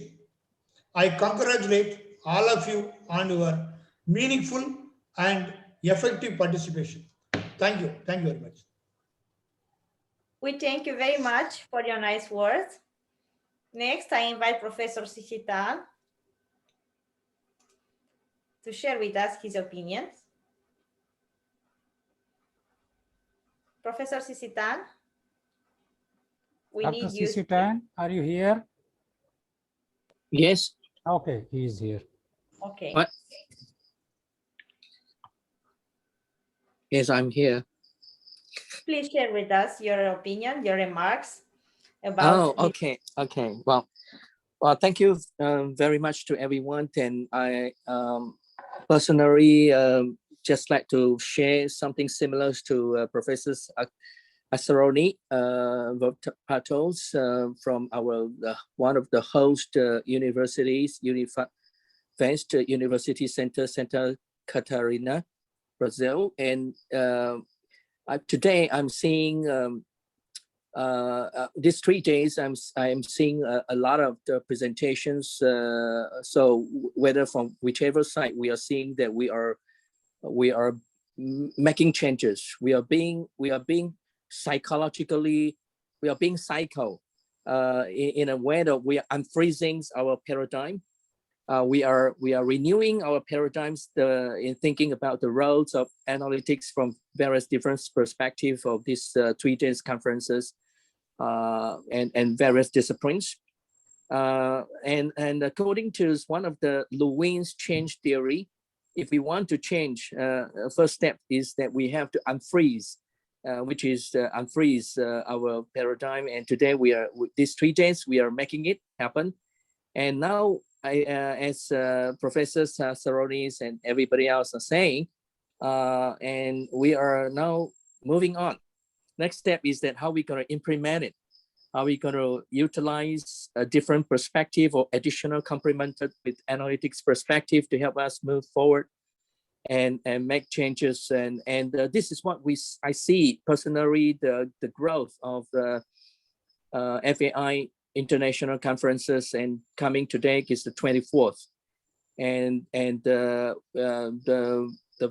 conferences are not only growing in terms of scopes and scales of the academics presentations, but we are seeing diversity of nationalities: Brazil, Romania, and Ukraine, India, Malaysia, Thailand, and Russia, and USA, Taiwan, and so many different places. So with these diversities, it will enrich us with a very big, very huge, diversified intellectual capabilities. So once again, I thank you everyone, and thank you the organizers. And of course, thank you to all our FETA's academicians, and thank you to the host University Institutes of Technology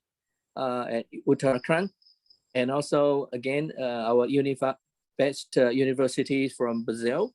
And also thank you all the chairmen and resourceful person, and you all have been very wonderful, and it seems like you are all my fathers and mothers, and giving me all these natures on nourishments of knowledge. So thank you very much, and look forward to seeing all of us again in next FETA organized conference soon.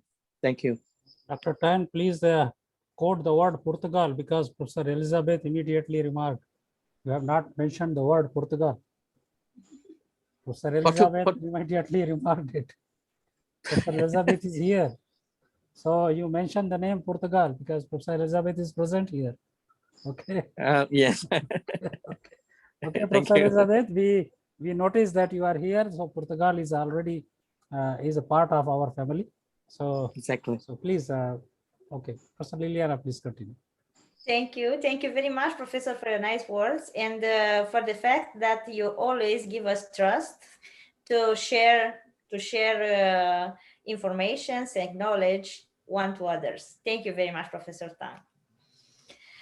Now, I have a big honor, and I want to ask all of us to say a warm welcome to our chief guest, Professor Dr. Ashok Kumar Singh, from Principal Scientist of Department of Science and Technology, New Delhi, India. Please give him a warm applause in the time that I invite him here to say a few words for us. Please, Professor, share with us your ideas. Thank you, ma'am, for nice introduction. And thank you, Professor Lady Sivagar. Very good morning, good afternoon, good evening, because in India it is 8 p.m., but many other countries have a different time. It's a great honor for me and very proud moment to be with you all at this August gathering. And let me congratulate the FAI-Academy of India, Professor Bisht, Professor both the Srivastava, PK Srivastava, as well as Pankaj Srivastava, Dr. Singh, Professor Tan, and selecting the very, very important themes of the conference to the latest trend for the global trends of the data analytics in business management, social sciences, medical sciences, and most important is it the decision-making process. And with the very important partner institutions like University Center Brazil, Institute of Technology Gopeshwar, I fully agree with the remarks made by Professor PK Srivastava that the kind of presentations I have already missed to many of the presenters and eminent keynote speakers in this particular conference. They have set the level very high, and in future we need maybe expecting more. One of the presentation in the last I was hearing that she made mention of failure is the path of success, and I fully agree with that. 2 years back, I also got an opportunity to listen one of the very important Nobel laureates, Madam Ida E. Onath, in 2019 when she attended the Indian Science Congress at Bangalore. I was very much motivated and impressed with her talk, and that was on that the rejection of 3 times of her grant made her Nobel laureate. That I agree exactly, the failure is the path of the success. So this is the very, very important. It doesn't mean that all the times we are achieving very much, very much. And it is very, very important achievements of FAI.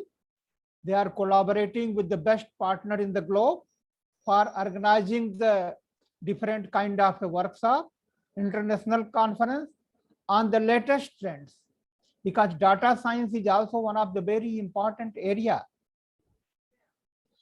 Since I belong to the Department of Science and Technology, there are 2 very, very important policies in the pipeline that is known as STI, Science Technology Innovation exactly. The Science Technology Innovation, the objective of this Science Technology Innovation policy is to identify and address strengths and weaknesses of the Indian science technology innovation ecosystem of the country, and also make this STI ecosystem globally competitive. It is key driver of the economic growth as well as the human resource development. And the main aim of this particular STI innovation policy is to promote our traditional knowledge as well as development of indigenous technologies. And we need that our country, India, should be among top of the 3 in the world by this science technology innovation policy. And another very important policy that is known as National Geospatial Policy, because in the time of pandemic, tracing, tracking, and the importance of the positions is the very, very important. And the aim of this national geospatial policy is nurture and develop the geospatial ecosystem, encourage spatial thinking, generate geospatial knowledge to strengthen the geospatial infrastructure and promotion of use of the geospatial technologies, products, solutions, services for the socio-economic development at the national level, and kind of quality of data, timely availability of data, accurate data. That is the very, very important. And we are also moving from position to the precision. So these are the very, very important policy of the Department of Science and Technology. Very soon, maybe within a month or two, it is going to be the final. And it will definitely contribute not only in our country, India, but global forum also. And I will not take much time because we are already late. So this is also time of the fourth industrial revolutions, where the artificial intelligence, machine learning, deep learning plays very, very important, big data analytics. These are the topics who play very, very important role for the global development, not only the national development. I will request Professor Pankaj Srivastava, Professor P.K. Srivastava, Professor Bisht, and other global partners, Professor Tan, to organize the future conferences in these areas to benefit the young researcher of the country as well as the globe. With these words, I am very, very thankful to all of you. Thank you. Thank you so much for giving me too much time. Thank you, Professor, for your nice words and for your motivations. It's very important. Your words are very important for us because we are young. We start the new roads now, and your words give us trust that we're doing well. Thank you very much. And since the nice talks or the nice things are kept for the finish of all, let me ask you again to give a warm welcome and a big applause for our Father Academy of India, for our president, Professor B.S. Bisht, to give us his remarks for our event. Please, Professor.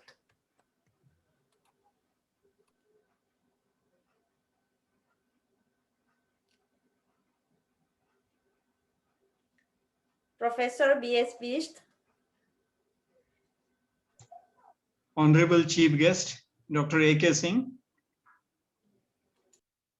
all the members of the FAI family, the executive committee members, advisory committee members, organizing secretaries,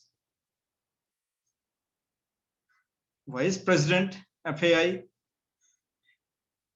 Secretary Dr. Pankaj Srivastava, Dr. M. Lilis Devakar, Professor C.C. Tam, Dr. Beatrice, Professor R.C. Loni, Professor M. Premjit Singh, Professor Boyering, Dr. Elizabeth, Dr. Roberto, Dr. Rajane, Dr. Picheda, Dr. Nina, Professor Tatiana, Dr. Lydian, Dr. P.K. Srivastava, Dr. M. Deomani Christopher, Professor K.K.S. Mayer, Major General M.P. Singh, Dr. Meenakshi, Professor Sang-Lung Peng, Dr. Shruti Mantri, Dr. Samim Ahmed, Dr. Cheng Boom Liat Alex, Dr. Javier Chenadrai, Brigadier Praveen, Dr. Hubela, Professor Nadira, Dr. Raghu Raman, Professor Podra Olga, Dr. Natalia, Professor S. Raji Reddy, Dr. Liliana, and all others those who have participated in this particular conference, as well as those who organized this very important and very informative conference. Greetings to you all. We are in the valedictory function of the 3 days international conference on global trends of data analytics, business management, basic sciences, medical sciences, and decision making. It was jointly organized by Federal Academy of India, Institute of Technology Gopeshwar, and Unifest University Center, Santa Catarina, Brazil. Friends, a total of 27 lead papers, invited papers were presented in different sessions. Also, a total of about 56 presentations were made by the delegates and the scientists.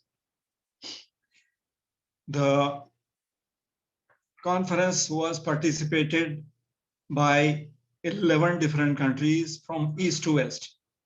So on behalf of FAI and IT Gopeshwar, I congratulate all the speakers for their high quality research work presented in this conference. It had been an eye-opener experience to listen to the speakers going into great details and depths of the subjects. In fact, a milestone has been achieved in the field of data science and data analytics. Future researchers will be highly benefited from your experiences, opinions. Friends, the future may see huge upsurge of data generation, uploading, acquisition, compilation, analytical platforms, and applications. The world societies will look forward for wonderful times ahead with the use of data science in making their lives interesting and very, very useful. Friends, the indicators are also towards treating this science as black magic box. There were some comments also. It is not a black box. My view is it is not so. It has to be objective, logical, and goal-oriented exercise. Also equally important is to check the misuse of data science in the form of terrorism activities, cyber crimes, cheating, and thefts. Hence, there is urgent need for control of the misuse of the developments in this particular field at various levels. Once again, I congratulate Dr. Pankaj Srivastava, the Secretary FAI, Vice Presidents, members of Advisory Committee, Executive Committee, experts, paper presenters, and all others. Overall, with your approval, can I rate this international conference as highly satisfactory, in fact, excellent in totality. I wish you and your families very safe times ahead in view of Corona pandemic. I wish you warm regards and best wishes. Thank you all. We thank you, Professor, for your nice words, and because for the fact that you are our inspiration. Thank you, Professor. Now, let's go further and let me invite to give a vote of thanks to Professor Dr. KKS Mer, Director of Institute of Technology from Gopeshwar. Please, Professor. Yeah. Good evening to all, one and all, connected here on the wonderful evening on the closing ceremony of this 24th FAI International Conference, which is real international conference, I would say, because we have attended so many international conferences, but the involvement as well as quality in this conference is really international level. So it is my privilege to present here vote of thanks. I take this golden opportunity to thank the respected chief guest of this function, Dr. A.K. Singh, Principal Scientist, Department of Science and Technology, Government of India, for attending this function in his busy schedule. Thank you, sir.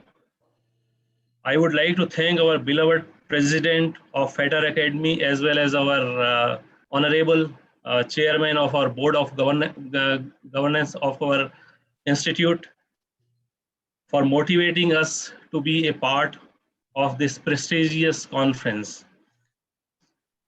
I would like to thank Dr. Pankaj Srivastava, General Secretary of FATAR Academy, for coordinating the whole event in a beautiful way and in a very much professional way. I would like to extend my heartiest thanks to all officials of this conference for arranging everything in a great way. I would also like to thank all the office bearers of FATAR Academy of India for managing this event in a wonderful way and allowing us to be a part of this great event. I would like to extend my thanks to all the faculties and students and staff of Institute of Technology Gopeshwar for arranging all the things here in a professional way. My sincere thanks to all keynote speakers of the event who enlightened us with their authentic knowledge and research in the last 3 days. My wholehearted thanks to all the paper presenters of the conference who shared their research in this wonderful platform. I would also like to thank all the background professionals who arranged everything in a beautiful professional way. At last, I would like to thank all media partners of this event for publishing this event. Once again, thanks to all. Thank you. We thank you, Professor, for your nice words and appreciate and because you appreciated our work.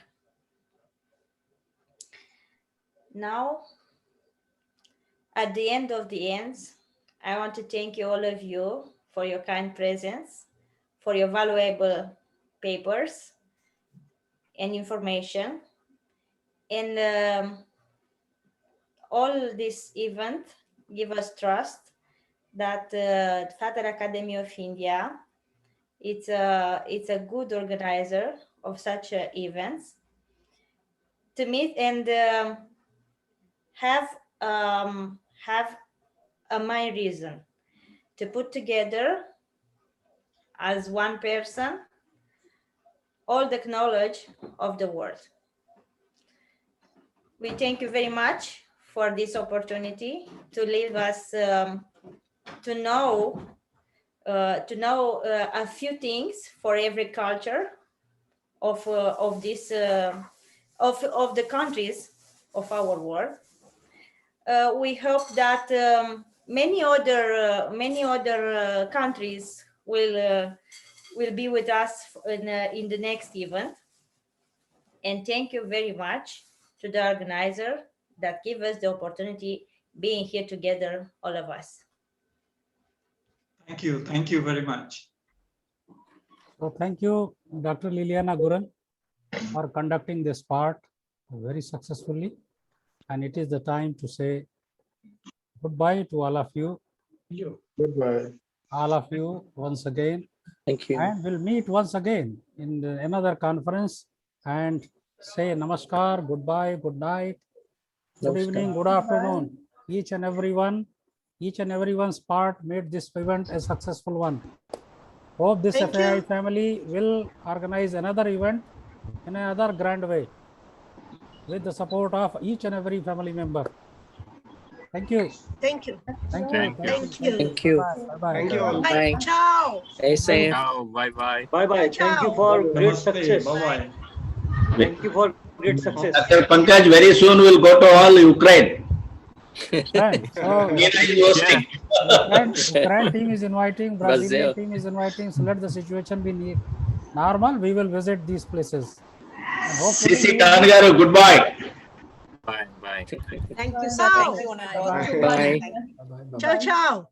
Ciao, ciao. Bye-bye. Evening, sir. Namaskar. Goodbye. Namaste. Thank you, sir. Good night. Yeah, thank you.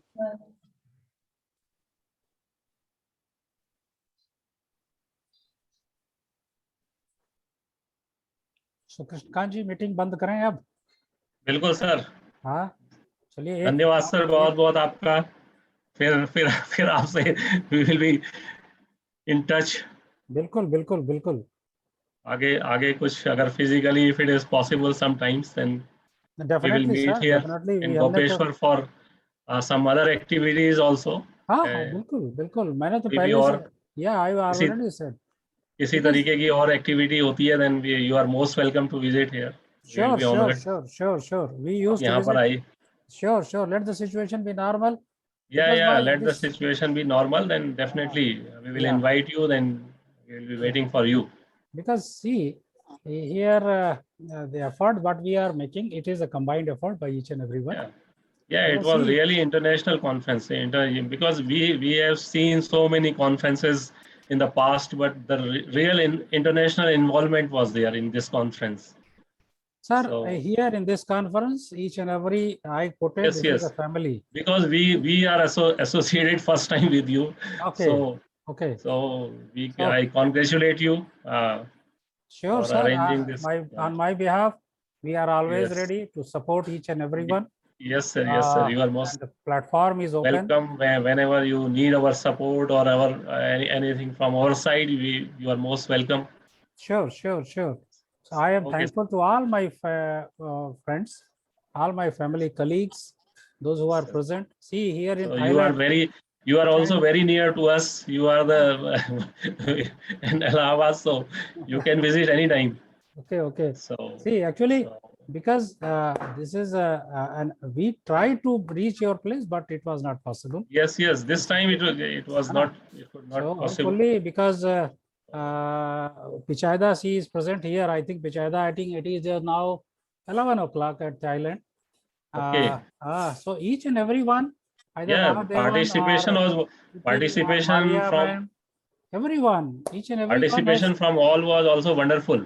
Yeah, everybody was so sincere in participation. The best thing was not only everybody. participation, they sincerely, they are contributing whatever they can. Yes, of course. Either knowledge contribution or management, each and every one is Yes, playing the role. everything was wonderful. Yeah, so everything that's was why, wonderful. It was really wonderful. So Thank you, sir. Nicely, thank you. Nicely, congratulations to Sunil ji, Pankaj ji. nice. Thanks, Sunil ji.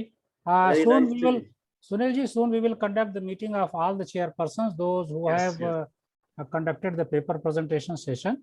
Yes. With the P.K. Srivastava sir and the chairman felicitation committee, Okay. General MP Singh. So that moment you will share your report with the committee, and then we will decide. I shared.